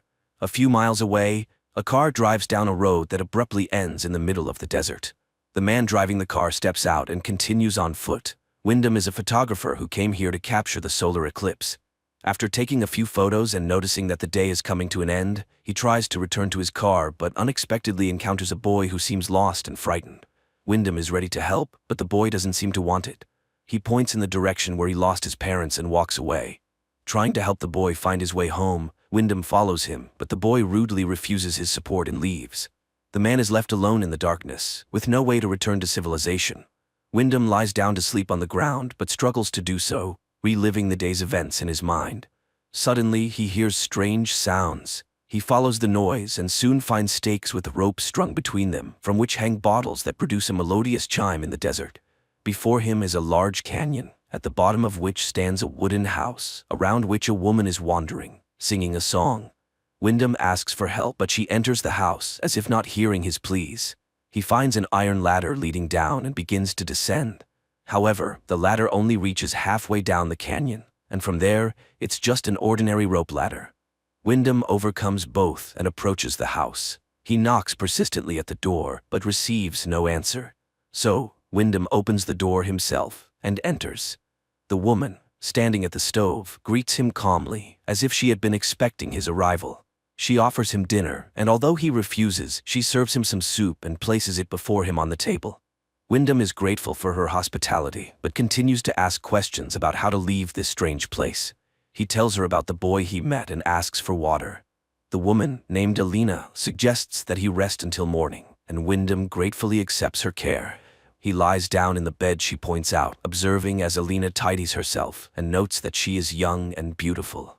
The next morning, he gathers his things and heads outside, hoping to find a way home. But strangely, he cannot find the rope ladder he descended the previous day. Without it, reaching the iron section is impossible. Wyndham returns to the house and, taking out his camera, takes pictures of the surroundings and the drawings on the canyon walls. Everything is quite gloomy and reminds him of death in all its forms. He then notices Alina, who is busy repairing the roof, and asks her about the missing ladder, but she either does not understand what he is talking about or pretends not to. Although her words imply that there are other residents here, she does not tell him anything directly. Disappointed, Wyndham walks around the canyon, periodically calling for help, but to no avail. Later, Alina asks him to undress so she can wash his clothes, saying it wouldn't be proper to return home so dirty. The man has no choice but to comply. That night, he struggles to sleep again, goes outside, and once again tries to find a way out, but there is none. In the morning, he searches the house and, finding a hammer, tries to climb the canyon wall. Suddenly, he notices a movement above, and then a chicken carcass falls down, causing him to lose his balance and fall. Wyndham regains consciousness in the darkness. His leg is injured by his own hammer, and he cries out in pain. Alina rushes to help him, but she does not answer his questions about the children he saw on the cliff. For several days, he drifts in and out of fever, unable to distinguish between night and day, unsure if he is truly seeing children around him. But the day of recovery comes. Limping, Wyndham makes his way outside. He demands that Alina tell the children above to pull him out of there, but she pretends not to understand him. She offers him to stay, promising to take care of him and ensure his well-being. But Wyndham doesn't need this. He wants to return home, to his work. He rudely pushes Alina away, rejecting any help. The man examines his leg and realizes that it will be a long time before he can use it fully. Suddenly, he hears voices from above and looks up to see the boy holding a little girl by the hand. The pair cheerfully ask how they can help, and upon learning that Wyndham wants to climb up, the boy promises to bring ropes and pull him out with his winch. But before leaving, he asks a rather strange question about Wyndham's favorite color. Wyndham replies that it's red and begs them to hurry. The boy and girl leave, and Wyndham checks his wallet in his pocket, not intending to return for his other belongings. Suddenly, a rope falls from above, and the same boy advises him to tie himself tightly, which Wyndham does. They begin to pull him up, and the man is already anticipating his rescue, but about halfway up, the rope stops. Dangling over the canyon, Wyndham screams, then tries to climb the rope himself, but lacks the strength and ends up hanging helplessly under the merciless sun. He regains consciousness from moisture, but when he looks up, he sees the boy spraying him with a hose, mocking the helpless man.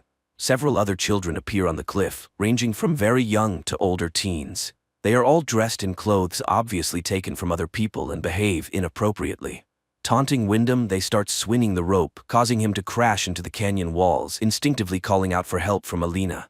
He sees the woman shouting angrily at the foolish children and loses consciousness after another blow to the wall. That night, he wakes up in bed and immediately tries to get up.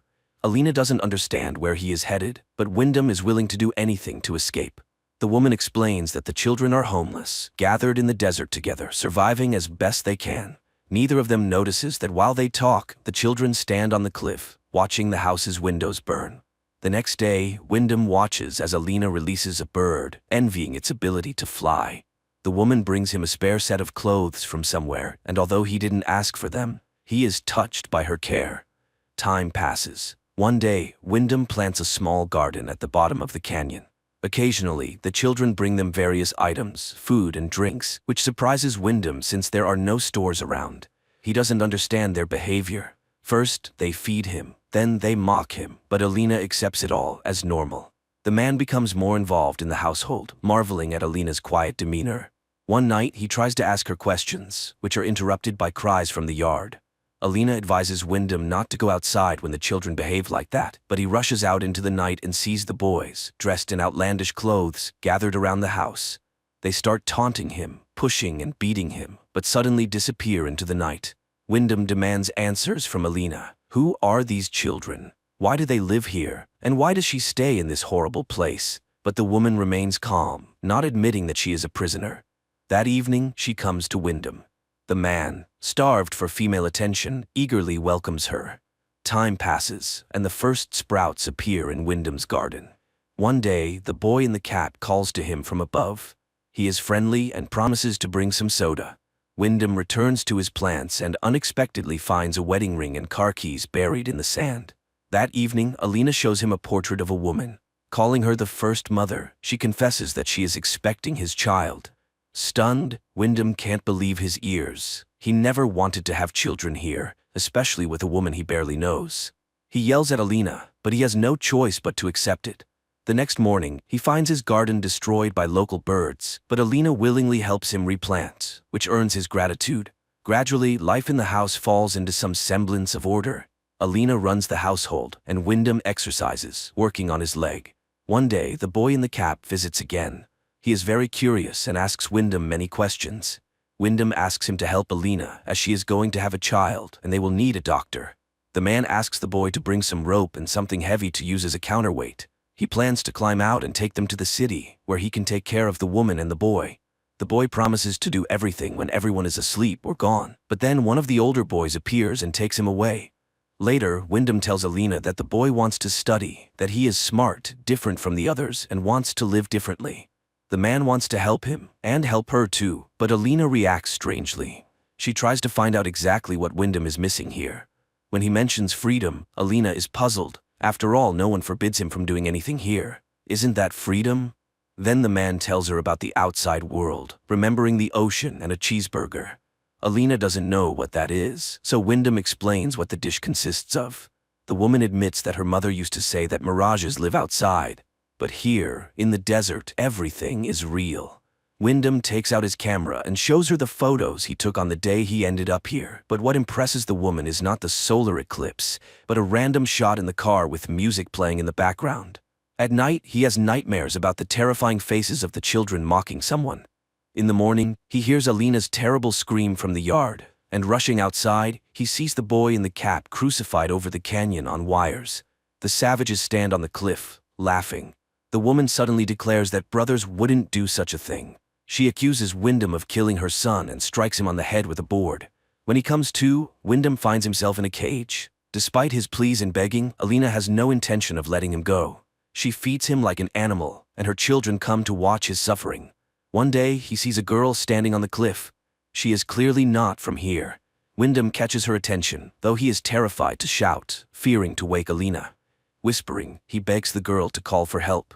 She understands him, promises to do everything necessary, and leaves, assuring him she will return soon. Wyndham waits in hiding, watching the heavily pregnant Alina as she goes about her chores. Suddenly, he hears screams and sees the savages catching the girl. They drag her to the cliff and dramatically kill her before his eyes. Time passes. Wyndham remains in the cage. He involuntarily witnesses unnatural rituals performed by Alina, her children, and her brothers. One day, he suddenly tells Alina that he wants to stay here forever, to raise his child and love Alina, who will become his queen. He will teach the child everything he knows and is ready to give himself completely. And this is his choice. But hearing the word choice, the woman laughs. He never had one. He is just a seed blown here by the wind. And this child is only hers. The man will stay in the cage until the baby is born. After that, nothing in the desert goes to waste. Finally, the day of birth arrives. Alina screams in the house as Wyndham paces in the cage. The woman reaches him, begging for help, as she has never had such a difficult birth before. She releases the man from the cage, and he does his best to ease her pain. The children stand on the cliff, watching what is happening. Suddenly, Wyndham sees a ladder descending from above, but Alina cries out, and he stays by her side. The child is born at the moment of the solar eclipse. Wyndham takes the baby girl in his arms and kisses her, overjoyed to be a father. Alina begs him to give the baby to her, and when she receives the child, she promises to feed and protect her until she becomes the new mother. Then she will fulfill her purpose, just as Wyndham has fulfilled his now. At that moment, the boy sneaks up and slits the man's throat, exulting over the collapsing body, assuring him that he is doing it for the mother. Later, Alina gathers Wyndham's belongings and packs them in a chest. then goes to the baby, promising her that everything will be fine. Meanwhile, Wyndham's body decomposes in the yard of the house, sprouting grass and turning to dust. This is where this unusual film ends.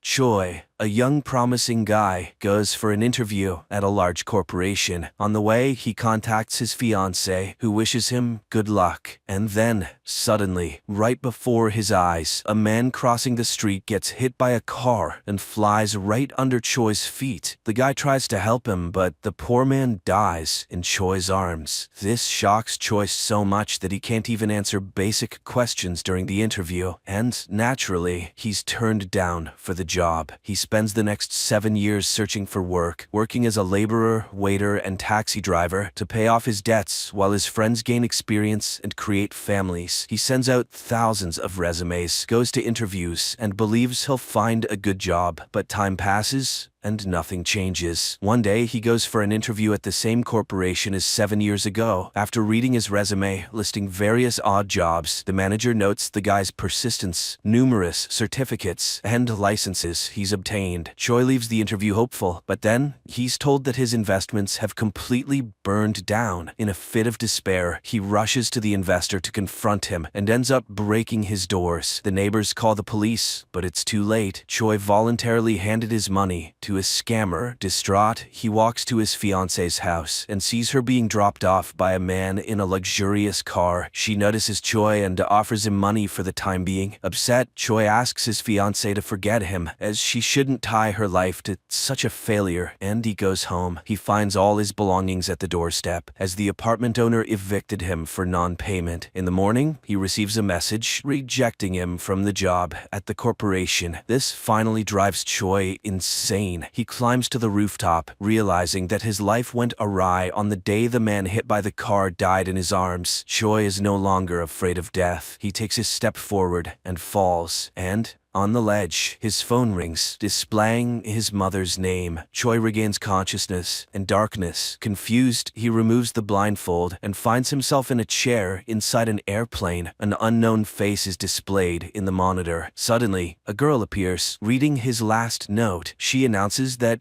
he's dead, but strongly disagrees that death is a way to end the pain. She transports Choi to a place where she intends to show him real suffering. They find themselves on a tall tower, with cries coming from below. She is the goddess of death and intends to punish him for insulting death. With those words, the girl throws Choi down and he falls into a horde of horrifying creatures in a sea of blood. He screams, fights off monsters, and he's back in the airplane cabin, facing the goddess of death. Choi learns that as punishment, he must die 12 times in different people's bodies. If he wants to avoid hell, he must try to survive in at least one of the given lives. Choi tries to object, but death disappears. The plane's engine starts shaking, and a terrified Choi puts on a life jacket, despite the flight attendant explaining that it's just turbulence. Soon, everything stabilizes. Choi looks around the plane's cabin and marvels at the expensive items. Then, an unfamiliar glowing object appears before him, containing memories and skills of the person whose body he now inhabits. Choi finds himself in the body of the second son of the owner of the corporation, where he was so eager to get a job.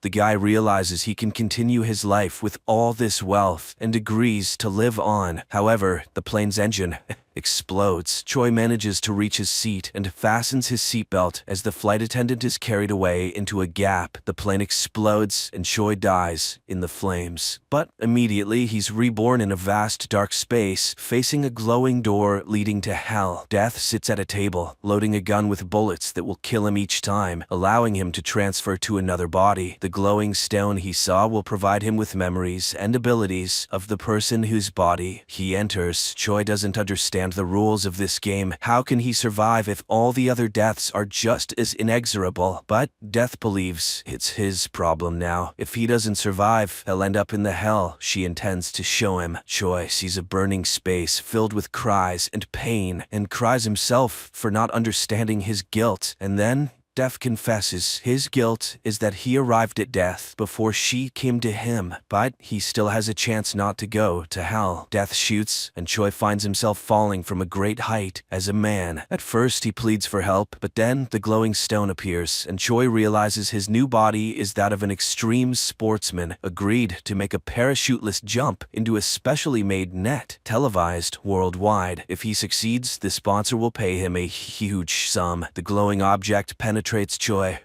and endows him with the abilities of an athlete. The guy is confident that he can do it all. However, he crashes right in front of the net, shocking viewers worldwide. Choi finds himself on the brink of hell once again. He's outraged. He didn't have the slightest chance to survive. Then the guy starts recounting that he was born into a poor family, couldn't find a job, and lost his fiancée. He had nothing to hold on to. Death mocks his enumerated problems and shoots him in the head. Choi finds himself in the body of a teenager this time. He then sees one of his classmates watching a video of the crashed athlete and laughing at his death. A glowing stone appears, and Choi learns that he lives with his mother because his father died. The woman works hard to support her son, but he hates school because the class leader bullies him, and one day, after another beating, he decided to jump from the roof, and that's when Choi enters his body. Choi realizes that if he survives, he won't go to hell and can start over, but the class leader immediately reminds him to bring him some milk. He needs some milk! An indignant Choi grabs a chair and attacks the leader to teach him a lesson, but the leader's friends come to his aid. One of them, a tall, strong guy, beats up Choi, and no one comes to his rescue. During classes, Choi reflects on his situation and concludes that he first needs to gain the support of the strong guy. He returns home and, looking at the poor apartments, remembers his mother. He also grew up in poverty with a single mother, who is now completely alone. Having dinner with another mother, he sees his own and cries from the pain of loss. In the evening, he receives a message demanding money from the class leader, who constantly bullies Choi. The next day, Choi meets with the strong guy, and he explains that the class leader is friends with the strongest 11th grader, and he allows his henchmen to do whatever they want. During lunch, the leader again bullies Choi, and in front of the whole school, Choi pours noodles over his head. Shocked by such audacity, the leader orders the strong guy to catch Choi, but he suddenly refuses because he doesn't want to miss lunch. Realizing that no one is going to protect the leader, the others laugh at the now former leader. The strong guy remembers how Choi asked him not to interfere with what's about to happen. The former leader rushes to the 11th grader, who leads his gang to settle the matter. But upon seeing who his help was needed against, he's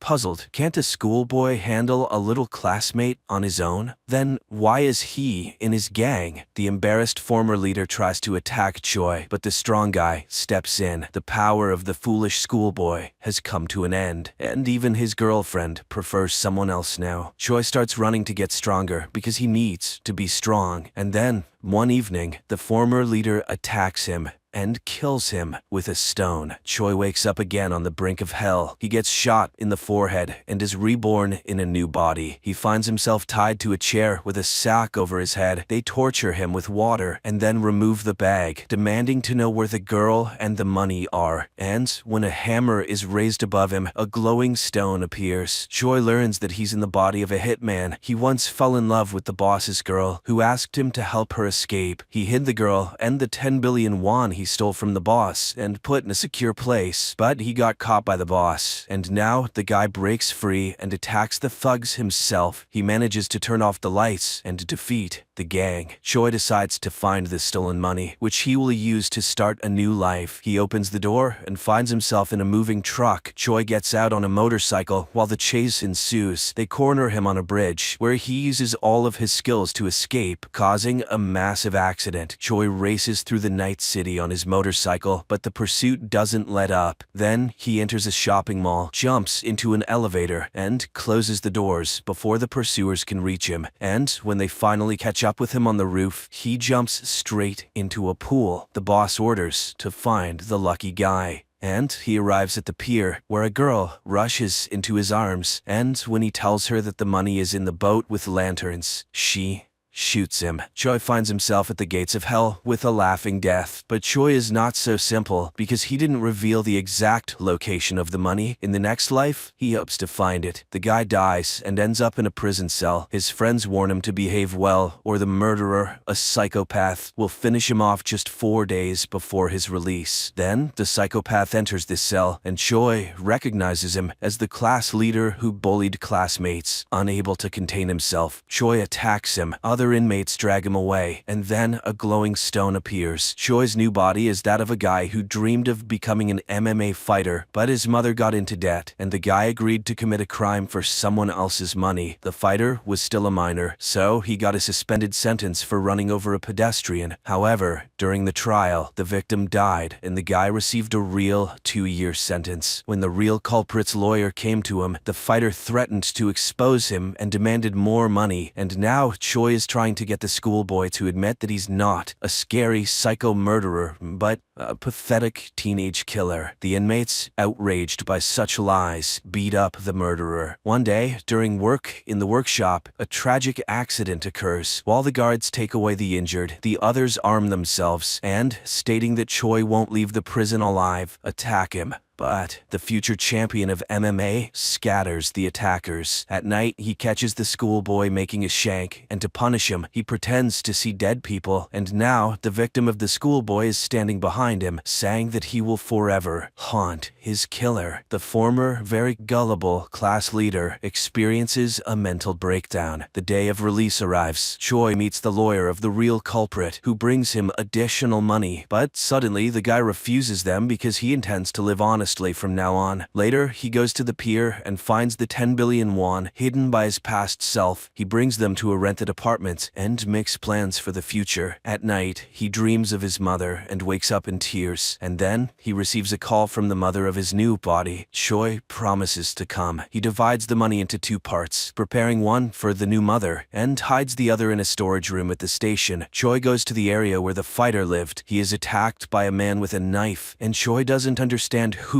wounded him. The man reminds him that he ran over his daughter with a car. The guy apologizes and confesses that another person committed the hit and run, and he took the blame for the money. The perplexed man stops when footsteps are heard and flees. It turns out that Choi's prison buddy caught up with him, but suddenly he confesses that he went to prison to kill the fighter and is now glad to have found him first because there is a reward for his head. The guy stabs Choi, who dies, regretting the money, and the phone rings, displaying the name of the mother. Choi finds himself before death again, but this time he cries, remembering his mother. Death is disappointed with his new failure, and he asks to be shot. In the next life, he finds himself in the body of a young guy, not far from the train station. Choi runs to the storage room and manages to retrieve the bag with the money at the very last moment. Then he sees a guy on a poster, and the appearing stone informs that the guy works as a model. Choi goes home and admires the expensive furniture. Then a call comes in, and a friend of the model reminds him of a party. Choi goes to the party and realizes that he can't handle alcohol because he gets drunk quick. Suddenly, the CEO of the corporation where he tried to get a job several times at appears, and Choi tries to get to know him, but then he completely indulges in the fun. He wakes up when his older brother wakes him up. It turns out they have a whole cafe to take care of, and when his brother leaves, Choi has to take responsibility for it, and on this day, he needs to work as a waiter. And then, at the cafe, enters his fiancée from his previous life, Ji-sil. The guy is completely speechless. He remembers how they met when the girl lost several pages of her first book, and he picked them up, and how he suggested they break up because he considered himself unworthy of her. And now, a new meeting. Choi's brother, noticing his awkwardness, informs him that the girl is a famous writer. Choi immediately Googles and learns that the girl's novel recently won a contest. It was dedicated to her favorite guy. Choi remembers the night before he jumped from the roof. Apparently, in that envelope was her prize money. Upset, the guy leaves to find the girl's book. As he reads it, he realizes that it was based on their shared experiences and events. He told her that no one would cherish her more than he did, and he promised never to let her go. Now, in the cafe, he remembers that he promised to give her a fountain pen after the publication of her book because, according to her, every true writer should have one. That evening, he secretly bought the pen and asked for it to be engraved but he never gave it to her. Then the man who he saw in front of her house that day approaches Jisoo, but now he is with his family and calls the girl his sister. Choi realizes his mistake. The next day, he meets the girl with her favorite tea and asks for permission to tell her the idea of a new book. He tells the story of a person experiencing a series of deaths. The girl is amazed because he narrates everything so realistically. She asks for the hero's name, but instead, Choi asks for her autograph, and suddenly he sees the same pen in the girl's hands, which, it turns out, was given to her by Choi's mother. From that day on, he meets with her daily and told her what his supposed hero was going through. The girl was astonished because everything sounded so realistic, as if he were talking about a real person. One day, he gave the girl a red umbrella because it was raining outside. He returned to the cafe where a waitress broke a glass, and he helped her clean up the shards and cut his hand. Then, police sirens sounded in the distance, and the girls who entered the cafe began talking about the accident victim. Choi rushed to the scene of the tragedy and saw the broken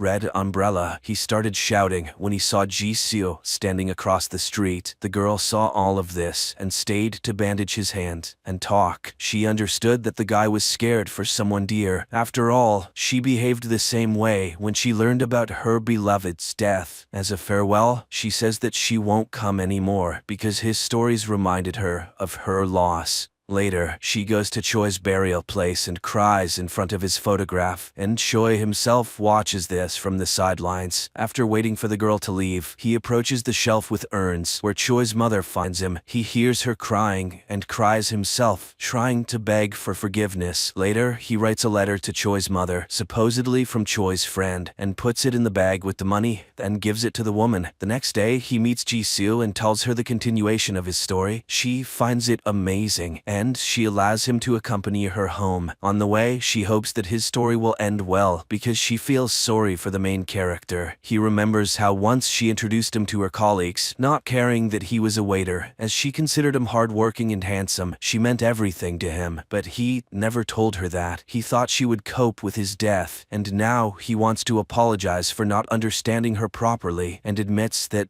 he will only ever love her. He blames himself for not realizing that there are people around who will cry and laugh with him in moments of disappointment and joy. He understands that nothing can be changed, but everything he told her happened to him. He got into this body by the will of the goddess of death, and he calls himself by his real name, Choi. But then, a car runs into them. With fading eyesight, he sees the director of the same corporation stepping out of the car, who is upset, with a broken bumper, and he remembers that in their lives, he had encountered this man more than once. It was he who was responsible for the airplane crash, eliminating his brother as a competitor in that way, and for running over the girl, and now he calmly kills Choi. Later, the police and doctors remove the consequences of the accident, and Choi comes to his senses on the brink of hell and promises to himself to destroy this scoundrel. And then, he grabs a gun and shoots the goddess of death. An amazing idea, excellent special effects, and a very deep meaning. And not in vain, according to many film critics, this series has become a real breakthrough in Korean cinema. Friends, I highly recommend watching it. At the moment, only 4 episodes have been released, and I'm eagerly awaiting the continuation.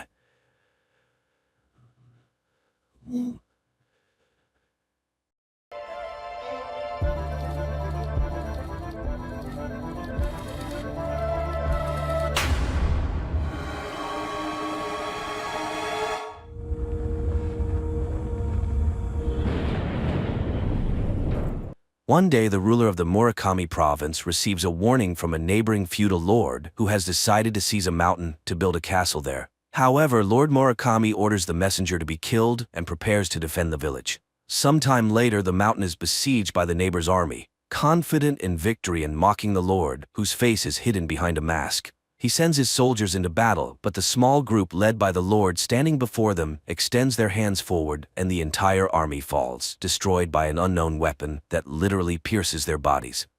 Present day. At a university, a group of students studying paranormal abilities gathers.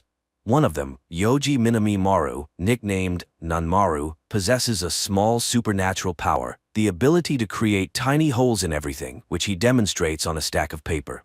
The young people are impressed by his skill, but Nanmaru himself doesn't consider it useful since he can't even find a job.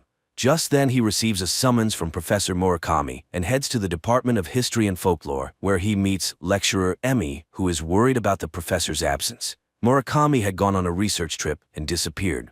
The woman is surprised by the boy's last name and asks about his family, but he can't recall anything of interest. Meanwhile, in the town of Marukawa, located on Mount Murakami, a girl named Sachiko wakes up from a nightmare. Her grandmother brings her milk and tries to calm her down. Back at the Paranormal Enthusiasts Club, there's a disagreement, and one of the boys remarks on the uselessness of Nanmaru's ability. The boy gets upset and recalls how his grandfather taught him to punch tiny holes in objects by shouting, believing his grandson was special. At this moment, he is found by student Emi, Tagai. The thing is, Emi, while researching his genealogy, discovered a common ancestor in the boy's family and the professor's. She asked Nanmaru to help search for him, as the last case Murakami studied was the murder of their ancestor. The boy's parents can't help since their family moved away from there a long time ago. In the morning, they show him a model of the village made by Tagai, and Emi tells an ancient legend in which Nanmaru's ancestor betrayed Lord Murakami, leading to his death in battle. However, the professor found a written account that during the battle, all the enemies perished, with only one person on Murakami's side. And 10 days later, a festival took place on this spot, which would be very strange if the residents had betrayed and killed their lord. Tagai draws everyone's attention to the shape of the mountains around the village, as if they were artificially created. But who could have done such a thing back then? Later, Nanmaru demonstrates his ability to his new friends, which greatly impresses them. Meanwhile, in the town of Marukawa, an official notices a strange black circle on a window pane. He reaches out, and his hand seems to be cut off, and then the man's head splits, as if struck by a spherical object. At the university, Emi asks Nanmaru to show his ability, and tells him that the professor also learned to punch holes in objects before he disappeared. However, they were much larger. At this point, the boy suggests that the ability might have come from their common ancestor. At that moment, everyone hears the news about the murder of the official in Marukawa. Nanmaru suggests they search for the professor themselves. The action returns to medieval times. Lord Murakami vows not to let anyone invade his lands. His fingers begin to extend, and strange round marks appear on his wrists. Present day. The students, along with Emi, arrive in Marukawa and begin searching for the professor, but no one has seen him. However, the young people find armor with round holes in the local museum, and on the local lord's banner, they notice the image of a magpie, a human hand, and a circle, the meaning of which no one knows. They discover that after Minamimara's death, his lord gave his youngest son to his family so the lineage would not die out. So Nanmaru is a descendant of the lord himself. They question people on the street, but no one has seen the professor. Soon the students find the building where the murder occurred and for the first time wonder if Nanmaru's ability could punch through window glass. At a cafe, the group learns about the upcoming Tanabata festival. The men sitting at a nearby table suddenly mention that the professor's presence will make the festival unforgettable and lead to the lord's revival. Tagai asks questions, but the men pretend to know nothing about the professor. Then they hear Nanmaru's name and become excited. Later, the friends joke about how the locals consider Nanmaru to be the lord and practically worship him. Emi reminds them that Tanabata is Japan's Day of Lovers, celebrated on July 7th. On this night, the stars Vega in the constellation Lyra and Altair in the constellation Aquila, separated by the Milky Way, come closest, and the magpie lays a bridge between them. But what do these facts reveal? The next day, the group goes to the mountain where the festival will take place and finds 7 strangely shaped stones standing in the middle of a clearing. Later, Sachiko visits Nanmaru, wanting to see the boy's abilities. He punches a can, but it seems that the girl expected something different. In the evening, Emi suggests returning to Tokyo because she doesn't trust the locals. Meanwhile, the hotel owner makes a phone call, reporting that Nanmaru can make holes in objects. The next day, a young man whom Sachiko calls her brother and clearly fears enters her home, but the grandmother asks him to leave and never return. Nanmaru meanwhile goes to the cafe, and the owner reminds him that this village is his real home. The boy asks Sachiko to explain her comment about the man who can achieve, and she arranges to meet him. In the evening, the girl explains that in the town, 2 types of people with superpowers are born: achievers and window openers. There are only 5 of the former, including Nanmaru, but the latter are those worthy of becoming priests of Mount Murakami. The boy doesn't understand what's so exciting about this since the hole is so small, but the girl abruptly cuts him off. She just wants to live a normal life. After all, she is a window opener. Meanwhile, Sachiko's brother Takashi is walking among people and encounters some local guys. Emi notices a strange glow over the mountain. She and Tagai head there and see a group of people in white robes, dancing with torches in a clearing, summoning someone. Meanwhile, the guys beat Takashi and, pulling off his hat, see a stone embedded in his forehead. They leave him on the road. Emi and Tagai sneak closer to the dancers and see a masked man performing some kind of ritual. After the people leave, the pair approach the stones and realize there are only 6. It means that each day of the festival, one stone will disappear. At this moment, Takashi raises his hands and his attackers lose their legs. Another group of people in white arrives at the mountain. Meanwhile, a newspaper article is published about the outrage of local residents protesting the construction of a golf course on the mountain's peak, as this place is sacred to them. At this time, the people in white capture Emi and Tagai, but she shouts the professor's name, and one of the men uncovers his face. It turns out to be the village head, who led the Tanabata ritual passed down through generations in the Murakami family. They apologize and ask her to describe what she saw. Emi recounts the first group that had already been there. Returning to town, she asks the students to leave while she stays to find the professor, as she is sure he is alive. In the morning, Nanmaru says goodbye to Sachiko and exchanges emails with her. Later, Emi sees the students off just as Takashi arrives at the hotel and realizes that the boy has left. Noticing that the hotel owner is making a call, he smashes the phone. He finds out the boy's address in Tokyo and leaves. He later finds Nanmaru at the club and begins teaching him how to use his power. He raises his hands and a sphere grows between his palms, which he calls a sphere beyond reality. It can easily dismember a person or another object. Nanmaru follows his advice and creates his first sphere. Seeing its size, Takashi runs for water and, trying to pour it over the sphere, breaks the bucket. He then convinces the boy that they are chosen. All of this is witnessed by Nanmaru's classmate, Aki. Later, Nanmaru writes to Sachiko, and she advises him to stay away from her brother. At the cafe in Marakawa, unknown men in black suits arrive, which the owner immediately reports to the town leader. He orders everyone to keep their mouths shut. On the same day, the professor calls Emi, apologizes, and tells her that his window has opened. He assures her that he didn't kill anyone and says goodbye to her. In Tokyo, a meeting takes place with a politician who wants to run for a higher office. While he is speaking to the assembled crowd, a man with a masked face enters the university building and places his long-fingered hands against the wall. Suddenly, a huge black sphere appears on stage, right in front of the politician. The man reaches out to it, and his body is immediately sliced in half. Meanwhile, Emi returns to Tokyo, and Nanmaru demonstrates his new abilities, which frightens his friends. After all, this is how the murder in Marakawa happened. That night, Sachiko visits her grandfather, who has round marks on his arms and a stone grows in his forehead.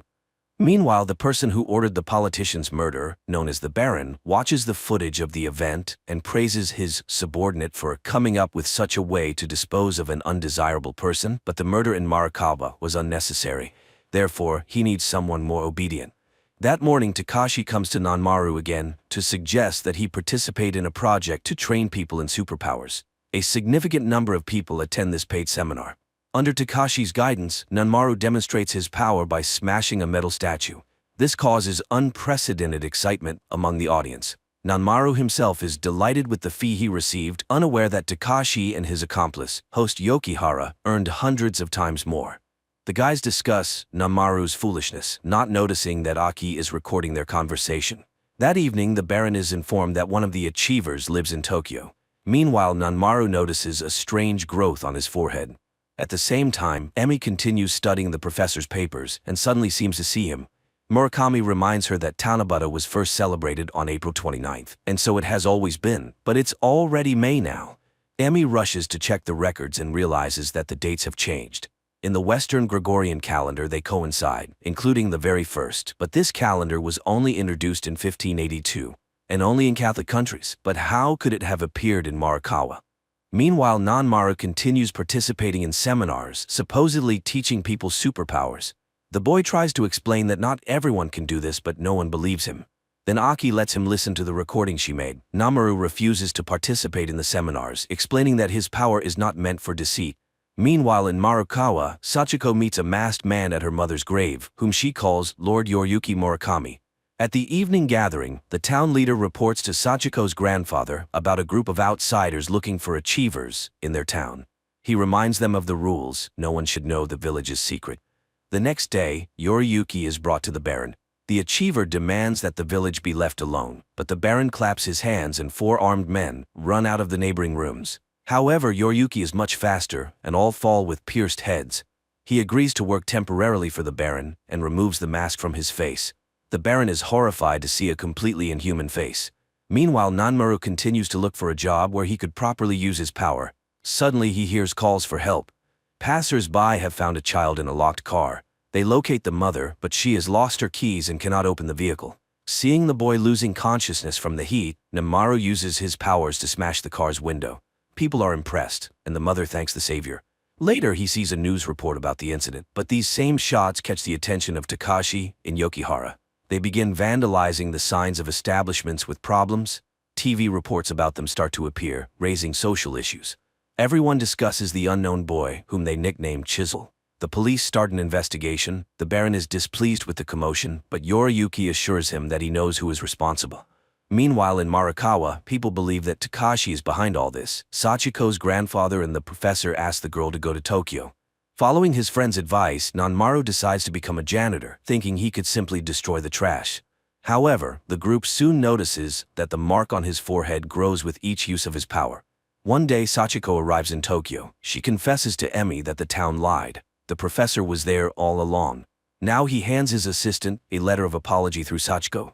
She explains that all the town's residents have been having nightmares. Their conversation is interrupted by Nanmaru's arrival. The girl notices the mark on his forehead, but the boy doesn't understand her hints. He points out the place where Takashi might be. At another seminar where Takashi continues to deceive people, a delegation from the town arrives and demands that these activities stop.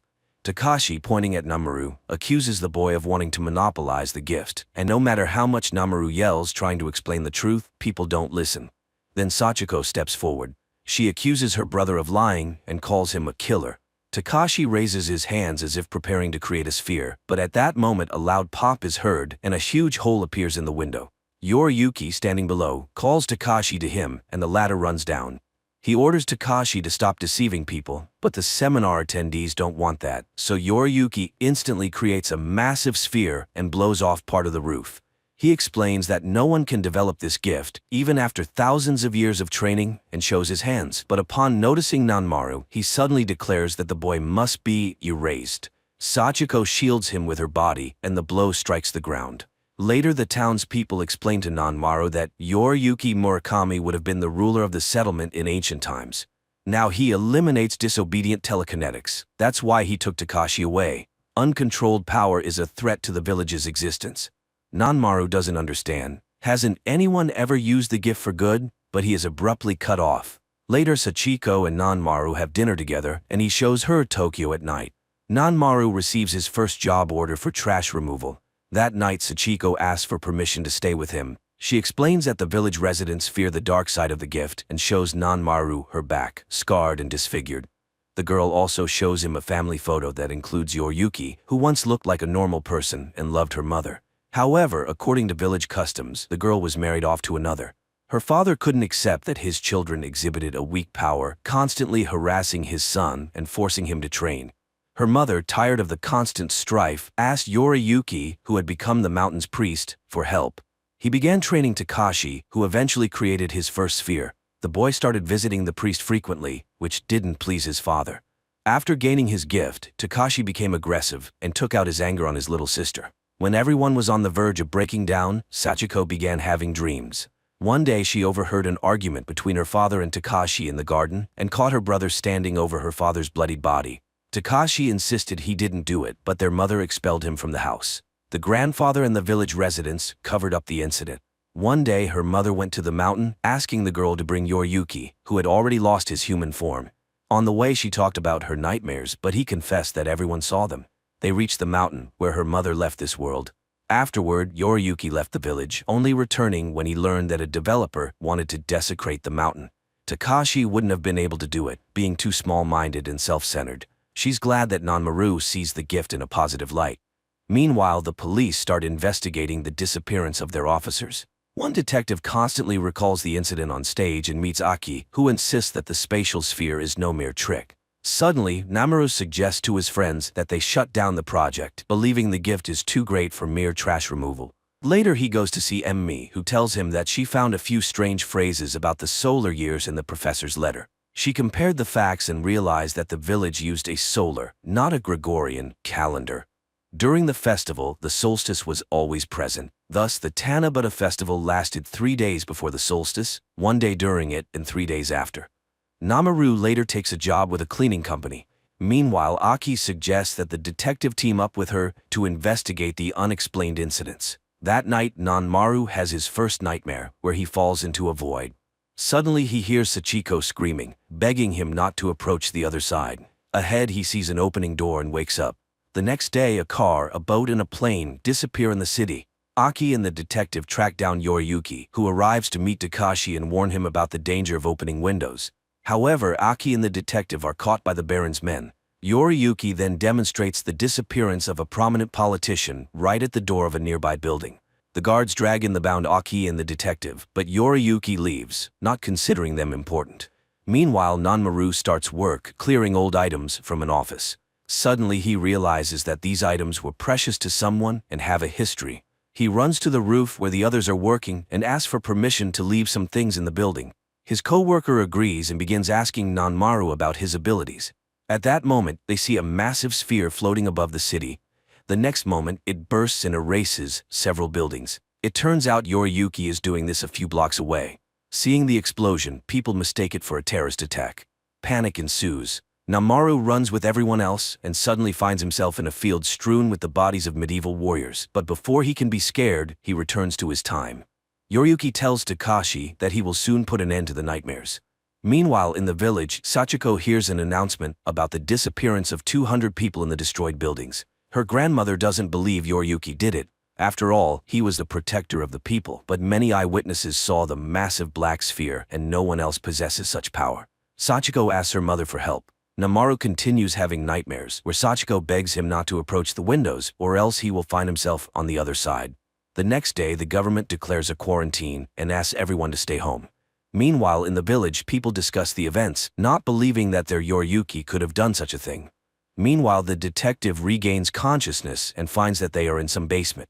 Sachiko's grandfather contacts Emmy, after which she decides to go to Markawa.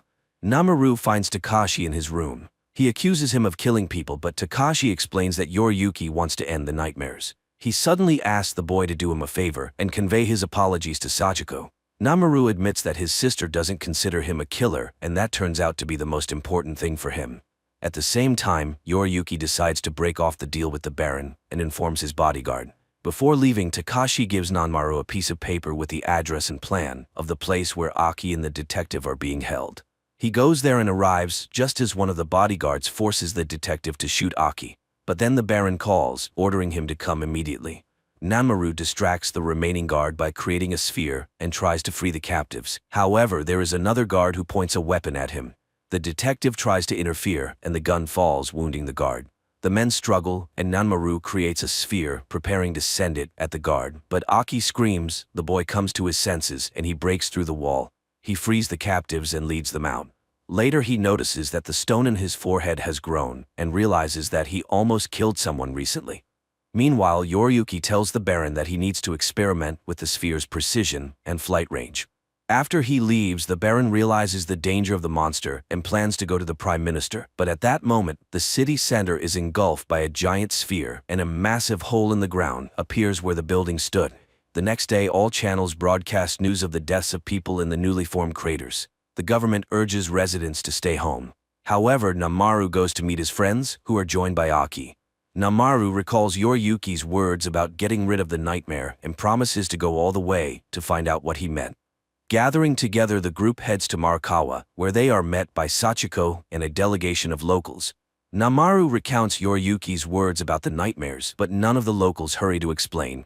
Emmy then sternly urges them to avoid another incident with the loss of lives. She wants to know what the windows are, why the Tanabata festival is needed, and what the role of the mountain priest is. However, the villagers admit that they don't understand Yoriyuki's plan.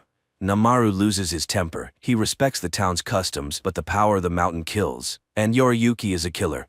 The town leader promises to introduce the group to the master, Sachiko's grandfather. He also plans to invite Professor Murakami to the meeting. In the morning, Yoriyuki and Takashi arrive at the master's estate. The maid greets the guests and rushes to warn the master of the unexpected visitors. The old man immediately accuses Yoriyuki of killing the official, but Yoriyuki reminds him that the man wanted to destroy the sacred mountain by turning it into a golf course. Yoriyuki has found answers to his questions and is ready to break the rules. The pair are about to leave, but suddenly the visitor stops. He senses armed men hiding in the yard and prepares to fight. The Baron's men open fire, but the bullets don't touch Yoriyuki. The maid rushes to her master. Meanwhile, Nanmaru's group walks along the road leading to the estate. Sachiko tells Nanmaru that the locals fear him. Deep down, they are vassals. The town leader thanks Tagai for the model of their area, saying the professor told him it helped solve the problem. At this time, in the master's house, Yoriyuki distributes the exits to attack the enemy from different sides. Meanwhile, soldiers burst into the master's bedroom and open fire. Yoriyuki tears them apart with a sphere. Nanmaru's friends hear the shots and run to the estate. The Baron's assistant brings in reserve troops and orders the estate to be surrounded. Yoriyuki and Takashi are caught in a circle. They stand back to back, grow spheres, and kill the soldiers. Yoriyuki creates a whole bunch of spheres. One of the soldiers, dying, shoots Takashi. When Nanmaru's group arrives at the estate, they find a pile of bodies. The old master, dying, orders them to stop Yoriyuki. Nanmaru and Sachiko step into the yard as the Baron's men leave the estate. Yoriyuki is leading the wounded Takashi along the forest path, but the boy is getting worse. Eventually, he falls and dies. Nanmaru and Sachiko also find the forest path and soon see Takashi's body. Sachiko takes her brother's death hard. Meanwhile, Emi finds a handprint on the door with long fingers, belonging, according to legend, to the monster Kasasagi. Later, the group returns to the town, where they are unexpectedly stopped by Sachiko's grandmother, who asks Nanmaru to go with her, as she received an order from the new master, Professor Murakami, to protect the boy. He ends up at Sachiko's house. In the evening, the young people meet on the veranda. Sachiko asks him to be careful and offers sweet sake, which helps with nightmares. She believes that the dead turn into stars in the sky. The distance between them is vast. No matter how much you scream, no one will hear you, and the loneliest thing is your own death when you are the only one stepping out of the window. The girl talks about her nightmares where she is searching for someone. Unexpectedly, she finds herself on a mountain where she feels the presence of someone beyond the Milky Way, and they extend a hand to her. Nanmaru grabs her hand and confesses that Takashi regretted his behavior. Sachiko, however, hopes that her brother did not go into the darkness alone.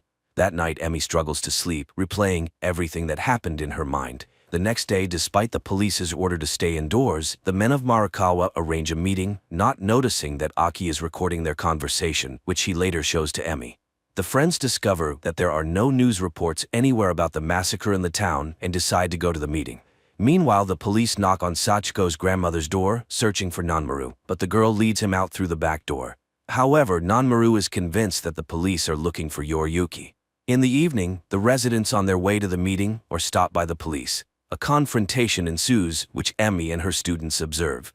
Then the Baron's men arrive, also seeking to capture Yoriyuki, but the residents refuse to hand over their priest. The Baron's assistant fires a shot over their heads, claiming that Yoriyuki possesses a terrifying power that could destroy the planet. At this point, Nanmaru intervenes, suggesting they meet with Yoriyuki first to let him explain his actions. When people start shouting again, he creates a sphere. Nanmaru admits that he doesn't know why he has such abilities, but there can be no talk of betrayal by the town. Then Professor Murakami steps out from the crowd. Emi is horrified to see the enormous stone in his forehead and faints. Nanmaru is at a city council meeting. He asks them to agree that he will convince Yoriyuki to talk to the police and the Baron's men. Guards will wait for him on the mountain to persuade him to leave the town without harming its residents. Later, he informs his friends that the professor wants to meet with them in his laboratory.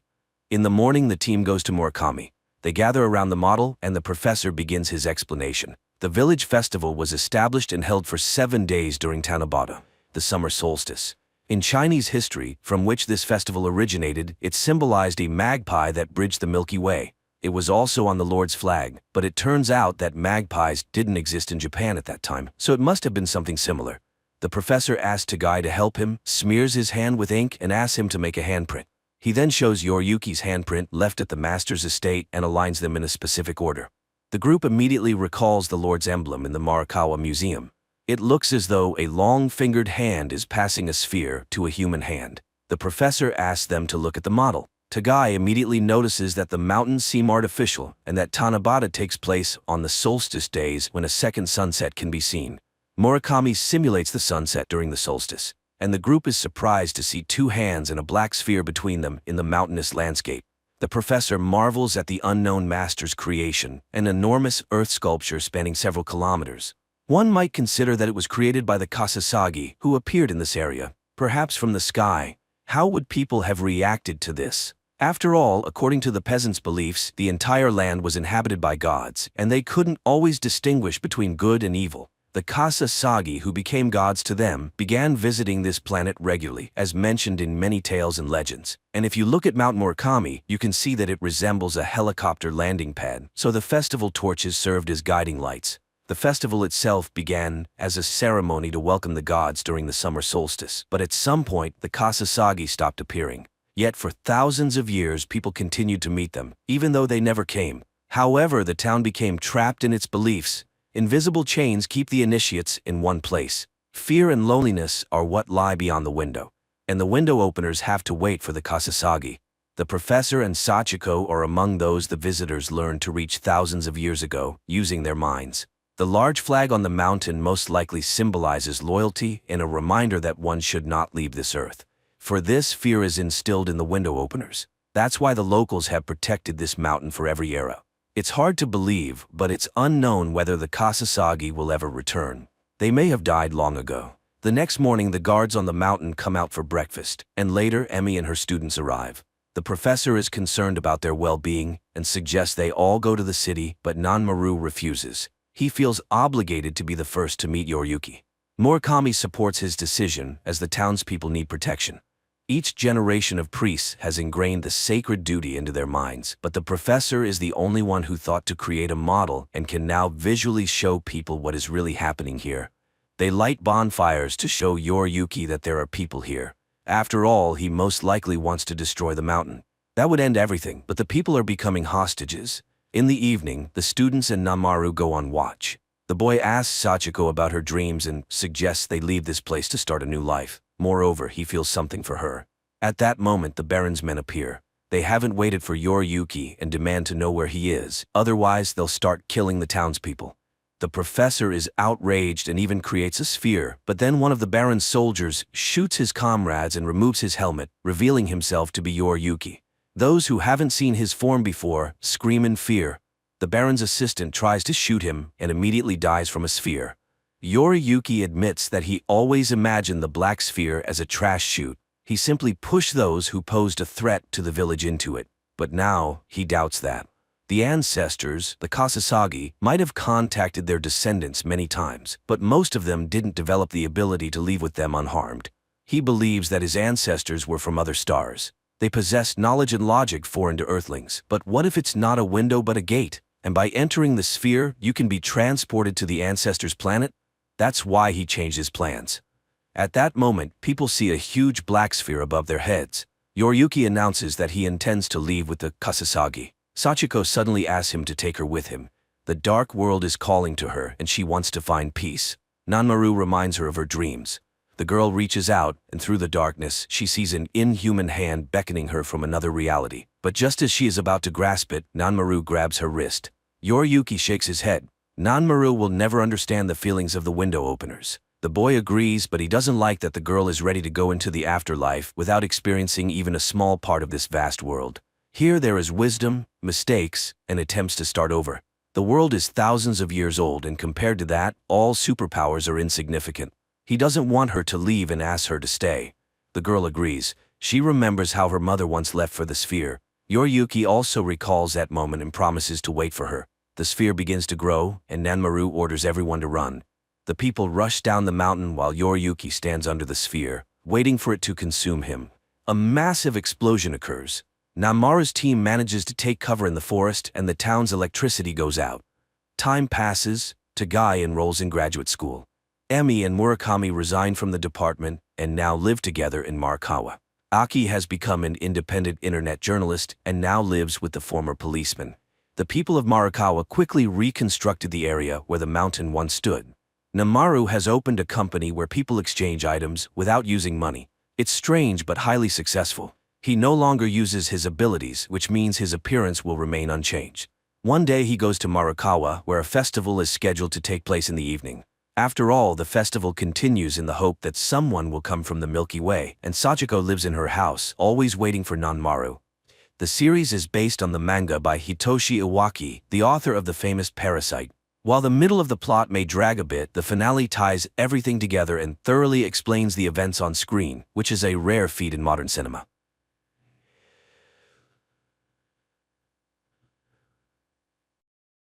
Evening supermarket. Near one of the shelves, a young man is talking on the phone with his wife. The woman is irritated, and the guy is trying to justify himself. He didn't intentionally almost buy the wrong product, and his purchase of a PlayStation has nothing to do with it, and they wouldn't have been able to relax in a Lupka even with that money. He went there for work. At the checkout, there are 3 people in line. The first is a man who looks a bit homeless. The cashier announces the total, and the man is short of 10 rubles. He tries to persuade the cashier, but she remains firm. So the man turns to those waiting in line. If they care about the fate of a person, they should lend him the missing amount. He asks them to think that they are all preparing for a terrible judgment. And what will they be able to tell when facing the Almighty? While the man delivers this speech, people react differently. One person leaves the line altogether. The man turns to a young guy. It seems like he's not destitute. So, what are 10 rubles to him? A woman standing behind him takes out a coin. The man thanks her and says that angels won't forget her, and perhaps this act will outweigh all her sins. Then he takes out 50 rubles from his pocket and gives it to the cashier. He returns the coin to woman, places a 10-ruble coin on the counter, and tells the young guy that he will need it. The man adds that he will have something to remember in hell. The homeless man leaves, and the young guy makes the payment. The cashier asks for change, 10 rubles, and he hands her the homeless man's coin.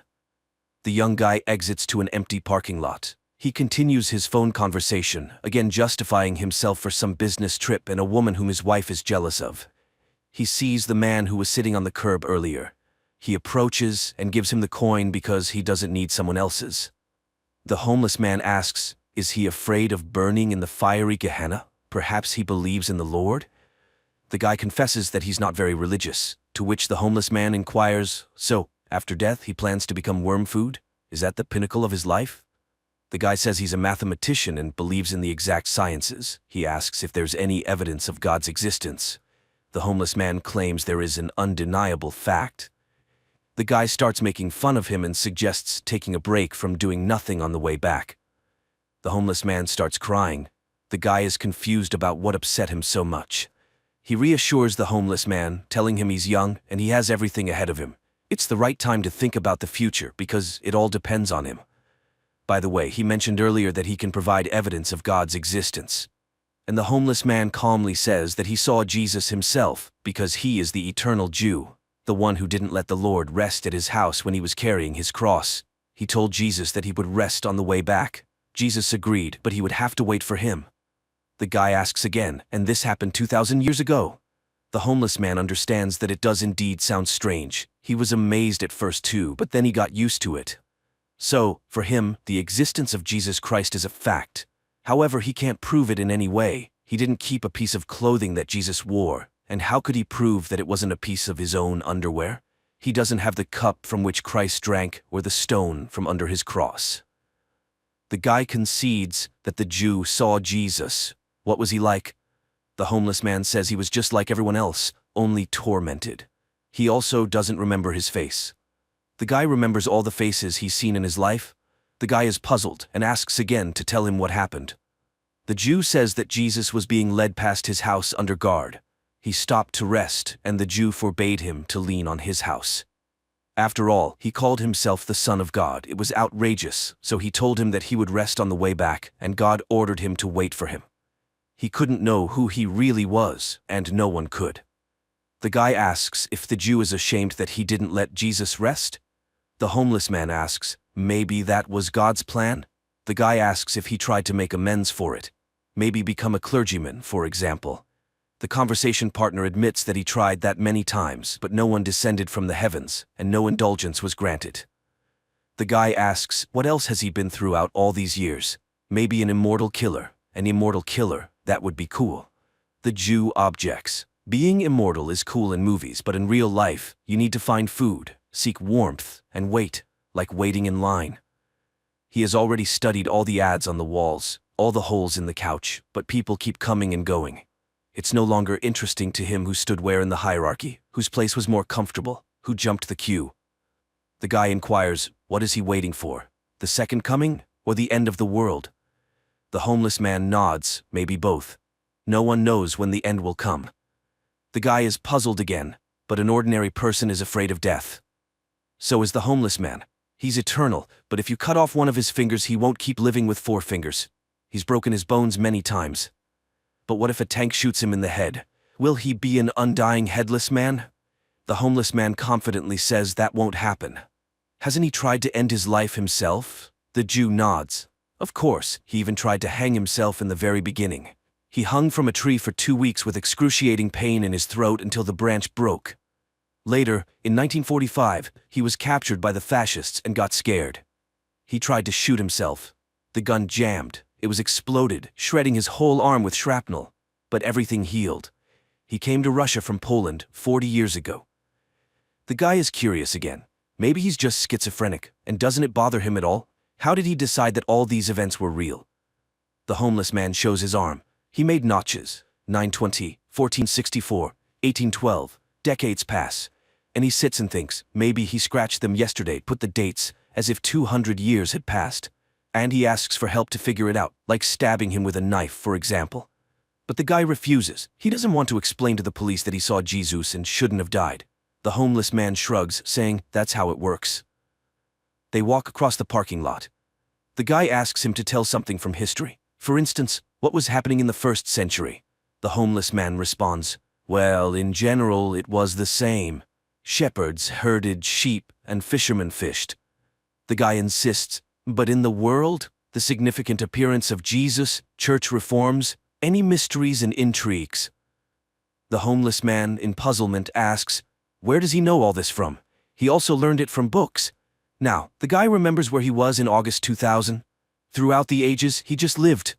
He was in different countries. It's just that the body requires a warm place and a piece of bread. As for how neighbors reacted to him being eternally alive and forever young, they didn't pay much attention to him, and he didn't stay in one place for long. Does he know ancient languages? He does, but now they are considered dead, and who can verify them? The men touch upon the topic of space. The homeless man has seen many strange things, but he hasn't encountered extraterrestrials. The most pressing question, can it really be that in all this diversity of worlds, there are no other forms of life?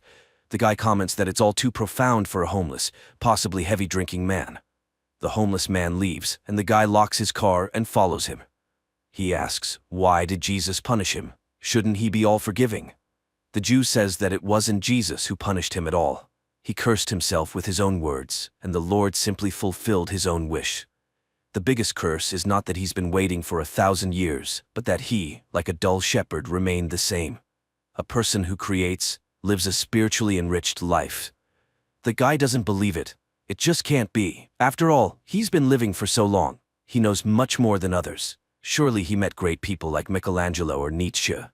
To this, the homeless man retorts, how can you understand what they'll say about this specific person after death, that he was a genius? The guy asks how people lived, what they thought and what they believed in 1,000 years ago. The homeless man responds, they believed the earth was flat, that God sat in the sky above the clouds and watched every step. But if he is simply looking through our own eyes, then he is just an observer, and he can't judge us for our actions, right? It means he is concerned about our actions only as much as they concern us. And if God is in everyone, then so is the devil. The guy teases him. Those are some profound words for a weird man. The homeless man smiles. In a certain sense, a person always has a choice. And fate exists. The fate of a person is determined by their choice. But at any moment they can stop choosing that fate and start choosing another. So why, even in the modern world, are people willing to kill those who don't share their faith? You just need to make an effort to keep your opinion about someone else's religion to yourself. A person finds something sacred for themselves, and it gives their life meaning. But then they start comparing their primary gender characteristics. They try to prove that their meaning is more significant and more important than another person's. Of course, it leads to conflict. His wife calls again. The guy apologizes and says he hasn't finished yet. He met an interesting person and got engrossed in conversation. She says she'll come over now. He goes back to the homeless man and sits down next to him. The guy asks, why is he homeless if he's so intelligent? And why doesn't he want to change anything?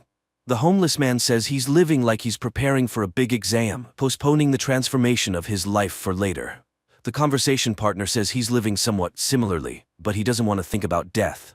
He's still very young after all. The Jew reassures him, you won't even notice how it passes. No matter what a person does, middle age arrives, and then old age. And deep down, every old man feels like a little boy. The guy says he doesn't want to think about old age and death. Probably that's why people invented religion, to make it seem like there's something after death. Then he smiles and says that he's been clearly fooled. His conversation partner hasn't lived for 2,000 years. He doesn't seem crazy, but maybe he has a special organism. Cells divide more frequently, the body constantly regenerates, unique genetics perhaps. Probably they can make medicine from his blood.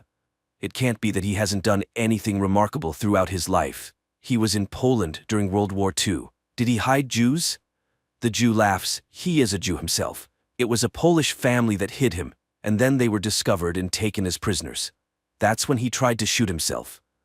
The guy laments, well, yes, times were tough. The homeless man disagrees. Times are always the same. The conversation partner is astonished, but how can that be? Everything has changed in the world. If you trace history from the Middle Ages to the present day, a lot has changed. The Jew says that everything changes if you pay attention to those changes every day, just like a river flows, rages, and is never the same. However, the way that river flowed 100 years ago is the same way it flows today, in the same channel. The guy becomes more animated and asks the homeless man what he thinks about the paradox of faith. Can God create a stone that he can't lift? The homeless man explains, it's a paradox of the mind. If he's a scientific atheist, he'd agree that all information about the surrounding world enters the mind through the senses. The idea of God is in his mind, so the problem is in his mind. God in your mind can't create a stone in your mind that he's about to lift in your own mind. The guy is puzzled, but if he can't lift it, then he's not all-powerful. The homeless man advises him not to overcomplicate things in his mind. The conversation partner sighs. He would like to get some answers. The homeless man says he would like to get some answers too. For example, he wants to know what our purpose is, or what happens after death, or what one needs to accomplish in life. Then he asks the guy what he personally would do if he lived for 1,000 years. Seeing the guy pondering, he concludes, he would simply live and nothing else. On the first day, he'd jump for joy. And then? The guy is puzzled. How can one realize oneself as an immortal person then? After all, if humans are God's creations, why did he create them? There must be some meaning to it, right? The homeless man agrees. There must be, but he doesn't know it. And he doesn't know a single person who has realized themselves. Even those who entered history feel like something is missing. Take Hitler, for example. Even if one imagines that he genuinely believed in the ideas he propagated and wanted to change the course of history, did he realize himself? No. He spent his entire life becoming and embodying the caricature of a villain with a mustache. Did he realize the spark inside him, the one that made people stand up and follow him? He doesn't know if one can realize themselves within the framework of our world. So how can a person get to heaven if there's a devil inside them? The homeless man says that all human emotions are manifestations of fear. The part of a person that lives in that fear experiences eternal torment in hell, but the other part of them is love. Even in the Bible, it's written that God is love. To get to heaven, one must choose God within themselves. The guy asks, "Are you God?" The homeless man laughs. He's unpredictable. Sometimes he calls him a homeless man, and sometimes God. He's a human being, but in him, just like in everyone else, there's a bit of God, a bit of love. But surely God must have had a purpose for him. He can't just have left him to live forever and await the end of the world for no reason. There must be meaning in all of this. And the Jew retells Plato's words. Horses are born and die, but they're just embodiments of the idea of a horse, which lives forever. Likewise, people are born and die, but they're just embodiments of the idea of a human, which lives forever. It will live until the end of humanity. Their meeting has no symbolism. He can consider that he just met the idea of a human, which he's always met, even in the mirror. All of them are embodiments of the idea of a human. Tall, short, sad, happy, lazy, successful, full, gloomy, and open. They all think they are unique, but new ones come to replace them. Year after year, century after century, they were children yesterday, and today they are already old. But even so, new ones come to take their place, running, jumping, munching, and leaving in just the same way. A phone notification rings. A woman walks around his car in the parking lot. The guy introduces the homeless man, saying he's the one who has seen Jesus himself. The woman thinks he's mocking her. She drove across the entire city, and he's here with a vagabond. The guy tries to explain. Then a man with the same face as the homeless man approaches and yells at him. He's been looking for him for over an hour. Bags won't carry themselves. The homeless man leaves with him. The guy is bewildered. They are identical. The woman says he's gone mad and gets into her car, driving away. The guy gets into his car and looks in the mirror. The eyes of Ahasverus are looking at him.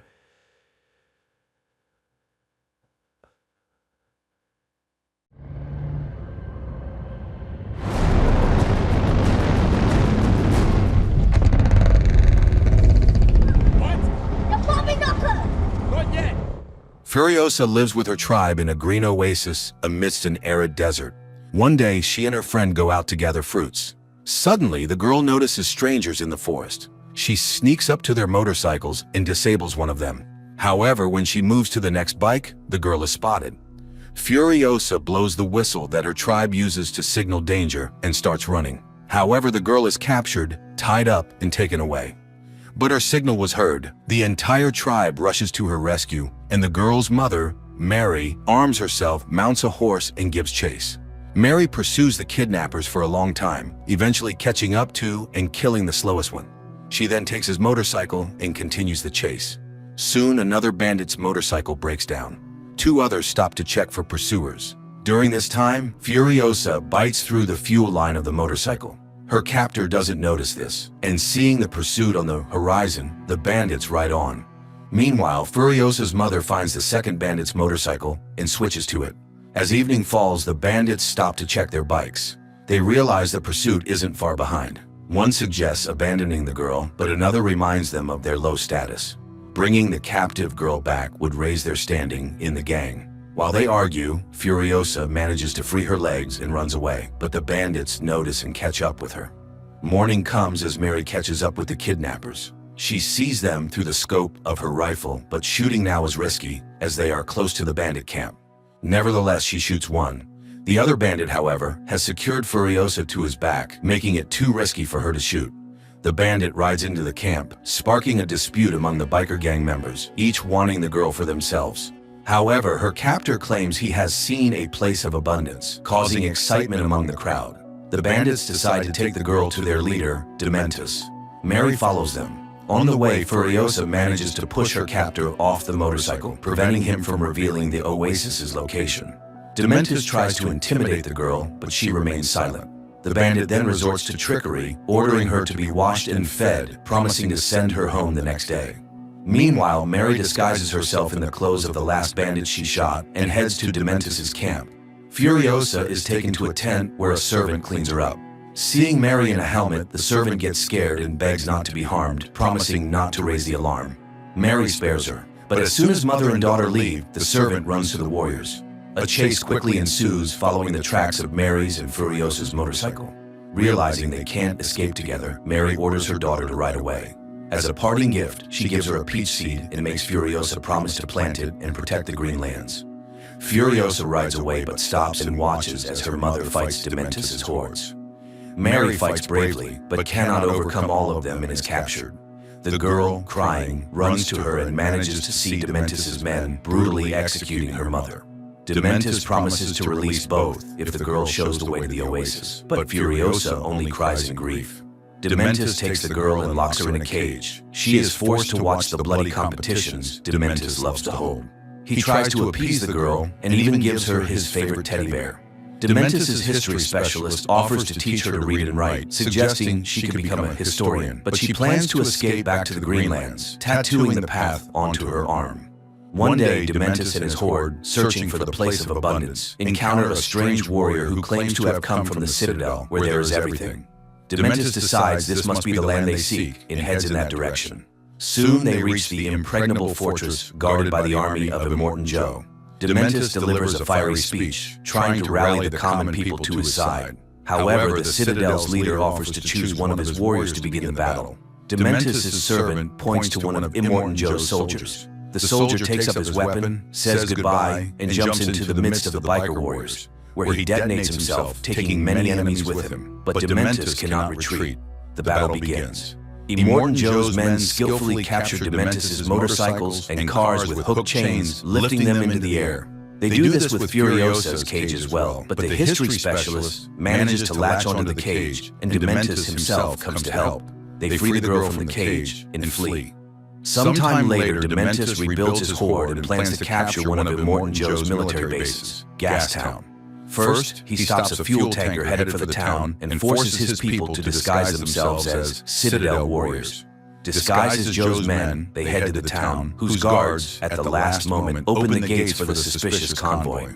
Dementis' men capture Gastown and now can dictate terms to Immortan Joe. Learning of this, the Citadel leader agrees to negotiations where the bikers demand tribute in the form of supplies.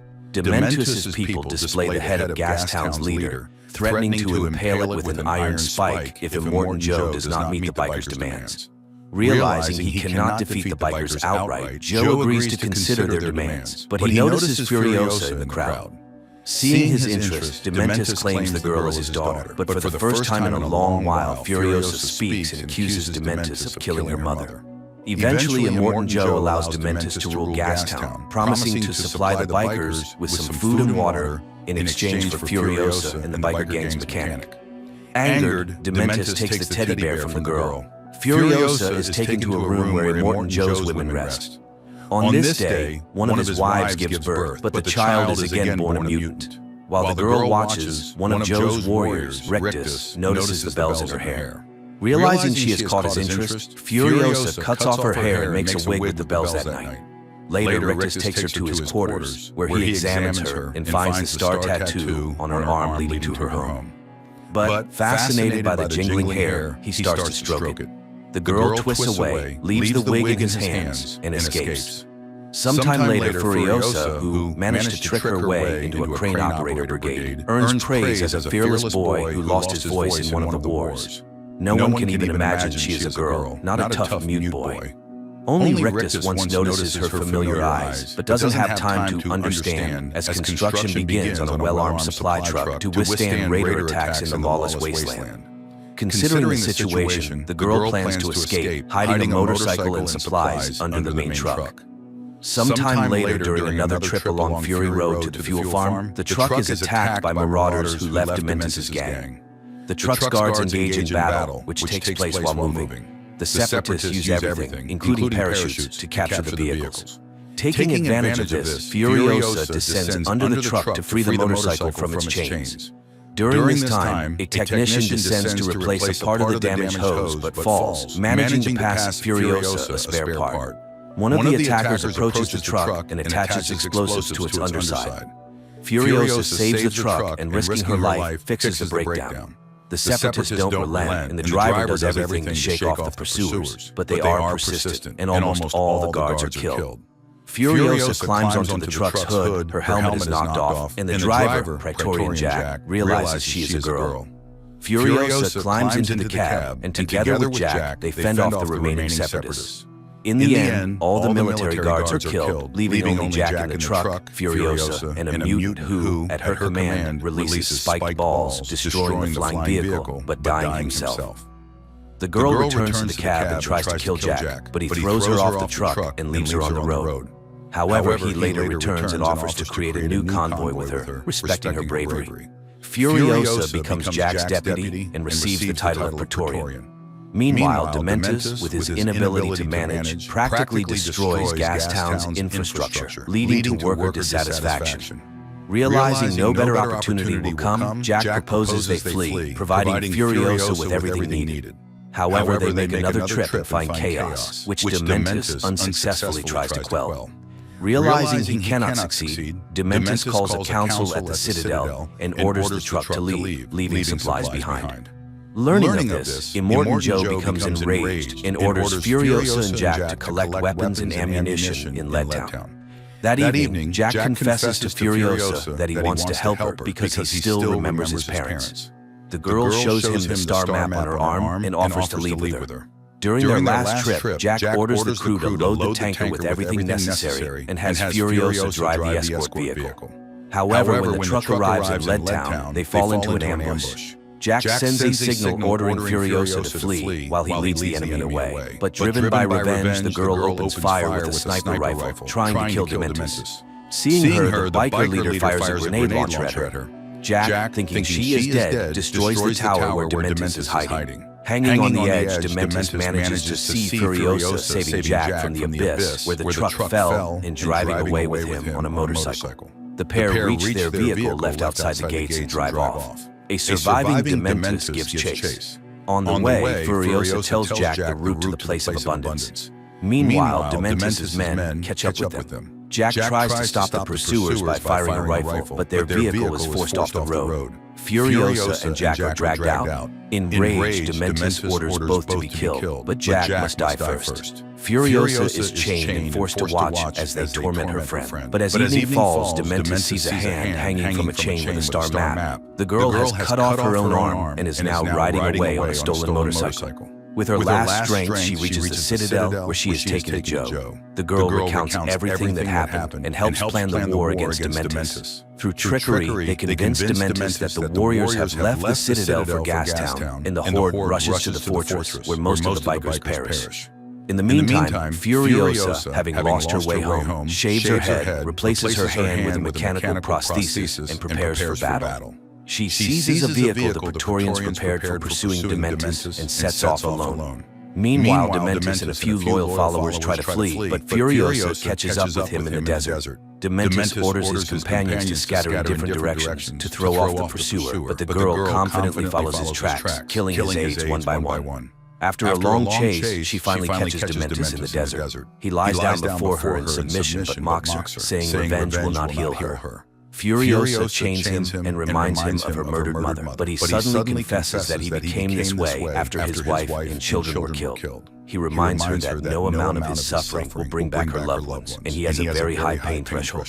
Furiosa beats him, but soon realizes he is right. Revenge does not alleviate the pain of loss. When Dementus loses consciousness, she takes his teddy bear, and he finally recognizes her and proposes they join forces to conquer the wasteland. But the girl throws away the toy. A voiceover narrates that Furiosa imprisoned Dementus in the Citadel, using his living body as fertilizer to grow a peach tree from her mother's seeds. Later, she receives command of a new truck, hiding 5 of Immortan Joe's wives who want to escape from him. The new Mad Max movie is filled with fury and a thirst for revenge. It has an excess of harsh and unpleasant scenes, but it also has its philosophy, soul, and hope that even in the most unbearable conditions and the harshest trials, one can remain human and stay true to their goal.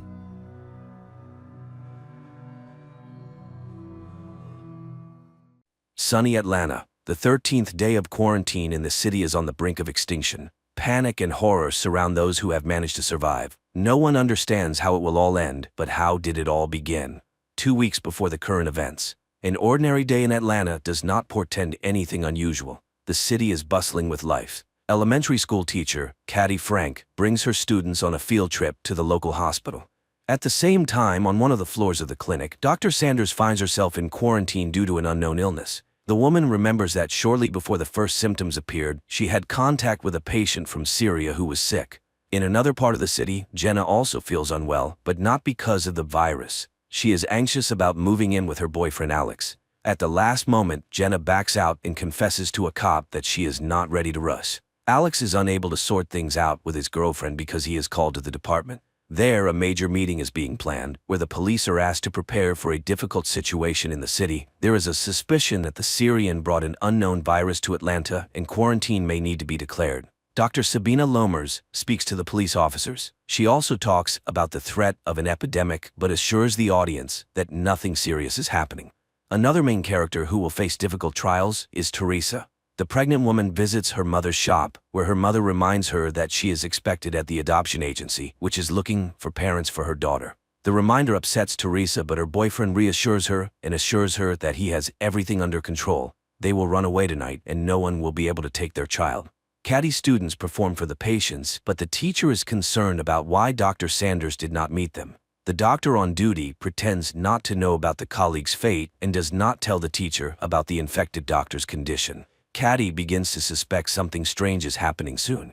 When they were about to leave, the doctors announce that the children will have to stay a little longer. The hospital is under quarantine and everyone must undergo a thorough check.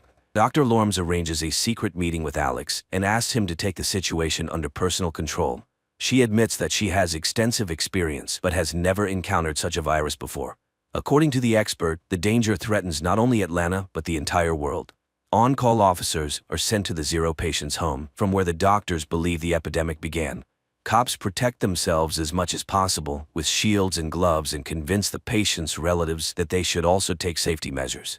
The boy is in serious condition and is taken to the hospital despite his attempt to escape. Caddy realizes that her son and his friend Thomas have run away.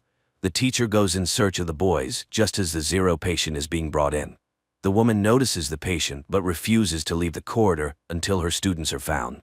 Officer Jake Riley volunteers to help Caddy. Together they search for the missing boys, and the pair witnesses an even more terrifying sight: the bodies of Dr. Sanders and her fiancé. Fresh news reports indicate that the situation has worsened. The Zero patient died after a severe period. The cops also learn about what happened to Dr. Sanders. But more frightening to the police is the fact that all the emigrants' relatives were also infected. This means the virus spreads very quickly and kills the host within 48 hours.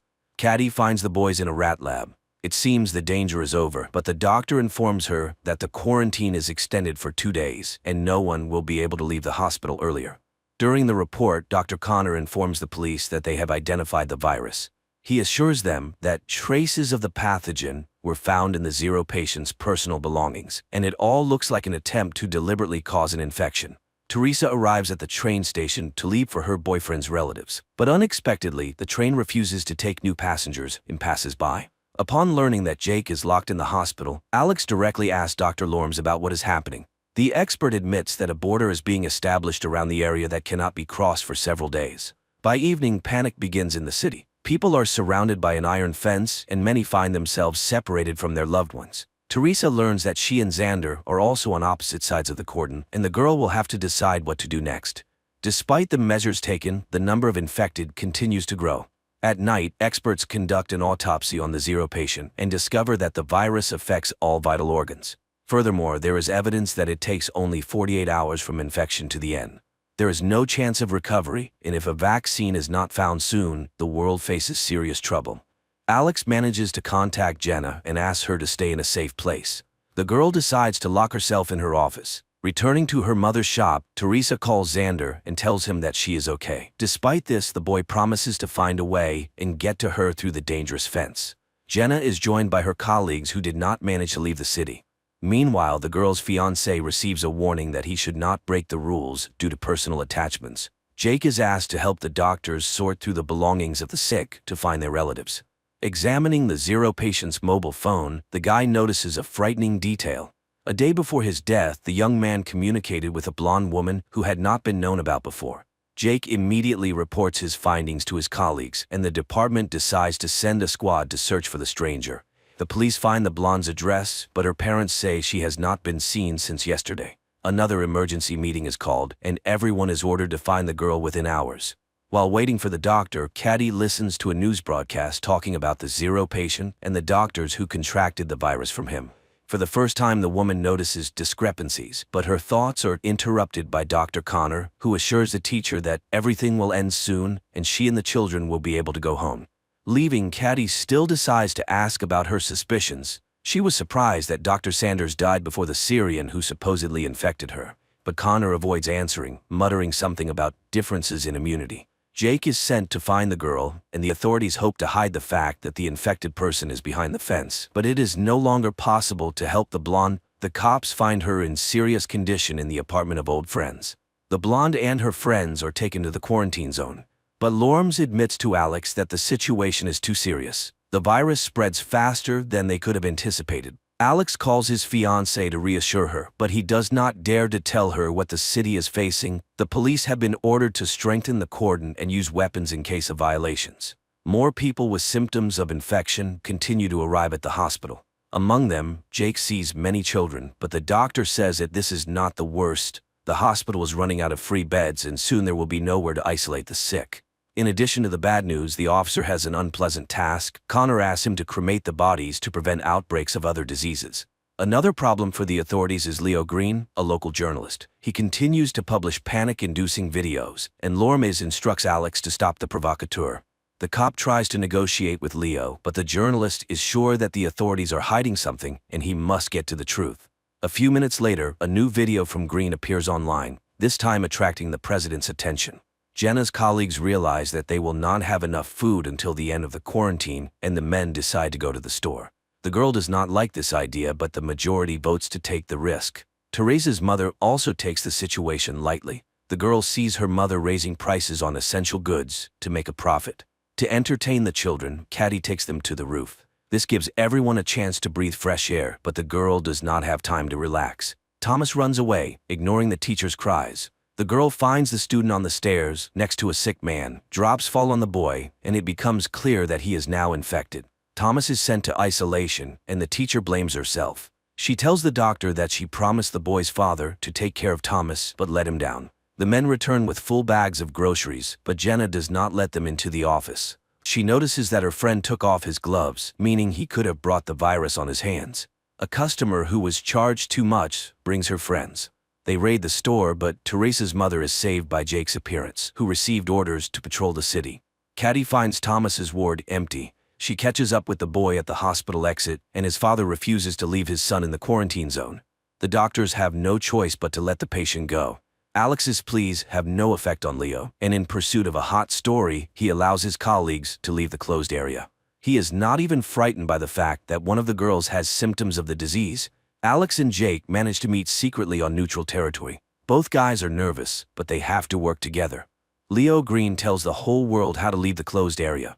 The police have to hold back the crowd while workers cut the ladder. This leads to serious riots, and the cops have to open fire to kill. To prevent such incidents, the government shuts down the internet and phone communication, depriving everyone of the only joy, talking to each other. Caddy accidentally enters a closed room and learns the truth about the number of victims, among them are her students. At the same time, Jenna also tries to get to the truth, and she assembles a radio phone to call Alex. The girl has to climb to the roof to get the antenna, where she meets Sam, a technician who hid on the roof to avoid infection. Alex changes partners and goes on night duty. In the middle of the night, he notices an intruder and asks him to stop. The criminal turns out to be Xander, who is trying to enter the danger zone to his fiancée, but the cop does not let him do it and pulls the trigger. The bullet turns out to be rubber, and Xander is simply taken to the hospital. The officer visits him and apologizes, but warns that he will do the same thing next time. Leo decides to take advantage of this. He is preparing a scandalous report about the abuse of power. The store is visited by robbers again, but this time Teresa is also in danger. However, unexpectedly, the women are saved by another gang planning to profit from the quarantine. By the end of the day, Xander's ward is empty. The nurse says he left with Leo Green, but Alex does not have time to stop them. The duty officer reports that the guy has entered the infection zone. Dr. Connor shows Jake the rats that were injected with the medicine. Unfortunately, right before the cop's eyes, the animal passes out, and the hope for a quick rescue disappears. Jenna manages to call Alex, but the call lasts only a few seconds. The girl does not have time to learn anything. Leo accidentally learns about the call. He again hints to the officer that he has taken the wrong side and should think about what is happening. In gratitude for his help, Leo asks Xander to visit his friends and record a video message with them. The guy completes the task and throws the flash drive over the wall, but on it, the journalist finds evidence that his friends are no longer alive. After this, Xander finally finds his fiancée, but raiders block his way. The general panic is compounded by a new problem: hunger. People's food supplies begin to run out, and the government is forced to find a solution.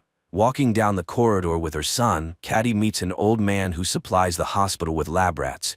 The woman notices another inconsistency. She saw Bert with the rodents before the quarantine, but he assures her that this is not the case.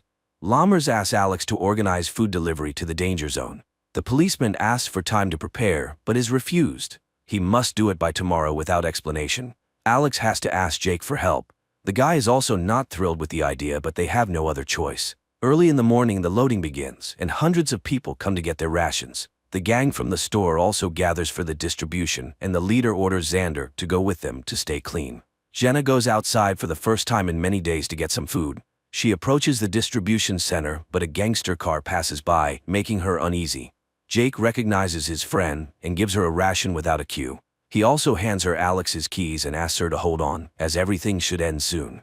Constantly thinking about the epidemic and inconsistencies, Caddy again turns to the doctor with questions, but he is clearly not willing to talk about it. The doctor assures the teacher that he knows no more about the virus than she does. The humanitarian point is surrounded by the store gang.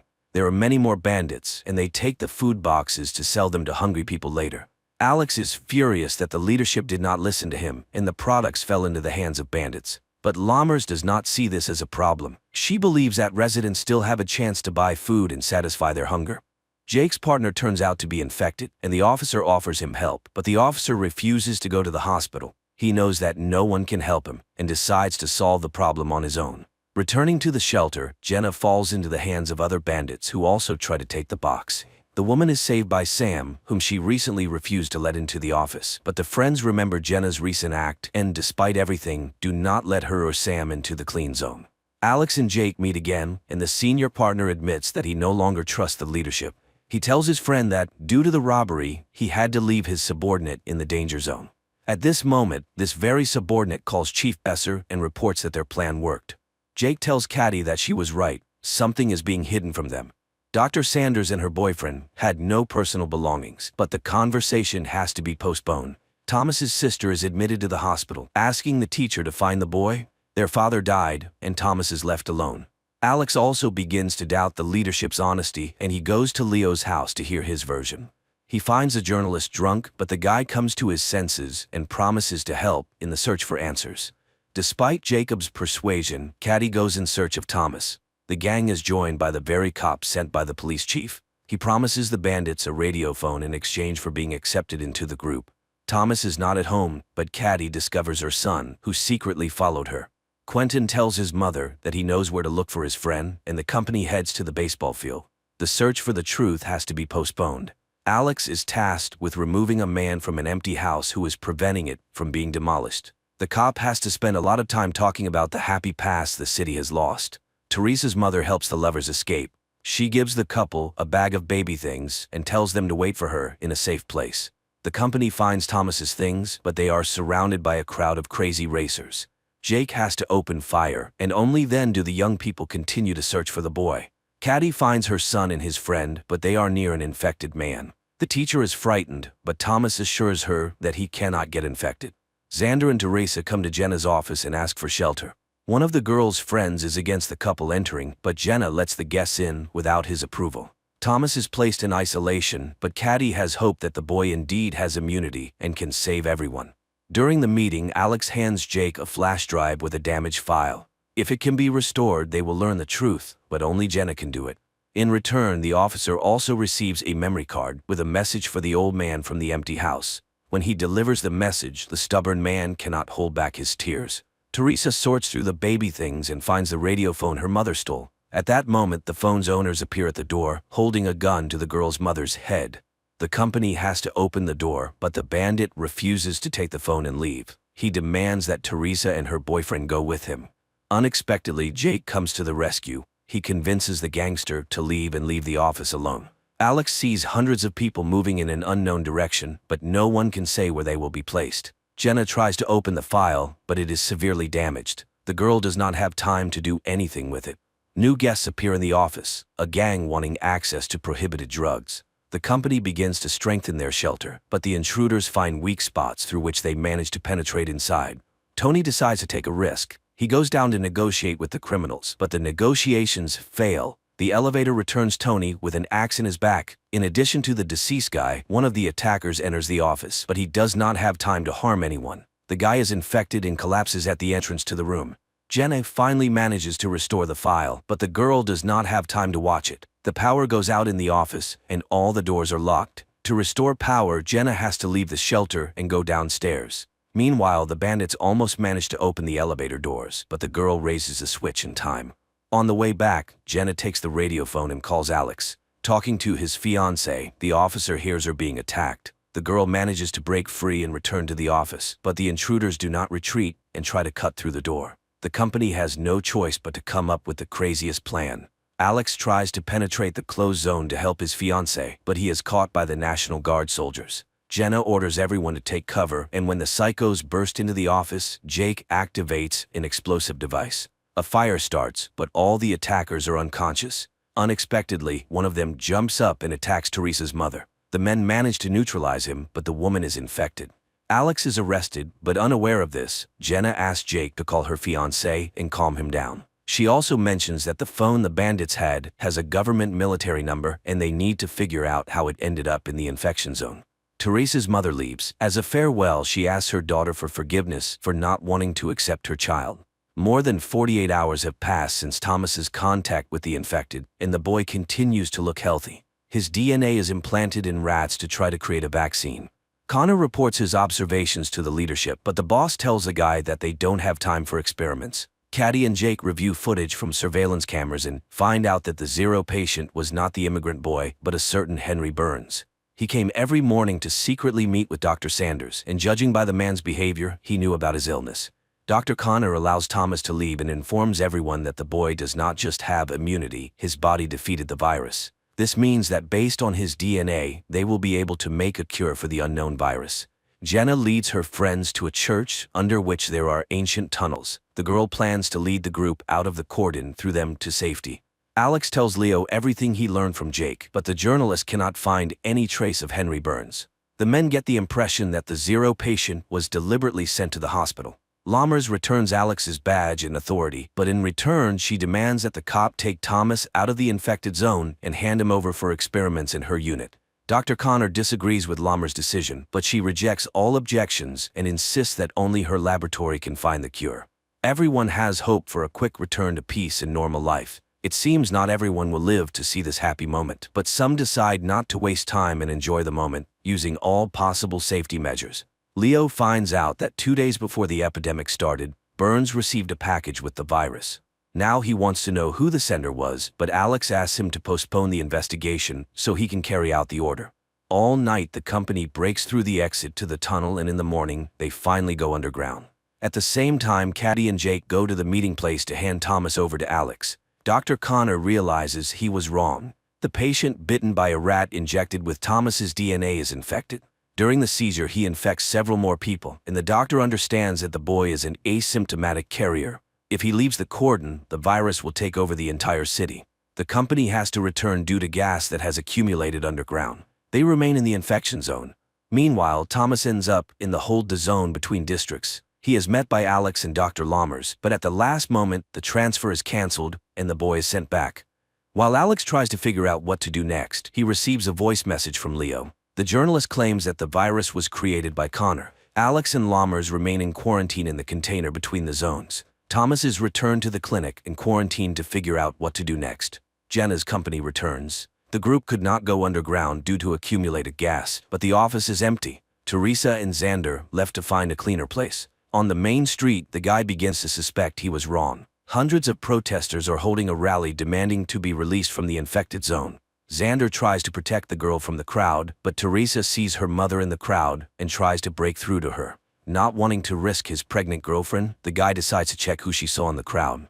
Jake arranges a date for Caddy and the couple has a great time until a frightened Quentin runs into the room. The boy says that old man Ray took the other children and led them out of the hospital to break through with the others. Leo meets with an ex-girlfriend and asks her to get Connor's call details. He has no doubt that the doctor's to blame, but to prove it, he needs facts.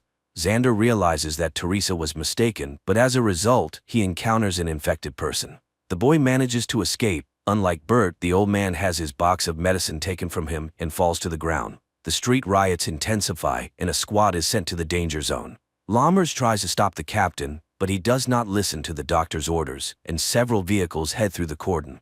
Jake finds Ray, but the girl he took with him is not there. The old man abandoned her because of virus symptoms. Caddy spots Mary before Jake can tell her about the infection, and the woman takes the child into her arms despite the blood. The crazed crowd pushes Teresa to the ground. Xander runs to her but is afraid to touch his girlfriend for fear of infecting her. When Jake finds his friend, it becomes clear that she is now also sick. Caddy realizes this from her boyfriend's look, and upon returning to the hospital, tries to wash off all traces of the infection. Leo gets the information he needs, but it does not match his assumptions. Moreover, his friend tells the journalist that Burns called someone on an encrypted phone that only high-ranking officials can have that day. Susie, Jenna's friend, confesses that she is expecting a baby. Going for a test to check this, Jenna meets Xander and Teresa, who stayed on the street after the riot. Caddy ends up in isolation, and Jake tries to support her, but the girl's nerves can no longer withstand it. After 48 hours, Dr. Lammers and Alex are released from the container. There are only 8 hours left until the end of Caddy's quarantine. At the same time, Teresa's baby is about to be born. Alex visits Leo and finds out that on the day of the infection, Burns did not call Connor, but Lammers. There is no doubt that she started the epidemic for some personal purpose. Dr. Connor conducts his first round after leaving isolation. When he reaches Caddy, he admits that he cannot release her. The onset of symptoms has increased, and 48 hours is no longer a guarantee of health. The soldiers who participated in stopping the riot were infected. Lammers reports this to the journalists, but she promises to find a cure and save the country. At Alex's request, Jake inspects the apartment of Leo's friends, who were also investigating. There he finds ashes, all that remains of the documents and evidence. When friends meet to discuss this, Alex realizes that Lammers and the police chief are involved. Dennis, the father of Susan's child, returns to the office, but the man shows signs of infection on his face, and the company refuses to let him in. To make it easier for the man, Susan tells him that there was a mistake. She is not pregnant, and he has nothing to blame himself for. Alex meets with the chief and says he knows the truth, but it turns out that Besser did not know that Lammers released the virus into the masses. Jenna and Susan fail to ease Teresa's pain, but as usual, Jake appears at the right time. The guy calms the young mother and helps her daughter be born. Alex asks Leo not to publish material against Lammers until they have substantial evidence. An argument begins between the men, and the journalist agrees to wait no more than 2 hours. Not wanting to waste time, Alex goes directly to the doctor and asks her to resign. Lammers tries to intimidate the officer, but when she realizes he is not joking, the woman promises to hold a conference and leave her post. Teresa shows Xander their daughter, and the baby is placed in a crib made of boxes. Jake tells Caddy about this joyful event, but the girl's delight is overshadowed by a cough with traces of blood. Lammers gives a press conference, but does not admit her guilt. She claims that Dr. Connor accidentally released the virus. Still unaware of this, Connor conducts experiments and tries to find a cure. Jake asks him to try to save Caddy, and the doctor agrees to give her a trial dose of serum from Thomas's blood. Old man Bert regains consciousness and discovers that his leg is broken. Despite this, he finds the box of medicine and tries to get home, where his wife has been waiting for him all this time. Connor learns what Lammers did. He does not understand why his colleague did this to him, but despite this, the doctor does not give up trying to save Caddy. Giving her the injection, Connor tells the girl how the virus penetrated their clinic. Jenna meets Bert and gives him her water. She also gives the old man a cart so he can finally reach his wife. After the injection, Caddy gets worse. She is tormented by nightmares and barely waits until morning. To support his friend, Jake brings a TV and invites her to the movies. The couple spends the whole day together, but Caddy gets worse again, and she decides to confess her love to her boyfriend, fearing that there may not be another chance. Jenna tells her friend about her conversation with the gangsters. Trader Miz offered her a route to the healthy zone, but it is very expensive. Sam agrees to contribute his share, but only if Jenna agrees to leave the others and go with him. Alex goes to Leo's apartment, which turns out to be empty. After losing, the journalist refused to fight Lammers, but later the cop receives a pizza from a friend, in which Leo left him a note with an address and a key. Caddy gets worse by the minute, and Jake prepares to say goodbye to his friend. He asks the doctor to help him put on a protective suit, and when the girl falls to the floor, the boyfriend takes her hand to ease her suffering. The doctor tells Jake that he can say goodbye to Caddy's body, which is waiting for cremation. For the first time since their acquaintance, the guy manages to touch his friend's face without gloves. Jenna tells her friends about the opportunity to leave and suggests finding the money. But Teresa refuses to go. She wants her daughter to grow up a little. Arriving at the address Leo sent him, Alex finds evidence that will help him punish Lammers. Teresa, Xander, and their newborn daughter reach Bert's house, Teresa's grandfather. The young mother plans to stay at her relative's house until the end of quarantine, but seeing the empty shelves, Xander insists that they must run. Alex learns about a certain Catherine Hops, whose son was connected with Lammers. From her, the man learns the address of the laboratory and heads there. While Dr. Connor tries to create a cure, news about him spreads throughout the zone. A gang breaks into the clinic wanting to punish the doctor, but Jake convinces them that he needs to be protected to be the first to get the vaccine. This is the last thing Jake can do before leaving. He decides to run through the cordon to save Quentin. Alex inspects the abandoned lab and finds solid evidence of Lammers' guilt. He accuses her and names a True Zero patient who fell ill several years ago. This time, Lammers does not argue. She admits she created the virus and believes it is needed for the country's safety. But now she asks Alex to postpone the battle and focus on fighting the virus, which has now crossed the cordon. An attack occurs in the hospital, and one of the gangsters becomes infected. Dr. Connor has to give him the test drug. It is his only chance not to become a victim of the bandits. Jake prepares Quentin to cross into the healthy zone and promises to find him as soon as it is all over. Jenna's company also prepares to go underground to cross the cordon. At the same time, the body of the boy who tried to take the risk is examined and an army is assembled so that no one else can cross the border. To prevent illegal crossings, the tunnels are mined and blown up. Alex tries to stop it, understanding that there may be people there, but the captain refuses to make concessions. Unaware of the government's plans, Ms. orders the fugitives to prepare to descend into the tunnel. Meanwhile, at the hospital, Dr. Connor transfuses Thomas's blood to the infected gangster, hoping this will cure him. Despite all attempts, the gangster cannot be saved. Because of this, Jake has to save the doctor. The gang leader cannot forgive him for the loss of his brother. The explosions catch the group deep in the tunnel. The ceiling begins to collapse, and the company is divided. Teresa, Xander, and their baby are left alone. Connor finds a way to make the medicine, but for this he needs people with the same blood as Thomas. Jake tries to find volunteers, but no one wants to participate in the dangerous experiment. Then the guy prepares a speech in which he names all the dead. For their sake, Jake asks people to get tested and, in case of a match, become donors. Ms. leads the group to a dead end, but the guy does not give up and looks for new exits.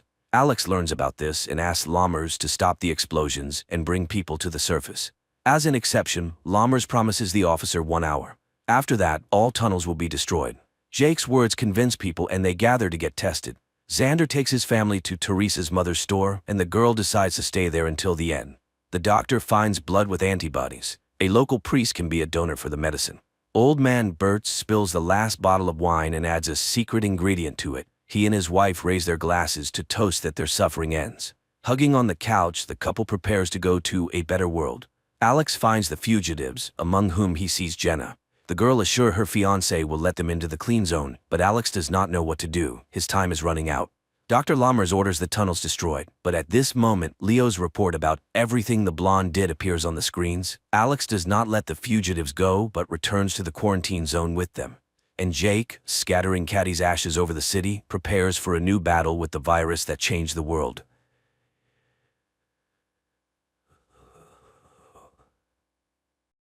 Evening supermarket. Near one of the shelves, a young man is talking on the phone with his wife. The woman is irritated, and the guy is trying to justify himself. He didn't intentionally almost buy the wrong product, and his purchase of a PlayStation has nothing to do with it, and they wouldn't have been able to relax in a Lupka even with that money. He went there for work. At the checkout, there are 3 people in line. The first is a man who looks a bit homeless. The cashier announces the total, and the man is short of 10 rubles. He tries to persuade the cashier, but she remains firm. So the man turns to those waiting in line. If they care about the fate of a person, they should lend him the missing amount. He asks them to think that they are all preparing for a terrible judgment. And what will they be able to tell when facing the Almighty? While the man delivers this speech, people react differently. One person leaves the line altogether. The man turns to a young guy. It seems like he's not destitute. So, what are 10 rubles to him? A woman standing behind him takes out a coin. The man thanks her and says that angels won't forget her, and perhaps this act will outweigh all her sins. Then he takes out 50 rubles from his pocket and gives it to the cashier. He returns the coin to woman, places a 10-ruble coin on the counter, and tells the young guy that he will need it. The man adds that he will have something to remember. In hell. The homeless man leaves, and the young guy makes the payment. The cashier asks for change, 10 rubles, and he hands her the homeless man's coin.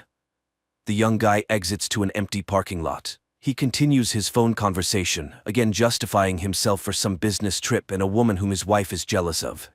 He sees the man who was sitting on the curb earlier. He approaches and gives him the coin because he doesn't need someone else's.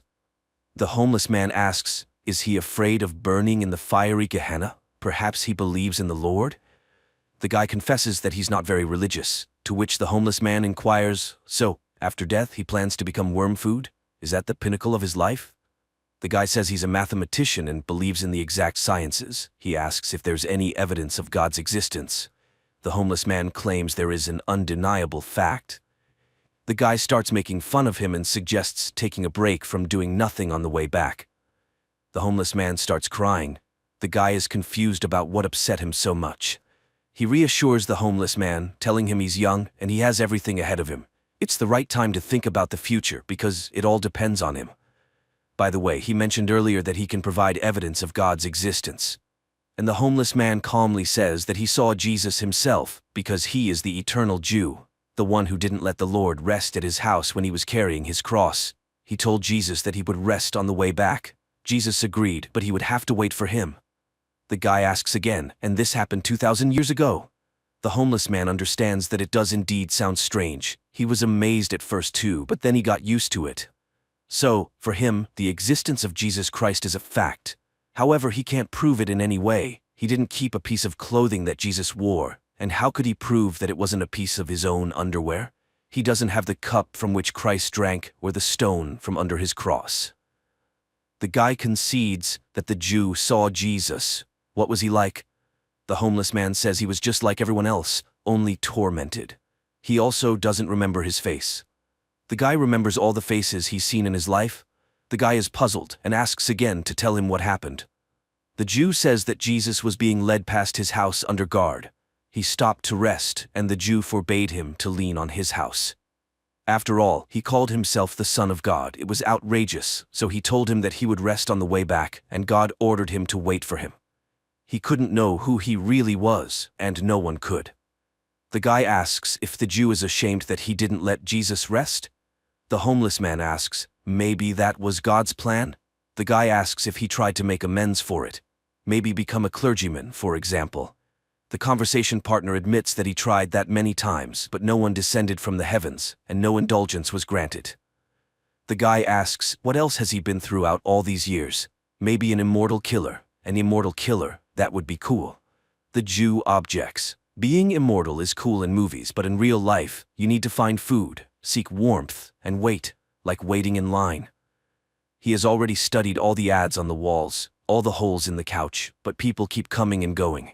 It's no longer interesting to him who stood where in the hierarchy, whose place was more comfortable, who jumped the queue. The guy inquires, what is he waiting for? The second coming, or the end of the world? The homeless man nods, maybe both. No one knows when the end will come. The guy is puzzled again, but an ordinary person is afraid of death. So is the homeless man. He's eternal, but if you cut off one of his fingers, he won't keep living with 4 fingers. He's broken his bones many times. But what if a tank shoots him in the head? Will he be an undying headless man? The homeless man confidently says that won't happen. Hasn't he tried to end his life himself? The Jew nods. Of course, he even tried to hang himself in the very beginning. He hung from a tree for 2 weeks with excruciating pain in his throat until the branch broke. Later, in 1945, he was captured by the fascists and got scared. He tried to shoot himself. The gun jammed. It was exploded, shredding his whole arm with shrapnel. But everything healed. He came to Russia from Poland 40 years ago. The guy is curious again. Maybe he's just schizophrenic, and doesn't it bother him at all? How did he decide that all these events were real? The homeless man shows his arm. He made notches. 920, 1464, 1812. Decades pass. And he sits and thinks, maybe he scratched them yesterday, put the dates, as if 200 years had passed. And he asks for help to figure it out, like stabbing him with a knife, for example. But the guy refuses. He doesn't want to explain to the police that he saw Jesus and shouldn't have died. The homeless man shrugs, saying, "That's how it works." They walk across the parking lot. The guy asks him to tell something from history. For instance, what was happening in the 1st century? The homeless man responds, "Well, in general, it was the same. Shepherds herded sheep and fishermen fished." The guy insists, "But in the world, the significant appearance of Jesus, church reforms, any mysteries and intrigues?" The homeless man, in puzzlement, asks, "Where does he know all this from? He also learned it from books." Now, the guy remembers where he was in August 2000. Throughout the ages, he just lived. He was in different countries. It's just that the body requires a warm place and a piece of bread. As for how neighbors reacted to him being eternally alive and forever young, they didn't pay much attention to him, and he didn't stay in one place for long. Does he know ancient languages? He does, but now they are considered dead, and who can verify them? The men touch upon the topic of space. The homeless man has seen many strange things, but he hasn't encountered extraterrestrials. The most pressing question, can it really be that in all this diversity of worlds, there are no other forms of life? The guy comments that it's all too profound for a homeless, possibly heavy-drinking man. The homeless man leaves, and the guy locks his car and follows him. He asks, why did Jesus punish him? Shouldn't he be all-forgiving? The Jew says that it wasn't Jesus who punished him at all. He cursed himself with his own words, and the Lord simply fulfilled his own wish. The biggest curse is not that he's been waiting for 1,000 years, but that he, like a dull shepherd, remained the same. A person who creates, lives a spiritually enriched life. The guy doesn't believe it. It just can't be. After all, he's been living for so long. He knows much more than others. Surely he met great people like Michelangelo or Nietzsche. To this, the homeless man retorts, how can you understand what they'll say about this specific person after death, that he was a genius? The guy asks how people lived, what they thought and what they believed in 1,000 years ago. The homeless man responds, they believed the earth was flat, that God sat in the sky above the clouds and watched every step. But if he is simply looking through our own eyes, then he is just an observer, and he can't judge us for our actions, right? It means he is concerned about our actions only as much as they concern us. And if God is in everyone, then so is the devil. The guy teases him. Those are some profound words for a weird man. The homeless man smiles. In a certain sense, a person always has a choice. And fate exists. The fate of a person is determined by their choice. But at any moment they can stop choosing that fate and start choosing another. So why, even in the modern world, are people willing to kill those who don't share their faith? You just need to make an effort to keep your opinion about someone else's religion to yourself. A person finds something sacred for themselves, and it gives their life meaning, but then they start comparing their primary gender characteristics. They try to prove that their meaning is more significant and more important than another person's. Of course, it leads to conflict. His wife calls again. The guy apologizes and says he hasn't finished yet. He met an interesting person and got engrossed in conversation. She says she'll come over now. He goes back to the homeless man and sits down next to him.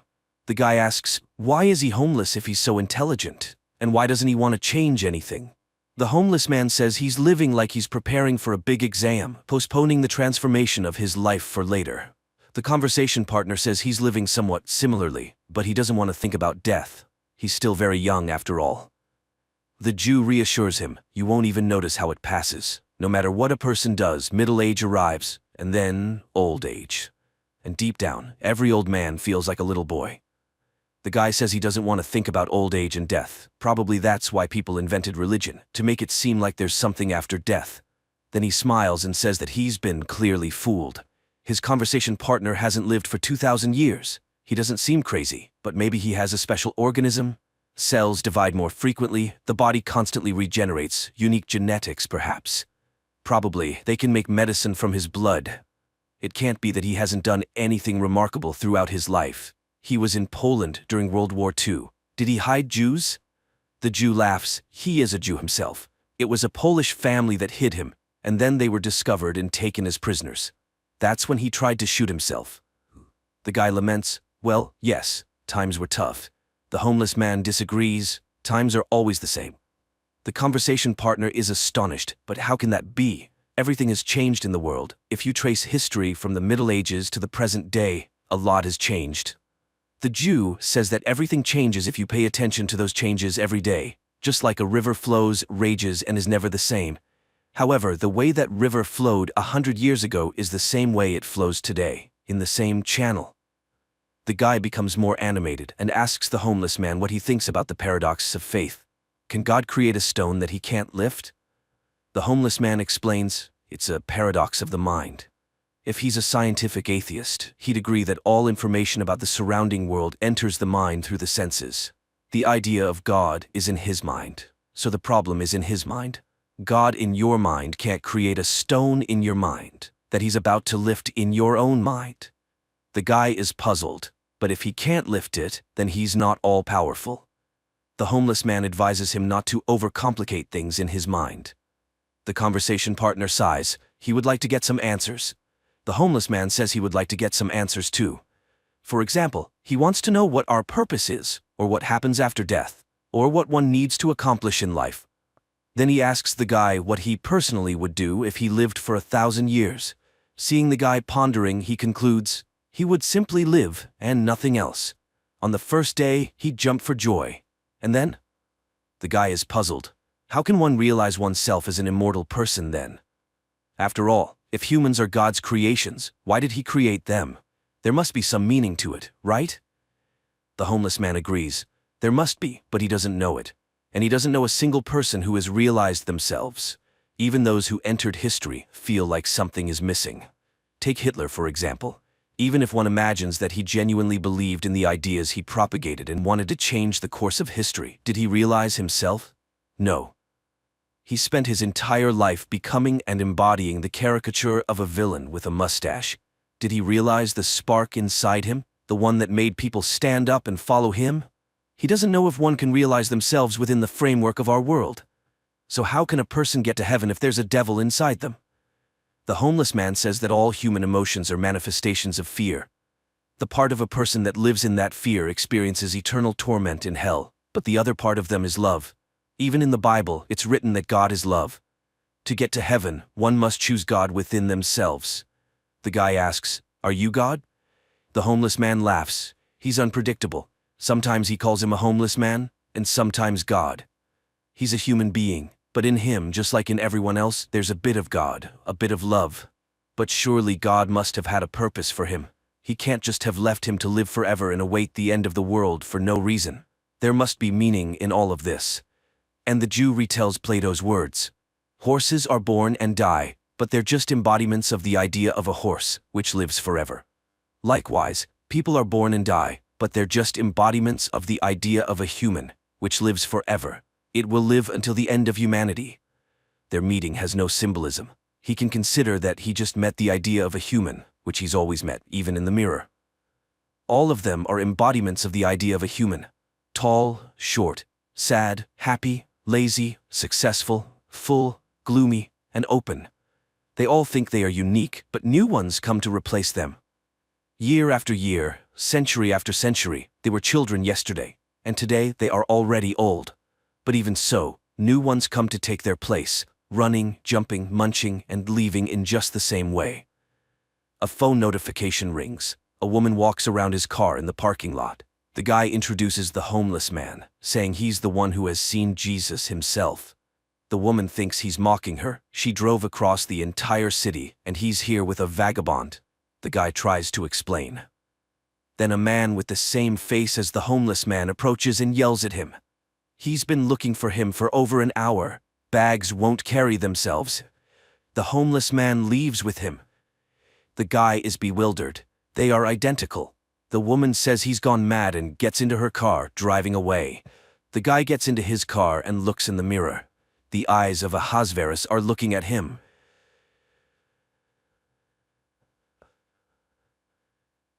In the future, a time comes when women are offered a unique opportunity to conceive and give birth to a child using mobile artificial wombs in the form of eggs. Don't say a Bob.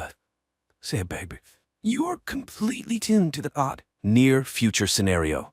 A young woman wakes up in her apartment. Her home AI immediately activates the coffee maker and informs Rachel of the good news about the improvement in her digestive health. It suggests an appropriate outfit for the day and reminds her of her visit to the capsule center. Rachel wakes up her husband, Elvie, to wish him a good morning and say goodbye before heading to work. The AI now advises Elvie on his outfit for the day and informs him that his happiness index has slightly increased. He receives a prepared breakfast and heads to the home greenhouse. Meanwhile, Rachel arrives at work, where today there is a presentation of a new generation of cognitive assistants called our machines, which are soon to become new cognitive supervisors. After the meeting, Rachel is invited by her supervisor, who is concerned about the possibility of her expanding her family, as they intend to offer her a promotion. Additionally, the corporation is willing to provide funding for the services of the Uterus Center, which Rachel appreciates. Following this, Rachel continues her workday when she receives a call from the uterus. There have been changes in their lists, and a spot has opened up which the center can offer her. They schedule a visit, and Rachel settles into a relaxing chair, dreaming about her future child. During this time, her husband conducts a class in the botanical garden, where he shows students a fig fruit that he managed to grow naturally. He offers the young people a taste, but they view the fruit with disgust. Finally, one brave soul tries it. Meanwhile, Rachel shares the joyful news with her colleague and friend Alice and confesses that she hasn't told her husband about her visit to the center. Because of this, she has to consult her robot psychoanalyst, to whom she admits that her husband is very distant from her, as he is fixated on the natural world, which translates into his desire to have a child conceived, carried, and born naturally. The AI seeks an answer to the question of why this child would be considered natural, while one gestated in a capsule would not. What distinguishes them? And Rachel is at a loss, unable to find the differences. Later, she and her friend go out for lunch, and while inhaling the pleasant aromas, Rachel agrees that she should talk to her husband about everything. She finds her husband watching a relaxing program, and he talks about his day. Elvie is disheartened by the fact that the younger generation doesn't know how to interact with nature because no one taught them. At some point, people decided that nature was just a commodity, and that's when everything began to fall apart. The next day, Rachel goes to the Uterus Center, where she and others discuss how, when the birth rate dropped to 0, their newly established center took on the task of solving the problem. Women didn't want to have children because it was inconvenient for them. The center wants them to live full lives and pursue their dreams without being distracted by children. The director of the center, Linda, welcomes the gathering and is ready to share the latest technological advancements. Humans have always managed to control nature, so why shouldn't women take control of childbirth? Linda gives a tour of the center, showing the capsule developed by scientists in which the baby grows. If parents don't have time to interact, they can always play music, audiobooks, or educational podcasts for the baby. Through an app, they can feed the child and monitor its development. One significant advantage is that children in the capsule are not exposed to viruses or toxins. The capsules operate autonomously for 48 hours. The fetus inside can hear everything happening around, so it's advisable for the mother to talk to the baby. After the discussion, Linda reminds Rachel of the need to make a deposit, but Rachel intends to talk to her husband first. Upon returning home, she confesses her intention to Elvie to have a child with the help of the Uterus Center, which upsets him. Not only did she make such an important decision on her own, but she also went to the center without him. Rachel apologizes, and the couple reconciles. Rachel suggests to Elvie that they talk to Alice and her husband, and the family goes to visit them. Alice enthusiastically discusses the opportunity for women to have a child without experiencing pain, suffering, or body changes. Meanwhile, her husband demonstrates a special belt for carrying the egg capsule, to which Elvie looks quite skeptical. He categorically refuses to hold the capsule. At home, he can't shake the feeling that the egg is made of plastic. Rachel assures him that the child will perceive it as a real maternal womb, but Elvie remains unwavering. It's hard for him to accept that the child will be packaged in plastic. The wife suggests that he visit her robot psychotherapist. Although he initially takes offense at this advice, he eventually decides to go. However, after listening to the AI's advice, the man realizes that they completely misunderstand each other. Upon returning home and discussing the evolution that led humanity to grow children in capsules, he agrees to his wife's proposal because he understands how important it is to her. The next day they go to the center, and although now a child can be made from any material, Rachel announces that Elvie will be the biological father. She allows nature to determine the child's gender. Linda leads them to a room where on a large screen, future parents can witness the moment of conception. Later, they are brought a container with a fertilized zygote so they can admire it. The couple later informs Rachel's parents about the upcoming event. Rachel's father suggests that Elvie sell his countryside house since they never go there, but the man vehemently opposes the idea. While the capsule remains at the center, the future parents continue their usual lives. The day comes when the program connects Rachel to the capsule, and even though nothing can be heard from inside yet, she starts selecting music for the baby. At one point, she tries to see the baby, but she is told that it is kept in complete darkness until 7 weeks. Then one of the capsules sends a signal. It's time for birth. Even though everything is programmed, the baby doesn't always arrive at the appointed time. Soon Rachel starts having strange dreams, which she confides to her psychoanalyst, but the AI convinces her that dreams are unreliable material for analysis. After 6 weeks of pregnancy, when the baby's heartbeat is detectable, Linda allows them to take the capsule home. For the first time, she shows them the baby. On that day, Rachel prepares the kids' room, and Elvie brings an olive tree sapling. However, his wife suggests replacing it with a hologram, and the offended husband takes the tree away, promising to plant it in their countryside house, which Rachel once again suggests selling. She just doesn't understand why they should go somewhere when they have everything for a good life here, but Elvie refuses to raise the child among plastic. The next day, Rachel meets a pregnant woman in the pool who allows her to listen to her baby's movements, filling her with delight. In the evening, she moves the capsule to their bedroom because they want to spend as much time as possible with the future child. However, Elvie feels uncomfortable with intimacy while the baby is present, so they move the capsule to baby's room. It immediately signals hunger, and the parents rush to feed their offspring. Sometime later, they go on a tour to the center to prepare for parenting. Linda shows prospective parents the play areas where children play and answers their questions. The government no longer funds education, but the center teaches programming and logic to the little ones. In one of the rooms, children engage in creative activities, or rather, a computer does the work, and the children provide feedback. One of the parents asked about the dreams the children have, but Linda reassures him. Dreams are excluded from the fetal development program because they do not carry any useful information. One day, Elvie is in his greenhouse when he hears the capsule's signal. He feeds the baby, but then decides to communicate with it, while Rachel receives a warning about her declining productivity. Her husband is trying on the capsule holder and takes pride in his success. Now he carries the capsule with him, reading books to the baby, posing riddles, showing his plants, and falling asleep beside it. At work, he suggests to the visitors to hug a tree and experience its calming effect on the human mind. His supervisor congratulates him on the upcoming joyful event and suggests replacing the live plants in the greenhouse with holographic images, as growing real trees is too expensive, but Elvie becomes furious and rejects the proposal. At home, the family watches a movie about penguins, and the man starts crying when he learns about the dedication of the birds.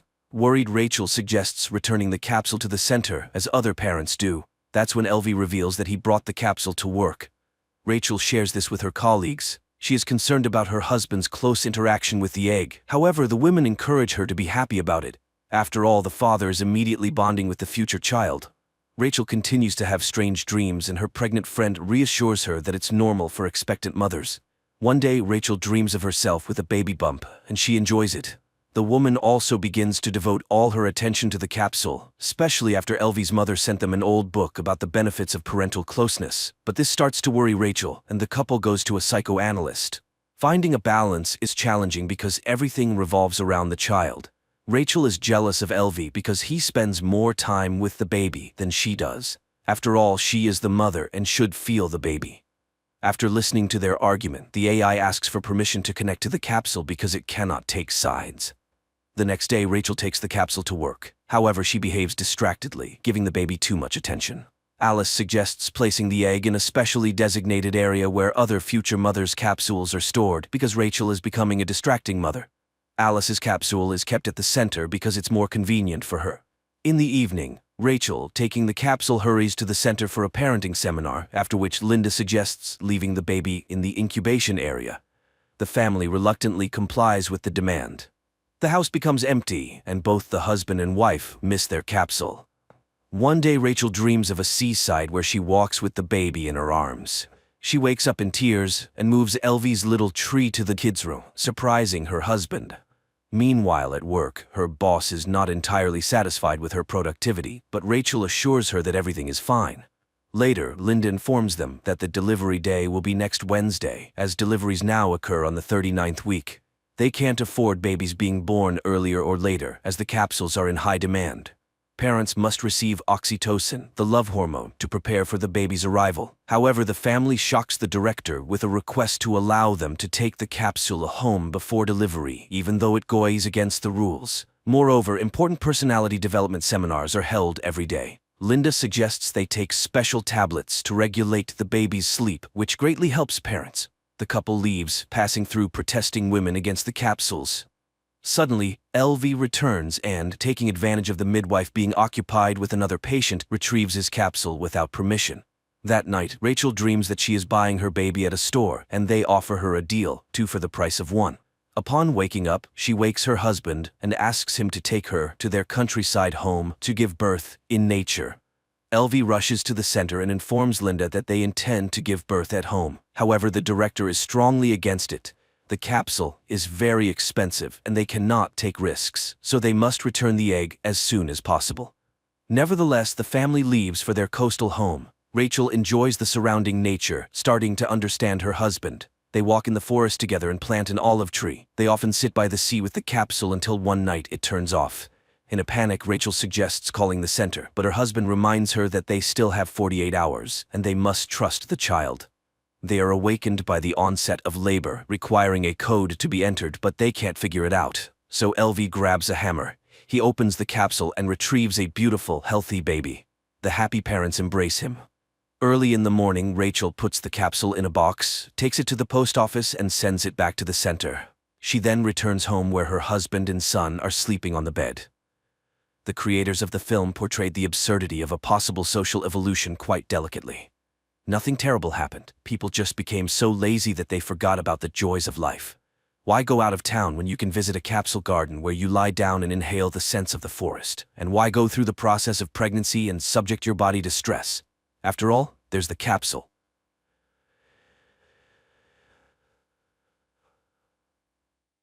In the future, an unknown organization locks millions of people in bunkers where they are forced to become bloggers and conduct endless streams to get everything they need to survive. Why us? Who worry before all this? A young man wakes up in the middle of a gloomy room, not understanding where he is and how he got there. At first, he examines the walls, hoping to find a way out, but there is none. Then the guy notices a turned-on monitor on which one word is written: share. He tries to enter different concepts related to the word exit, but the computer deems them incorrect and again offers to share. The guy confirms this command and the broadcast immediately turns on. The guy tries to ask questions as he can't stay here long. He has a dog at home that needs to be fed and walked, and besides, he wants to drink, but there's no water. He tries to ask this question to the computer and then an option buy appears, but the prisoner has no money and doesn't understand how he can buy water. Soon the guy realizes that real people are watching his broadcasts, but so far he does not quite understand what he can show the viewers, so he starts to grimace, but falls and groans in pain, asking for help. The number of views sharply increases and viewers start sending donations of unknown currency with which any purchase can be made, but so far he only has enough for a bowl of dog food which appears in an opening niche on the wall. He expresses his indignation and tries to return the bowl, but there is no such function. And then the guy starts eating, occasionally making dog barks. This brings a new wave of views and donations, and the guy allows himself to buy clothes. However, they turn out to be women's. At night, he cries in despair and misunderstanding of the situation, but pulling himself together, he starts a new broadcast, during which he dances, tumbles, and entertains the viewers in every way possible. Soon, he acquires a t-shirt and an inflatable mattress. After some time, he already has a full wardrobe and shaving tools. Days go by, and the man allows himself a good meal and even alcohol, after which he tries to smash the monitor, but all he achieves is that the broadcasts stop. The guy tries in every possible way to beg forgiveness from the computer, and not getting an answer, again demands to be released from there. And then he just cries, begging for one more chance, and when the degree of despair reaches its limit, the guy lies down on the floor to wait for the end. The monitor turns on. On the screen appears the same room in which a man is. He greets the guy and explains that there are glitches in the system, but in general, upon reaching a certain level, he gained access to the common network. And now he can communicate with others like him, bloggers. The man believes that they all work for the unknown kidnappers who locked them in the bunker. The man talks to the guy all evening about the structure of his new world. He is very verbose and often jumps to other topics, so the guy even gets tired of him. But one day he hears the man cough. He tries to contact him, and dialing his channel number, he comes across a cook teaching the audience to cook. The guy starts dialing different numbers, and it turns out that behind each number is someone's channel. The trapped people teach viewers how to feed cats, apply makeup, and take care of themselves. One of these girls, an athlete, captivates the guy's attention for a long time. Eventually, he connects with a man who is broadcasting about near-death experiences that day. Meanwhile, the young man continues his acrobatic etudes, for which he receives small donations. After one such unsuccessful somersault, he lies on his mattress, and the adult man asks him to buy food, as his time is worth money. After the young man fulfills his request, the man draws attention to their numbers. The young man is under number 14, while the man is 6395873. Does the young man really think he appeared here before him? Everyone in the network is trying to figure out who locked them up here. There are theories about aliens and space, and one boy convinced everyone that they are asleep and undergoing a test. But the man believes that bloggers have locked themselves in their own world. He himself was once married to a star who the young man also liked. They reminisce about her songs and sing them as a duet. At night, the young man again connects to the channel of the girl who does yoga, and after admiring her, sends her a donation. In the morning, the young man buys furniture for himself and again talks to the man, who continues to enlighten him. You can't stay at one level here, because then the viewers will stop loving you and won't pay. So, you need to grow and spread your content. The young man begins to try himself in new genres. He tests stand-up comedy, physical exercises, cooking, singing, and magic tricks. And all this brings a new audience and more donations. At night, he now does gymnastics with the girl he likes, and then he buys medicine for the man. But trying to make the purchase, he makes some mistake and ends up in the room of a woman who is showering at that moment. She is outraged by such a bold intrusion and considers him a kidnapper. The young man struggles to explain that he is also a prisoner. She suggests setting rules, and the man joins their conversation. The woman asks him about the time he has spent in the bunker and hopes that someone tried to escape. The young man remembers how he hit the monitor, and this clearly did not please their owners. The woman thinks that they need to analyze these cases and find a vulnerability in the system. The young man says something about escape and is immediately deducted donations, indicating the existence of security. The woman does not understand the purpose of what is happening. If they wanted to punish them, they would just lock them somewhere and leave them to die without food and water. But they are fed and even provided with comfort. Apparently, the key question is, why them? Who were they before all this? But the young man admits that he wasn't someone important, but here he got the opportunity to live much better. Soon he invents a small show with socks and entertains the viewers with mini performances, which pleases the man and increases donations. One day he gifts the woman a shower curtain, which angers her because she is used to being independent. In the following days, the young man begins to teach people to draw, but since he himself can't draw, the lessons are humorous, and he himself poses as a model. The viewers like this, and the young man buys furniture for his room with the donations. One day, the woman can't stand it anymore and suggests starting a revolution, calling for an uprising of everyone else. A scandal breaks out among the trio, as the man is convinced that it is here that they got the opportunity to live better than before. That night, the man becomes ill. His cough chokes him, and suddenly he has a seizure, as a result of which his face presses against the monitor because he cannot move. The young man appeals to all subscribers for help. Maybe someone knows what to do in such a case. At this time, the woman tries to find a menu in the computer, but she accidentally presses some button, and suddenly the man's room starts burning, and he burns in front of his friend's eyes, unable to help himself. This causes despair and tears, and for a while, the pair do not communicate. But one night, the young man contacts her, trying to convince her that she is not to blame for what happened. He performs a show for her. Suddenly, she confesses that she wants to get drunk. They order alcohol for themselves and remember the last moment of freedom. Neither of them remembers how they ended up in the bunker. Then people dance in their cells. Later, they remember the old man, and the young man says that he still hears his voice. Suddenly, he admits that she was right, and maybe there are others who can replicate her action. Find a function visible only to them.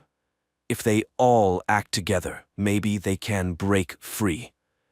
The young man goes live and tells the audience about what happened. He points out oddities in the system where unknown functions sometimes appear, and if they can use these functions to hack, maybe the bunker will open? Suddenly, the athlete joins the conversation, who likes her current state because she decides how to spend her day. And right now, she will take care of herself, so she says goodbye to her new friends. The young man and the woman start reviewing all the strange things that the surrounding bloggers send, and some warmly support the pair. Later, he contacts the athlete again, and she reveals his secret to success. He makes people smile, which is very valuable.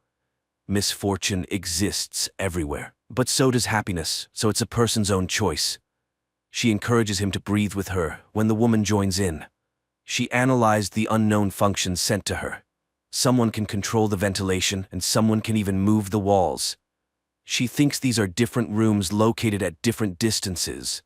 Therefore, a map of connections needs to be built to break them. Although some do not want to destroy this world, the young man asks not to rush things.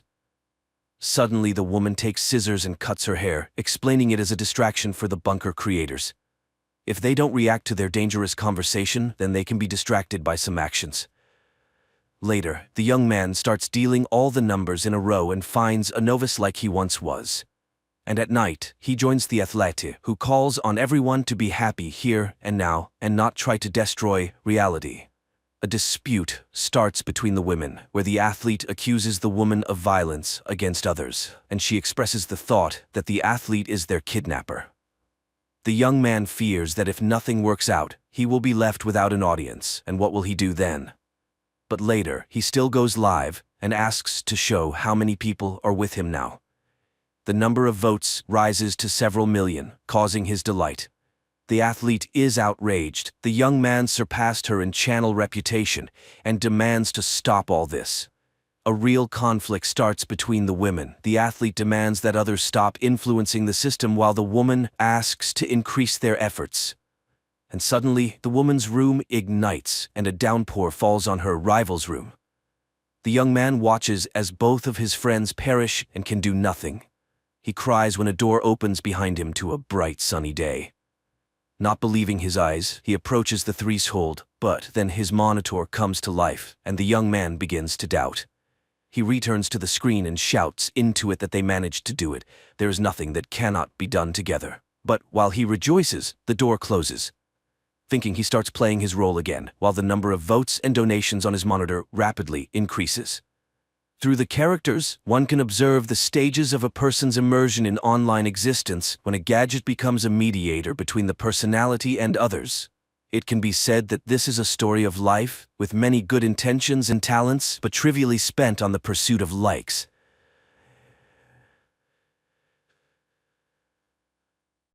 The spaceship is on a mission to Titan, one of Saturn's moons. Astronaut John wakes up in the hibernation capsule.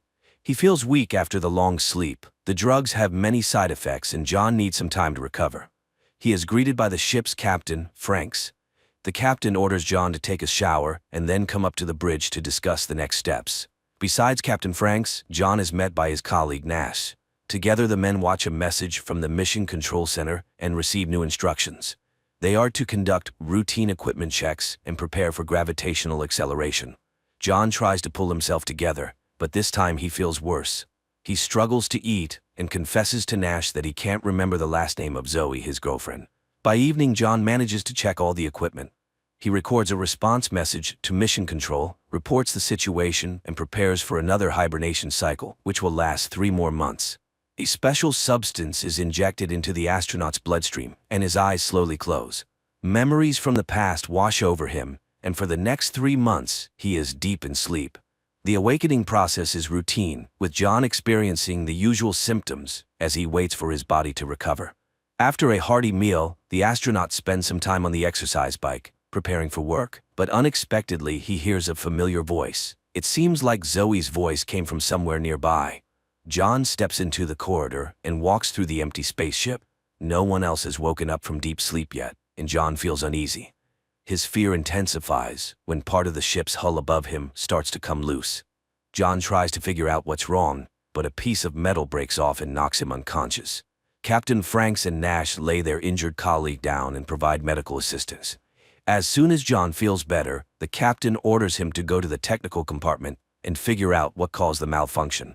Under the hull, John finds significant damage and a strange giant dent, but the footage Nash reviews from the cameras provides no answers. No objects approached the ship in the past few hours. Moreover, the dent hasn't caused any serious problems. All systems are still functioning normally. Captain Franks leaves his subordinates and orders them to report the situation to Earth. He himself heads to the site of the damage for another inspection. Nash tries to convince the captain to abort the mission and return to Earth, but Franks refuses to break protocol. There's no serious reason to do so, as all systems are still operating smoothly. The astronauts gather to make a joint decision, but the conflict only escalates. Nash starts panicking, insisting that continuing the mission is too dangerous, but the captain remains firm. Unless new orders come from Mission Control, they will continue toward Titan. Nash then tries to persuade John to act together. He's convinced the system will eventually fail, and by then, they won't have the chance to save themselves and return to Earth. Their conversation is interrupted by the captain, who calls them to the bridge. He admits that he overheard everything Nash said and doesn't appreciate his attempts to stir up panic. Franks tries to calm Nash down, reminding him of the consequences they'll face for disobeying orders and advising them to focus on their duties. Despite the captain's orders, Nash continues to urge John. He asks him to set the hibernation cycle for 89 days instead of 90, so they can wake up earlier than the captain and reverse course back to Earth. John doesn't like his friend's idea and doesn't want to be part of a mutiny, but when Nash tells him about another ship destroyed by poor leadership decisions, John agrees to think it over and give an answer after they wake up. John falls asleep again, recalling happy moments with Zoe, but this time the cycle is much shorter than usual. Nash demands an answer from his friend so they can quickly turn the ship around and head for Earth, but John remains uncertain.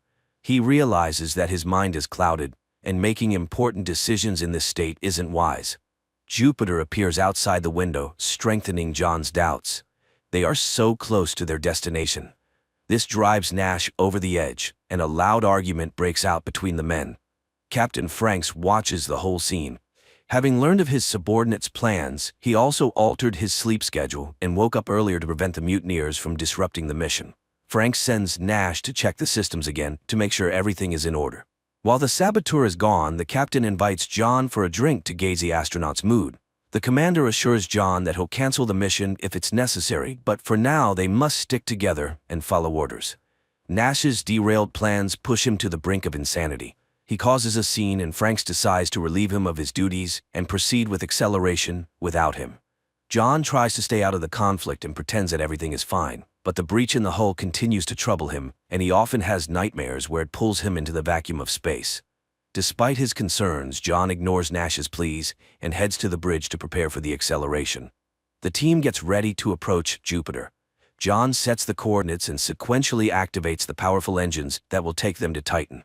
The acceleration is successful, and the ship enters the orbit that will guide them to Titan. But Nash still believes it's a serious mistake. John isn't entirely sure they made the right choice either, but he tries to keep himself busy to avoid dwelling on it. He decides to check the equipment again, and something strange happens. One of the radios transmits an unknown signal. The crew tries to come up with an explanation, both insisting that John must have accidentally pressed a button. To end the discussion, Franks orders the astronauts to prepare for another hibernation cycle. This time, exiting hibernation becomes a real challenge. John collapses to the floor, completely drained. He tries to recover, but while his body regains strength, his mind suffers greatly. He keeps seeing visions of Zoe everywhere. Captain Franks notices his subordinate's strange condition. He tells John to get a grip and realize that it's all just his imagination. Zoe is not, and cannot be, on the ship. Nash discovers the first signs of trouble. The reactor's power output begins to rise. He's not sure if it's connected to the hull breach, but if it continues, the ship's engine might fail. Nash again urges his friend to listen to him and turn the ship around. He reminds John of Zoe, saying that if they don't return now, she'll quickly find a new boyfriend. Captain Franks overhears the men's conversation once again. He summons them to the bridge for a serious talk. Someone, using Nash's password, deliberately lowered the engine's power to stop the ship. The commander won't tolerate Nash's antics any longer. This time he draws his sidearm to show the mutineer who's in charge on the ship. Franks orders the astronauts to return to their hibernation capsules to prevent any further sabotage. But as John's body starts receiving the drug, he sees what the captain is doing to his colleague. He doesn't have time to stop the crime. His eyes close. Weeks later, when the sleep cycle ends, John tries to figure out if it really happened or if it was just a dream. He steps into the corridor, but none of his colleagues are around. Franks appears suddenly. He assures John that Nash is fine but will remain in hibernation until the mission is over. The captain asks John not to complicate things and behave normally. They need to complete the mission and reach Titan, but if necessary, he'll use his sidearm to prevent further insubordination. To help John relax, Franks tells him the truth about the other ships Nash mentioned. He swears the madman distorted the facts, and in that case the captain wasn't at fault. The crew harmed themselves. John reluctantly admits he was wrong and agrees to continue working together. The captain tasks him with inspecting the equipment and re-establishing contact with mission control on Earth. While working, John's arm goes numb, and he tries to examine it himself, but for a moment it seems like the limb swells and turns into a monstrous hand. As soon as the vision disappears, John hears Zoe's voice again, but he realizes this is also a hallucination and doesn't respond to the call. Instead, John decides to discuss the future plans with the captain, but Franks unexpectedly starts talking about John's relationship with his girlfriend. The commander assures him that their romance wasn't real. It was orchestrated to convince John to join the mission. The unpleasant conversation unsettles John, and he heads to the workshop to focus on his tasks. Unpleasant thoughts and memories prevent John from concentrating, but suddenly the radio crackles, and he hears the dispatcher's voice. The astronaut tries to report what's happening, but the connection keeps cutting out, and he can't hear a response. Franks summons John to the bridge. He demands to know what John was doing, and upon hearing about the conversation with Houston, the captain insists it was another hallucination. The captain orders John to return to his capsule and go back to sleep, but this time John's nerves snap. He demands that Franks wake Nash up and prove that his friend is okay. Taking advantage of a moment, Franks attacks John and tries to force him into the capsule, but John manages to break free. A fight breaks out between the two men. John is stronger, but he can't win the battle with his mind as easily as with the captain. John reaches the central computer to find out which chamber Nash is in and if he's alive. While entering the request, he has to fend off Franks, but finally, the computer starts searching for the astronaut. The answer John receives leaves him in shock. The program confirms that Nash is alive and on the bridge, just like John and Franks, because all three names belong to the same person, Captain John Franks Nash. John realizes that he's been alone on the ship the entire time. His companions were figments of his imagination caused by the repeated use of hibernation drugs. John loses his last bit of strength and doesn't know what to do next. He returns to the workshop, holding the service pistol. The astronaut tries to contact mission control again, but for a long time the radios remain silent. Finally, one of the radios turns on, and John hears Zoe's voice. She says she's at the ground control center and was invited to speak to him. Zoe confirms John's version. The hibernation drugs were too strong, causing his mind to become confused. But that's not the worst part. The girl tells the astronaut that there's no spaceship. All this time he's been part of a different experiment in deep underground. The planets and stars he saw through the window were just a simulation, as was the sensation of flying. But the impact was real. An earthquake hit the surface, partially collapsing the tunnel. Zoe asks her fiancé to gather his strength and help them rescue him. To do that, John needs to depressurize the cargo bay and leave the ship. She assures him that outside, there's an underground corridor leading to the surface. Captain Franks reappears behind John, trying to stop him. He claims that Zoe's voice is just another hallucination, and the story about underground tunnels and earthquakes is a fantasy his mind made up to explain the situation. Franks tells John that if he depressurizes the cargo bay, all that awaits outside is the vacuum of space, which will pull him out and end his life. John hesitates briefly, but Zoe's voice gives him strength. He doesn't listen to the captain and opens the airlock. At first it seems like Zoe was right. John finds himself in a shaft and hears her voice nearby. He walks toward the light, hoping to soon reach the surface, but space engulfs the astronaut's body and carries him into the infinite void. Or was that a hallucination too? That's how the movie ends.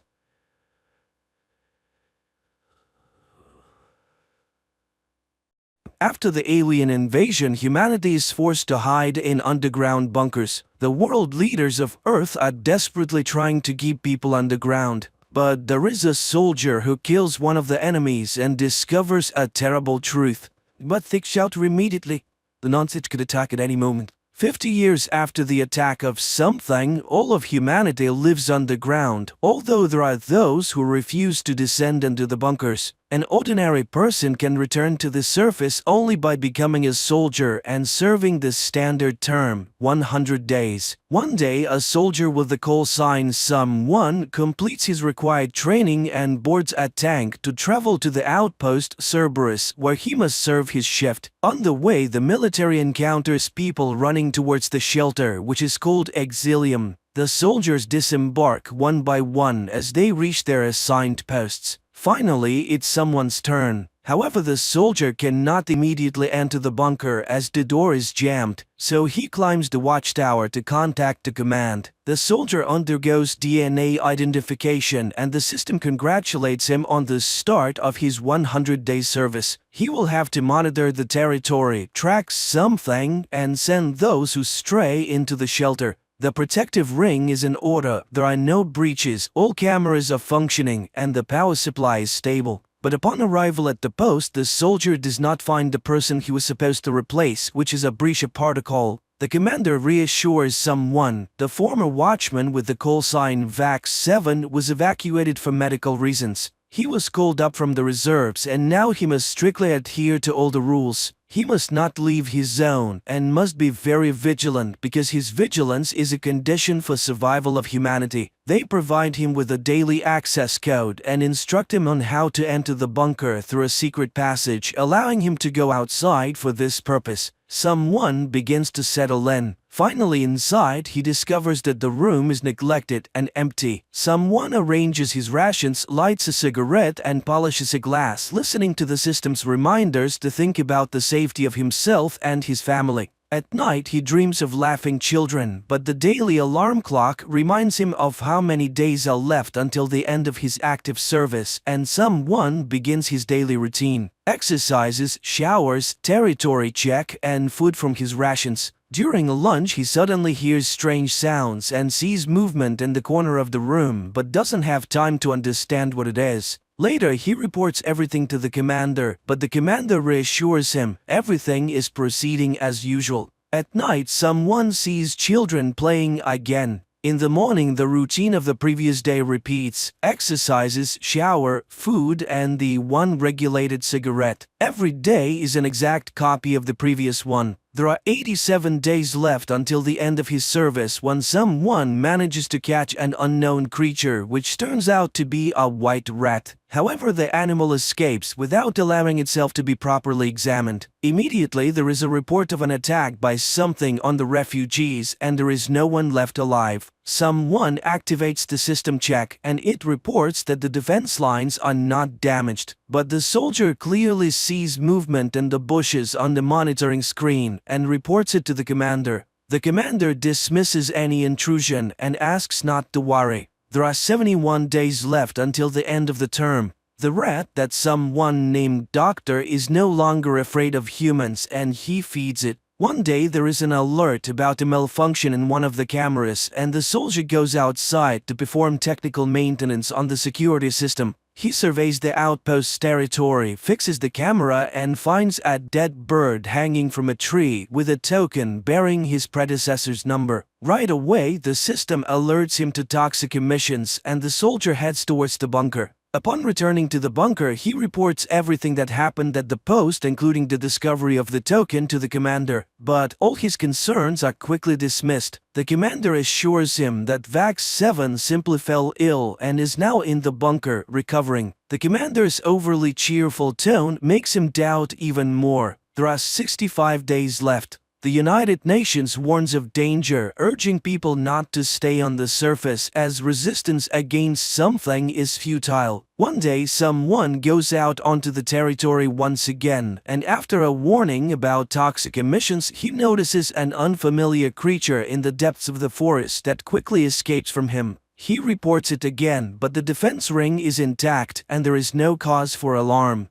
Someone decides to investigate the bunker and finds a blood stain on the wall, leading him to suspect that Vax 7 may have shot himself and was never evacuated. The soldier tries to access the video camera recordings from the closet where it happened, but the system denies him access. So someone decides to break into the locker belonging to Vax 7 and discovers a sketchbook and a radio receiver. Among the drawings, he finds a sketch of his own post, Cerberus, and a neighboring post, Graham, sparking his interest. There are 54 days left until the end of his term. Someone increasingly thinks about the neighboring post and one day decides to go to Graham to try to establish contact. However, he finds that he cannot cross the perimeter because an implant in his leg activates pain with any attempt to leave the ring. The audio commands insistently urge him to return to Cerberus. He decides to take a step back and climb a tree, hoping to establish contact by waving his hand and shouting to Graham, but he receives no response.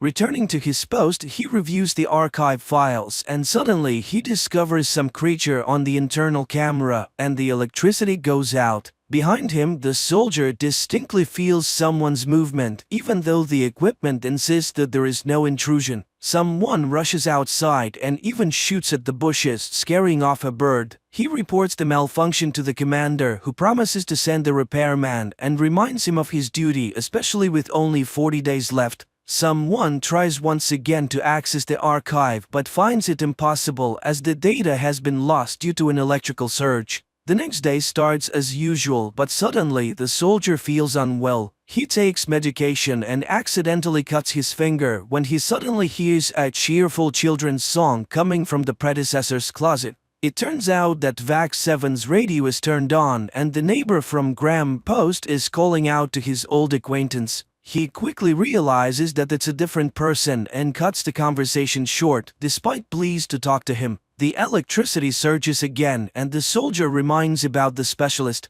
The commander then tells him about an attack on a post where no one survived, so reaching distant outposts is very risky. Several more days pass. Someone starts going outside more often, and one day he discovers a woman and a child hiding from him in a cave. He tries to convince them to come down to the bunker, but the two of them run away, seemingly more afraid of him than of something. Returning inside, he hears a warning about several lost individuals in danger. However, now the soldier is not sure if they want to be saved. He talks to the rat more and more, telling it about the children in his dreams. It turns out that the ability to dream has become a thing of the past, but he has suddenly acquired it. This is seen as a sign of a mental illness. Someone keeps trying to contact his neighbor, but there is no response. One night, the soldier ventures out into the territory and kills a huge deer, which he dissects and eagerly consumes. He behaves more and more like a wild man, shooting at targets and walking without his helmet. One day, he makes another attempt to contact Graham, sending a signal with a mirror, but still receives no response, which infuriates him.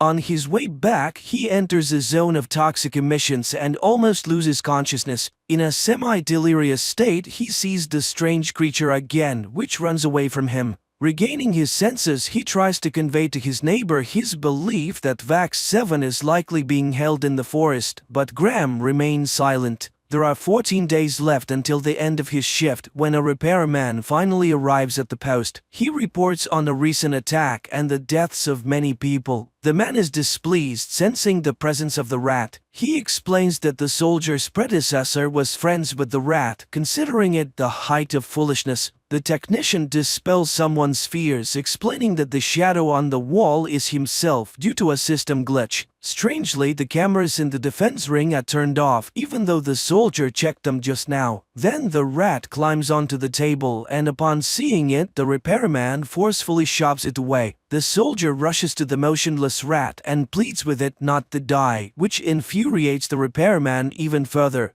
The soldier aims his gun at the repairman, ordering him to disable the internal camera and unlock the archive video recordings. The repairman refuses and someone hits him. However, he still can't do anything because the access requires the personal codes of two guards. A fight erupts between the two men. Someone sustains several injuries but eventually emerges victorious. Afterward, the repairman shares his experience of encountering something. When he was a soldier, his helicopter crashed in the desert. Of all the survivors, only he and his partner remained. The repairman went for help, and when he returned, he found the second soldier without ears. It turns out that something affects people through sound, and the guy cut off his own ears to avoid hearing the horrifying noise. During a sandstorm, they saw a huge shadow circling around them, but they never understood what it was. When he was eventually found, his lungs were filled with sand, and he had an unexplained catheter in his throat.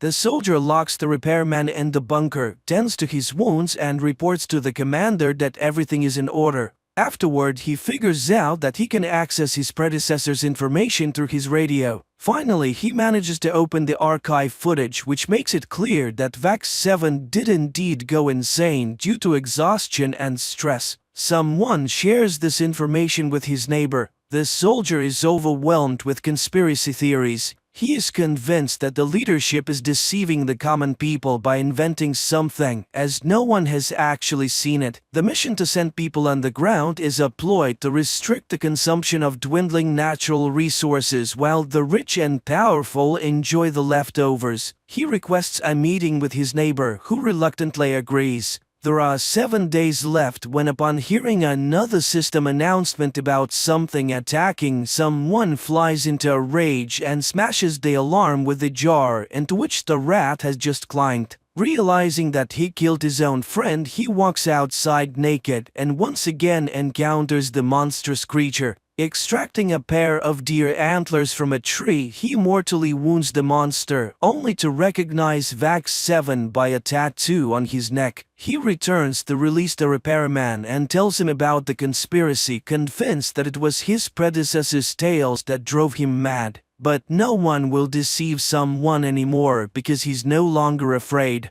The soldier demands to know where the power can be cut off because he intends to save the people by disabling the defense lines. The repairman is horrified. He will doom humanity, but he obeys the madman. Someone contacts his neighbor and informs him of his decision that he is coming to him. It's time to put an end to the madness that keeps people on the ground and make them free.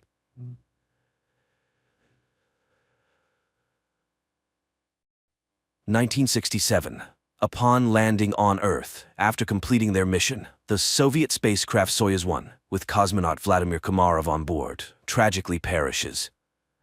Many years later, under the leadership of the Swedish billionaire Meyer, an expedition to Mars is being prepared. After 10 months, the crew of the spaceship Ulysses reaches the Red Planet. The captain informs the team that they have received permission to land and asks the ship's AI, named Irene, to verify everything required for a soft landing.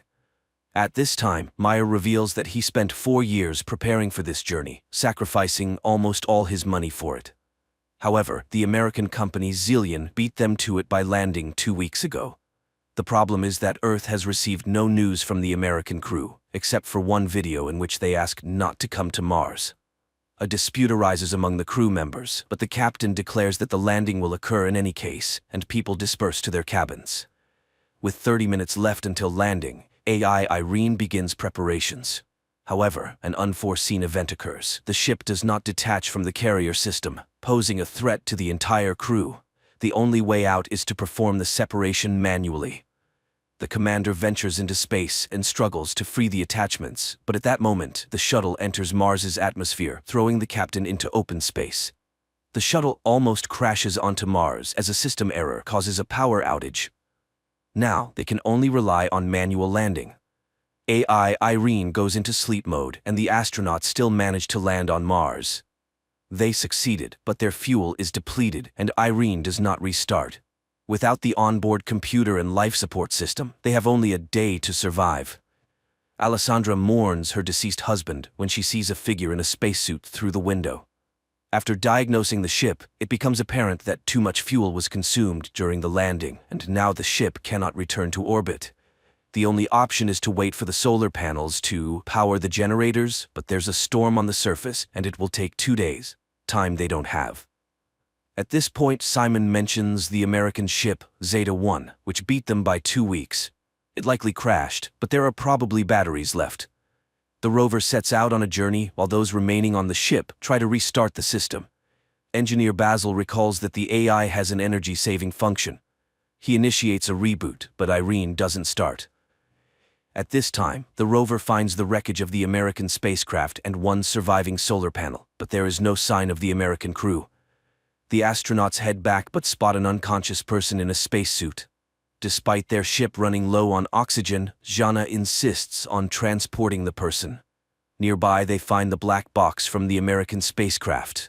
The team arrives at the ship, but Jan refuses to let them inside, stating that 4 survivors are better than 8 corpses, so he won't open the doors. Alessandra tries to persuade the man when the discovered astronaut wakes up, and at that moment, AI Irene activates and opens the doors. Upon examination, the found astronaut knows nothing about the American crew, as he is Vladimir Komarov, a Soviet cosmonaut born in 1927 in Moscow, carrying out the orders of the USSR government. He doesn't know how he ended up here but is not willing to reveal any secrets. Komarov confidently answers questions that are consistent with his time, raising the suspicion that he may have post-traumatic stress disorder. The astronauts send a message to Earth and receive a response from the American corporation, Zillion, stating that there were no Russians in their mission. The crew of the Ulysses spaceship tries to make sense of the situation. How could Komarov, who died in 1967, end up on Mars after all these years? Is he a time traveler or an extraterrestrial? The psychologist is tasked with questioning Komarov first, and he confesses that he is hungry. Jana goes to get food while the others try to understand what has actually happened. Basil suggests the idea that Komarov was waiting for them. Meanwhile, Vladimir is eating the food brought by Jana when the woman confesses that he died 50 years ago and his family buried him long ago. Komarov takes this news rather calmly. In the meantime, the state of the ship, although it has reached stability, remains unreliable because the engines do not work and there is no fuel. So, leaving is impossible. The crew continues to keep an eye on Komarov, but he behaves calmly until he suddenly disappears. Simon searches the ship, but it yields no results. That's when the people discover that his spacesuit is missing. A part of the crew follows the heat trail tracked by Irene. The group, led by Simon, leaves the rover and continues on foot when Alessandro reports that Komarov's DNA analysis showed the presence of a third strand. He is not human. And then they catch up with Komarov, who leads them to an unfamiliar structure with a small stone pyramid on it and tells Jana that Mars has been waiting for them for a very long time. At the same time, Goldstein, the founder of the Zillion Corporation, whose ship was the first to arrive on Mars, is informed about the discovery of a person on the Red Planet who couldn't have gotten there naturally, suggesting that he was created on site. However, only AI could survive for such a long time on a hostile planet for humans. This implies the need for further study. Meanwhile, Komarov cannot explain how he opened the door and found himself in the location where they discovered him. AI, Irene conducts an analysis of the structure and determines that it is identical to Earth structures from ancient civilizations. It means that someone was inspired by human civilization, or humans borrowed these elements from extraterrestrials. The ship's crew increasingly ponders whether they will be able to return home when they notice the landing of Goldstein's second ship. Soon, the captain of the ship, Gemma, establishes contact and promises to help them return to Earth. However, Meyer does not trust Goldstein and advises hiding Komarov from competitors. Jana brings Komarov a uniform so that he does not stand out when the visitors arrive, and he requests that they trust him. Shortly, 2 armed military personnel, Edward and Adam, arrive on their ship and behave rather aggressively. Edward demands that they hand over the black box from the Zeta 1 ship and, not hearing agreement, orders his partner to search the ship. Meyer hands over the found black box and they depart.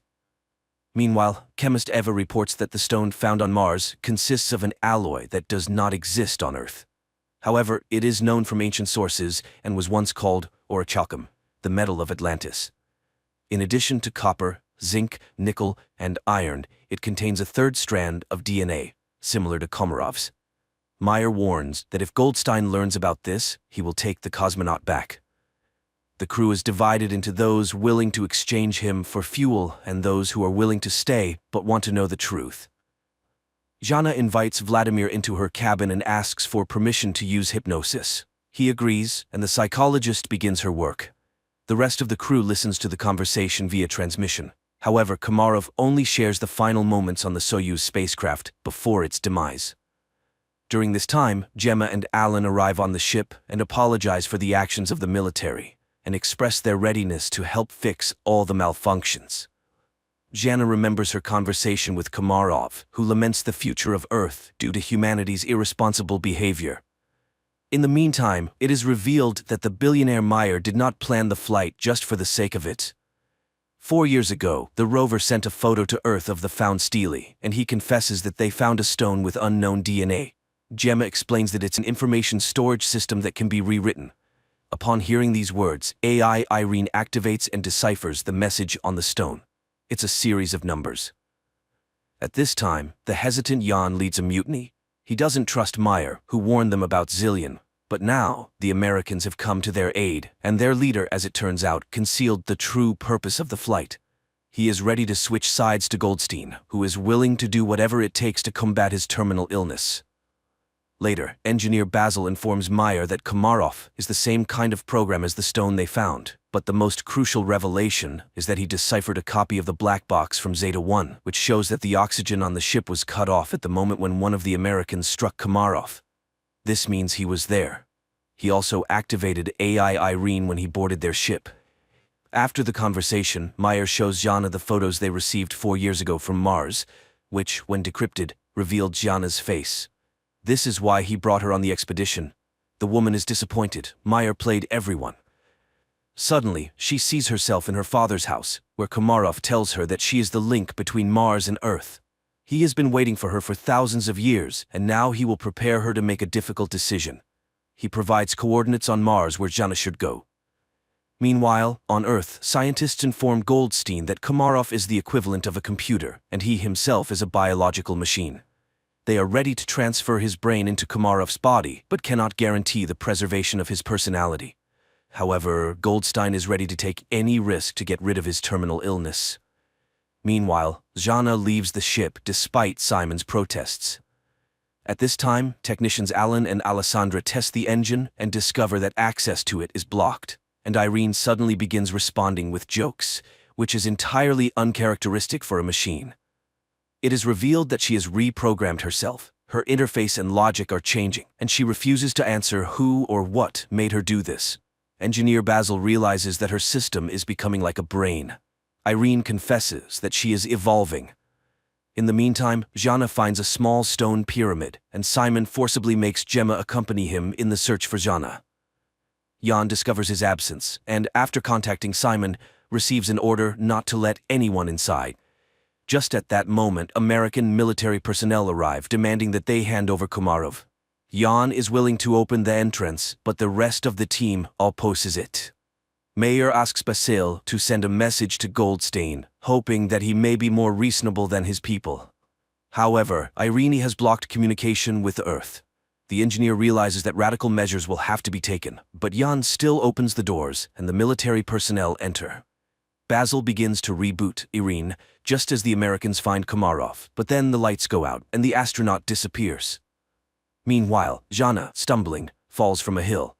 She regains consciousness but discovers that her leg is trapped between rocks, and she cannot free herself.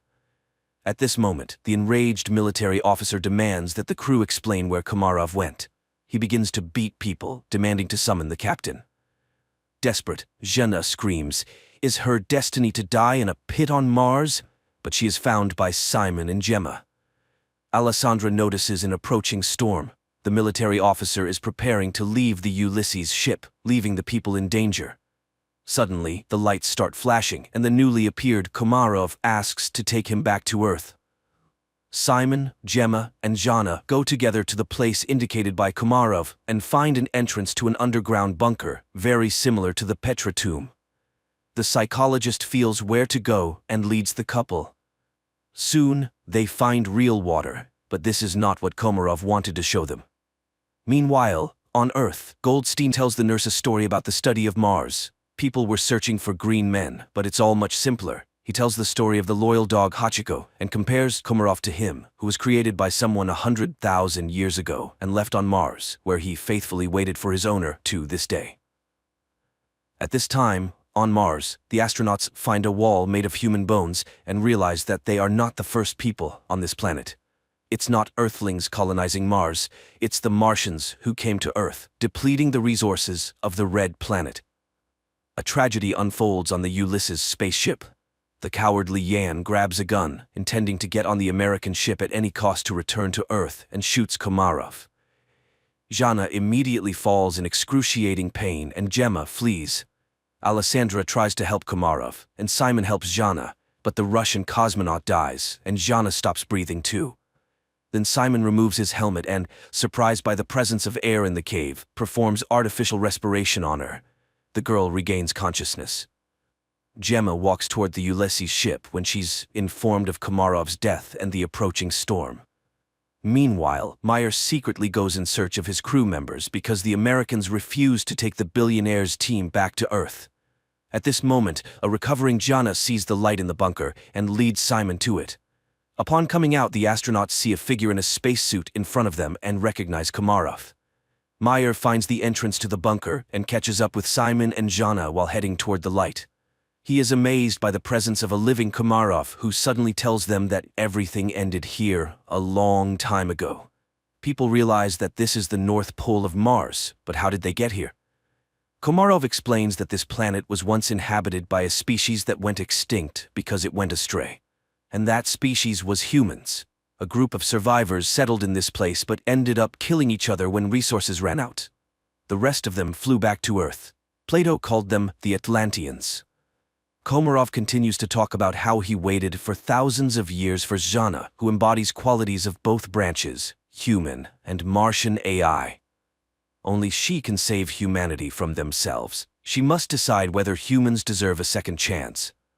Their conversation is interrupted by the military officer who intends to take the psychologist back to Earth. The American aims his weapon at the cosmonauts, and Jana seeks help from Komarov. Suddenly, the military officer starts gasping for breath and falls. Upon returning to the ship, Simon orders them to prepare to depart. Meanwhile, Gemma from the Zillion ship tries to contact her associates, but none of them respond. She decides to fly back to Earth alone. The Ulysses crew heads to her ship, trying to establish contact with her and informing her about the deaths of the military personnel, but she doesn't respond. That's when Meyer starts speaking, recalling their past relationship, and confesses that he's no better than Goldstein because he's willing to do anything to ensure his name remains in history, even betraying his team. However, she's not like that. She won't be able to live knowing she has ruined people. Suddenly, Gemma's voice is heard, asking them to hurry. Goldstein has heard that Gemma has decided to take the Ulysses crew back to Earth and has blocked the control panel of the Zeta-2 ship before takeoff. The people on the ship prepare for their impending demise, and Jana asks Mars what she should do. Everything she saw and heard on the Red Planet flashes through her mind, and, with sheer willpower, she removes the control panel's block. Suddenly, an armed military officer appears in front of the ship, intent on damaging the engines with his weapon. Simon is about to step out to stop the madman, but Jana beats him to it. She aims the weapon at the American, but informs him that Mars will be the one to kill him. The military officer falls. The countdown for liftoff begins, and Jana realizes that there's no time to return. She bids farewell to the crew, confessing her love for Simon. The ship takes off. Suddenly, Meyer notices that it's dark at the North Pole of Mars. This means that they couldn't have been there just a few minutes ago. They truly were at the North Pole of Mars, but in the distant past when the Red Planet was still suitable for life. At the same time, Goldstein is informed of the ship's return, and he's beside himself with rage, declaring that he will go to Mars himself, and that's where the first season ends.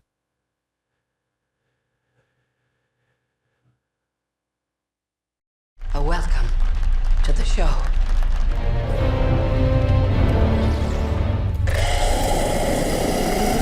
A man is running through a dark forest in Ireland.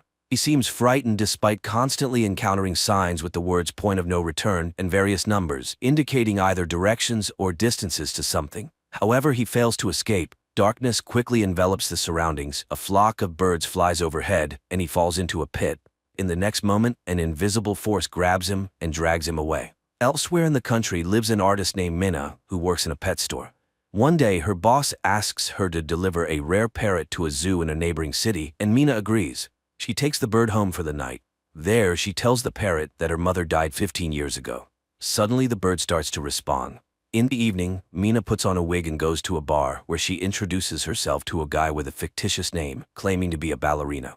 In the morning, Minna apologizes to the parrot for her behavior, saying the real her would probably not be liked.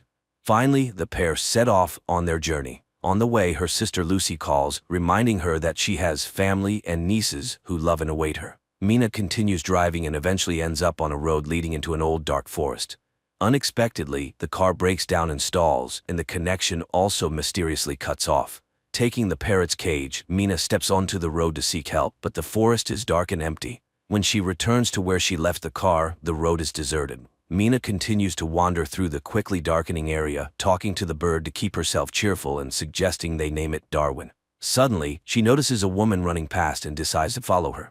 Minna catches up with her near a small forest cabin, and the woman, opening the door, orders her to come inside quickly if she wants to live. Naturally, Minna rushes into the cabin. The elderly woman is named Madeline. She has been living here for some time with two other young people, Ciara and Daniel. She immediately orders Minna to stand in front of a mirror because the watchers cannot enter inside but observe from outside, coming every night after sunset. Standing by the mirror, Minna suddenly hears sounds like applause. Madeline confirms her suspicions. The watchers are applauding the appearance of a new object. In the morning, Minna announces that she intends to leave. Although the others assure her it's impossible, she heads into the forest. Madeline catches up with her, explaining that the forest causes hallucinations. But it is possible to survive here. The signs scattered throughout the forest mark the boundary from which a person can reach the cabin before dark. But if you go beyond the boundary, there will be no way back. They were made by a man named the Professor. But where he is now, no one knows.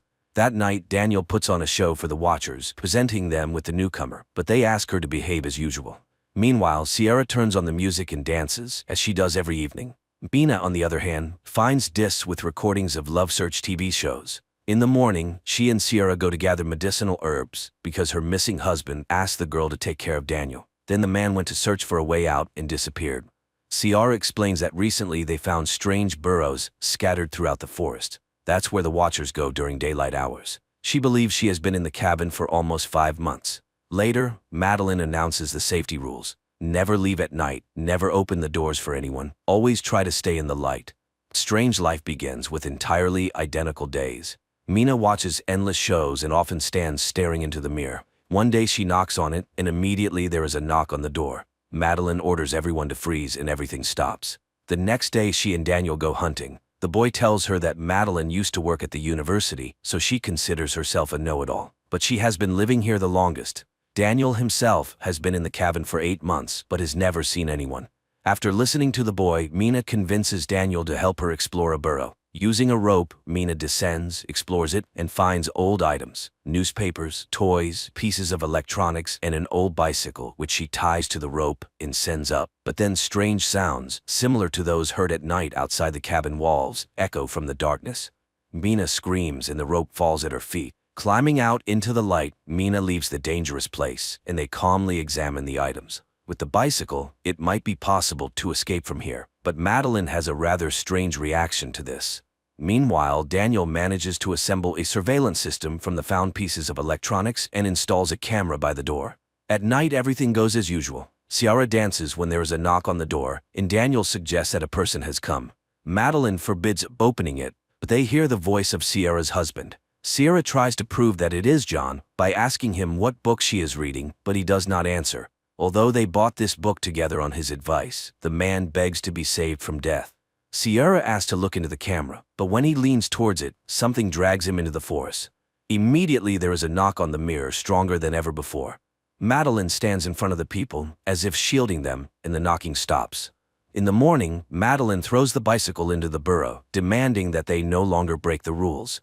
Later, Minna recalls her sister and mother, who invited the girls for a car ride. The weather was beautiful and Minna opened the window. Her mother asked her to close it because the wind was bothering her, but Mina didn't listen, mimicking her mother, who got distracted from the road. The tragedy happened, for which Mina still feels guilty. Winter soon arrived. The days grew shorter, the nights colder, and food became increasingly scarce. Quarrels began to flare up among the cabin's inhabitants.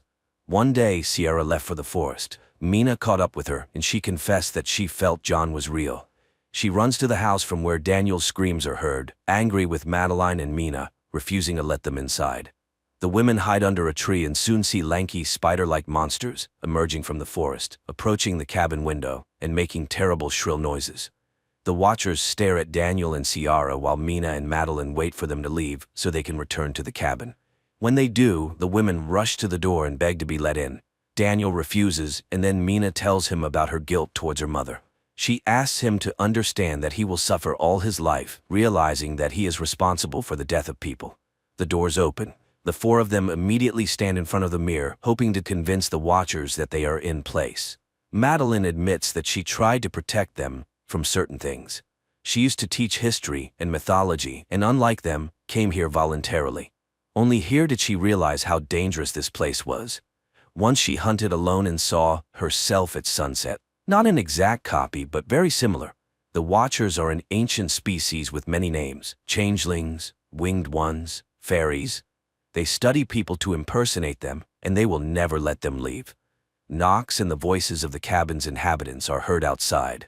Then Daniel finds a hatch in the floor, which they didn't even know existed. Descending, they discover a well-fortified and equipped living space filled with food and equipment. Mina turns on an old computer, and a video recording shows the face of the professor, whose real name was Rory Kilmartin. He was the first to study the Watchers and tried to learn about their origins. In 1979, the scientist found this place, which he called Wonderlamp. Every evening, the Watchers came to his window and studied him. For many years before this, the professor's colleagues laughed at him, not believing his tales. Then he built this bunker, using the labor of men from nearby remote villages. He chose the lonely or those with bad habits so that their disappearance would not attract much attention, as every evening he convinced them to have dinner outdoors. Hiding inside, he watched the Watchers deal with them. Thus this bunker was built on blood. One day, a Watcher appeared before him in the form of a girl with red hair. She was very different from the others, as if she were unique and looked curious and harmless. That's when he realized that if he unlocked the secrets of the fairies, he might even conquer death. He did the impossible, lured this girl into a cage and began experiments on communication, trying to befriend her. She changed form, sometimes turning into a frightening creature with long arms, but seemed to listen to him. Gradually, she became close and understandable to him, but now the professor realized he had achieved nothing significant and was ready to end his life. He hid a boat by the river, and this is the only way out. Just follow the birds. He asked the survivor to go to his university office and destroy all the documents found there, and now he will go to her and stay here forever. In the last recording, they see Kilmartin climbing up. Gunshots are heard, and then all is quiet. Realizing that this is their last night in the forest, Sierra turns on the music and invites Daniel to dance, but he seems upset about leaving. He says his family is dysfunctional, and he has nowhere to return to. Then the girl offers to let him stay with her for a while until they find him a good occupation and place to live, as they have become good friends. In the morning, the group sets out to escape, guided by the signs and Mina's parrot, whom she asked to lead them. Soon they reach a massive stone disc in the ground, covering the entrance to a huge tunnel. Madeline explains that this is where the last representatives of the ancient fairy race were locked up, who were once very friendly with humans. After many centuries, they managed to surface, but now the friendship has turned into hatred. They stay here because they are held by magic, so they need to run far away. They walk all day. Dusk falls, but there is no river or boat in sight. It starts raining, and they fall into despair when they see huge flocks of birds flying in one direction. They run after them and reach the river. The women rush to the boat when Daniel hears screams behind him and sees John. He returns for him, rejoicing that the man survived, but it turns out to be a changeling. The women scream, begging Daniel to run, but he doesn't hear and dies at the hands of the Watcher, who then takes on his form while Madeline, Mina, and Sierra sail down the river. The women wake up in the boat and see that they have returned to civilization. They stop a bus and ride to the city, listening to music and only now realizing that it's over. Later, Mina goes to the university where Kilmartin worked, posing as his niece to enter his office and fulfill his last request. There, she finds more documents, photos, and a recording in which he discusses the fairies and the fact that there are still half-blood children in the world. Mina finds a stack of photos and, looking at them, seems very surprised. In the evening, Mina goes to Sayara's house, showing a photo of Madeline from the professor's belongings, explaining that it is his wife who died several years ago.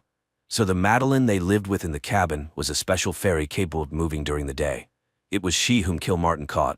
He couldn't kill her, and she took on Madeline's form to return to civilization. Then a car pulls up to the house, and the real Ciara gets out, while the one she's talking to is actually a fairy.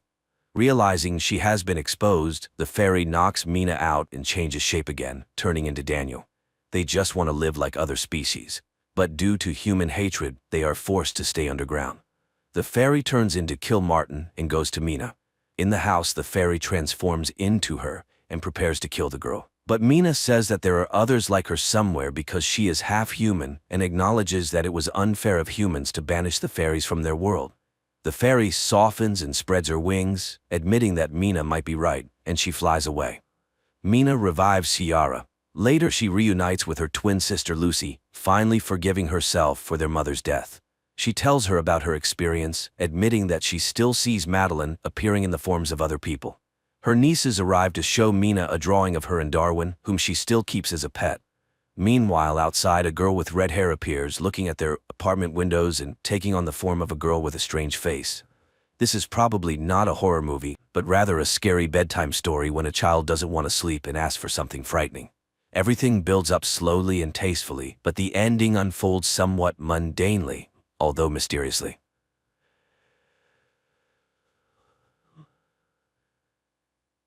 Spiderhead is an ultra-modern prison that resembles more of a hotel. This is science, Jeff. We're making the world a better place. In this facility, inmates live under a more relaxed regime, have the right to take walks, interact with each other, and have the opportunity to reduce their sentences and receive bonuses. But it all comes at a price. Spiderhead carries out medical trials, and not all of them are harmless. To be fair, it must be said that all experiments are voluntary, and each inmate has the right to refuse and return to a standard cell in another prison. Ray, one of the inmates, sits in a chair in front of a mirrored window, and Steve announces the start of the experiment by injecting a substance into Ray's bloodstream.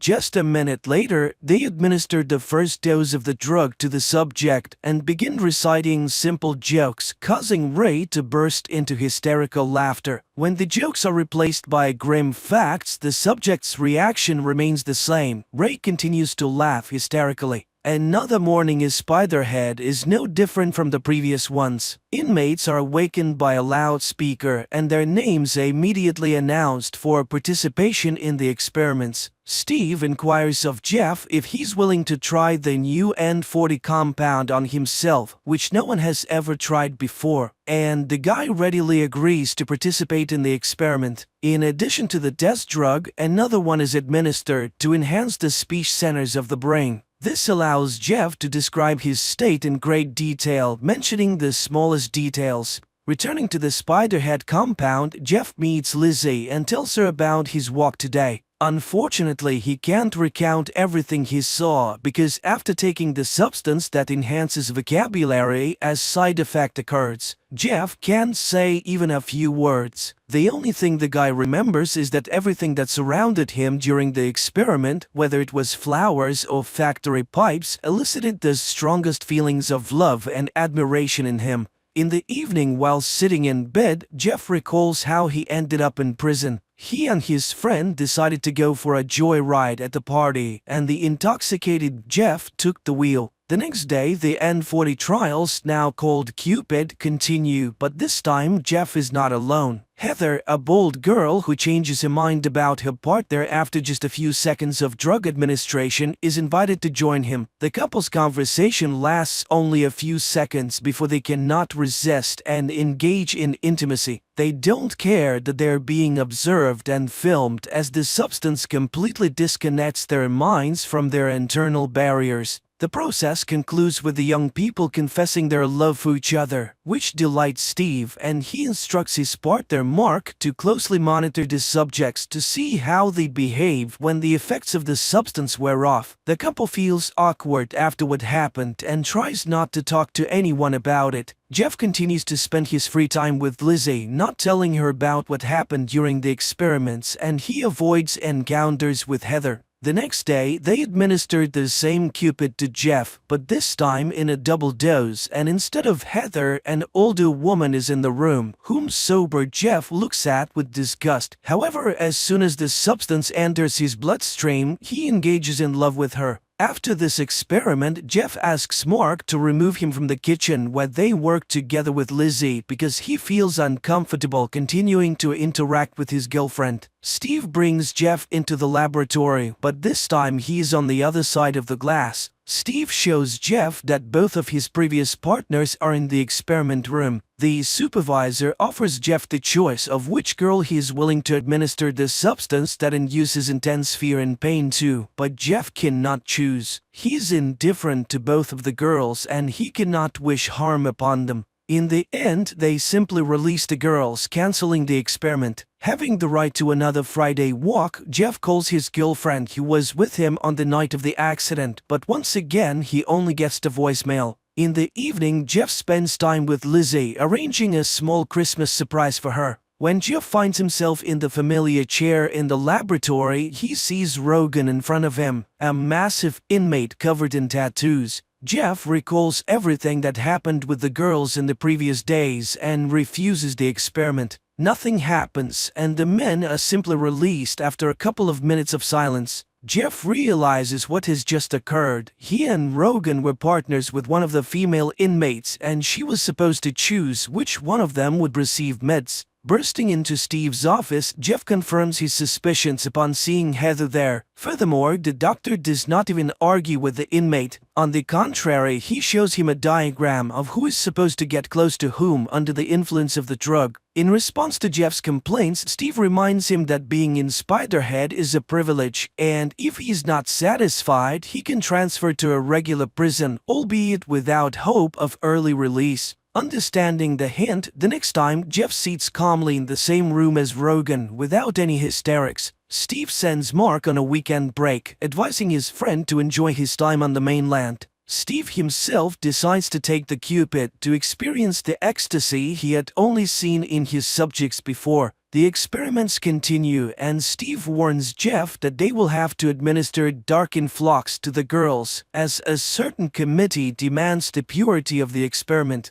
Jeff tries to explain that he does not wish for anyone to experience the effects of this substance regardless of his feelings for the girls. However, Steve remains adamant and reminds Jeff of all the privileges that he enjoys by cooperating with them. Not wanting to go back to a regular prison, Jeff agrees to administer dark influx to Heather. Heather begins to cry and panic, but the management calmly records the data, listening to Jeff's comments, which did not contain any hint of romantic feelings. The experiment's goal is achieved and Steve plans to conclude it, but an error occurs and Heather goes out of control. She gets hold of a sharp object and frees herself from the torment caused by the dark influx. While Steve and Mark are busy with Heather, Jeff notices the lost keys belonging to the supervisor and finds a notebook with records of upcoming experiments and a lottery ticket with the same numbers as the names of the meds being administered. Seeing that Steve is no longer behind the glass, Jeff manages to lock the safe and toss the keys back so that the doctor does not realize that his secret is exposed. Steve warns Mark that if anyone finds out about what happened to Heather and he has to answer for it, he will drag everyone who participated in the experiment down with him.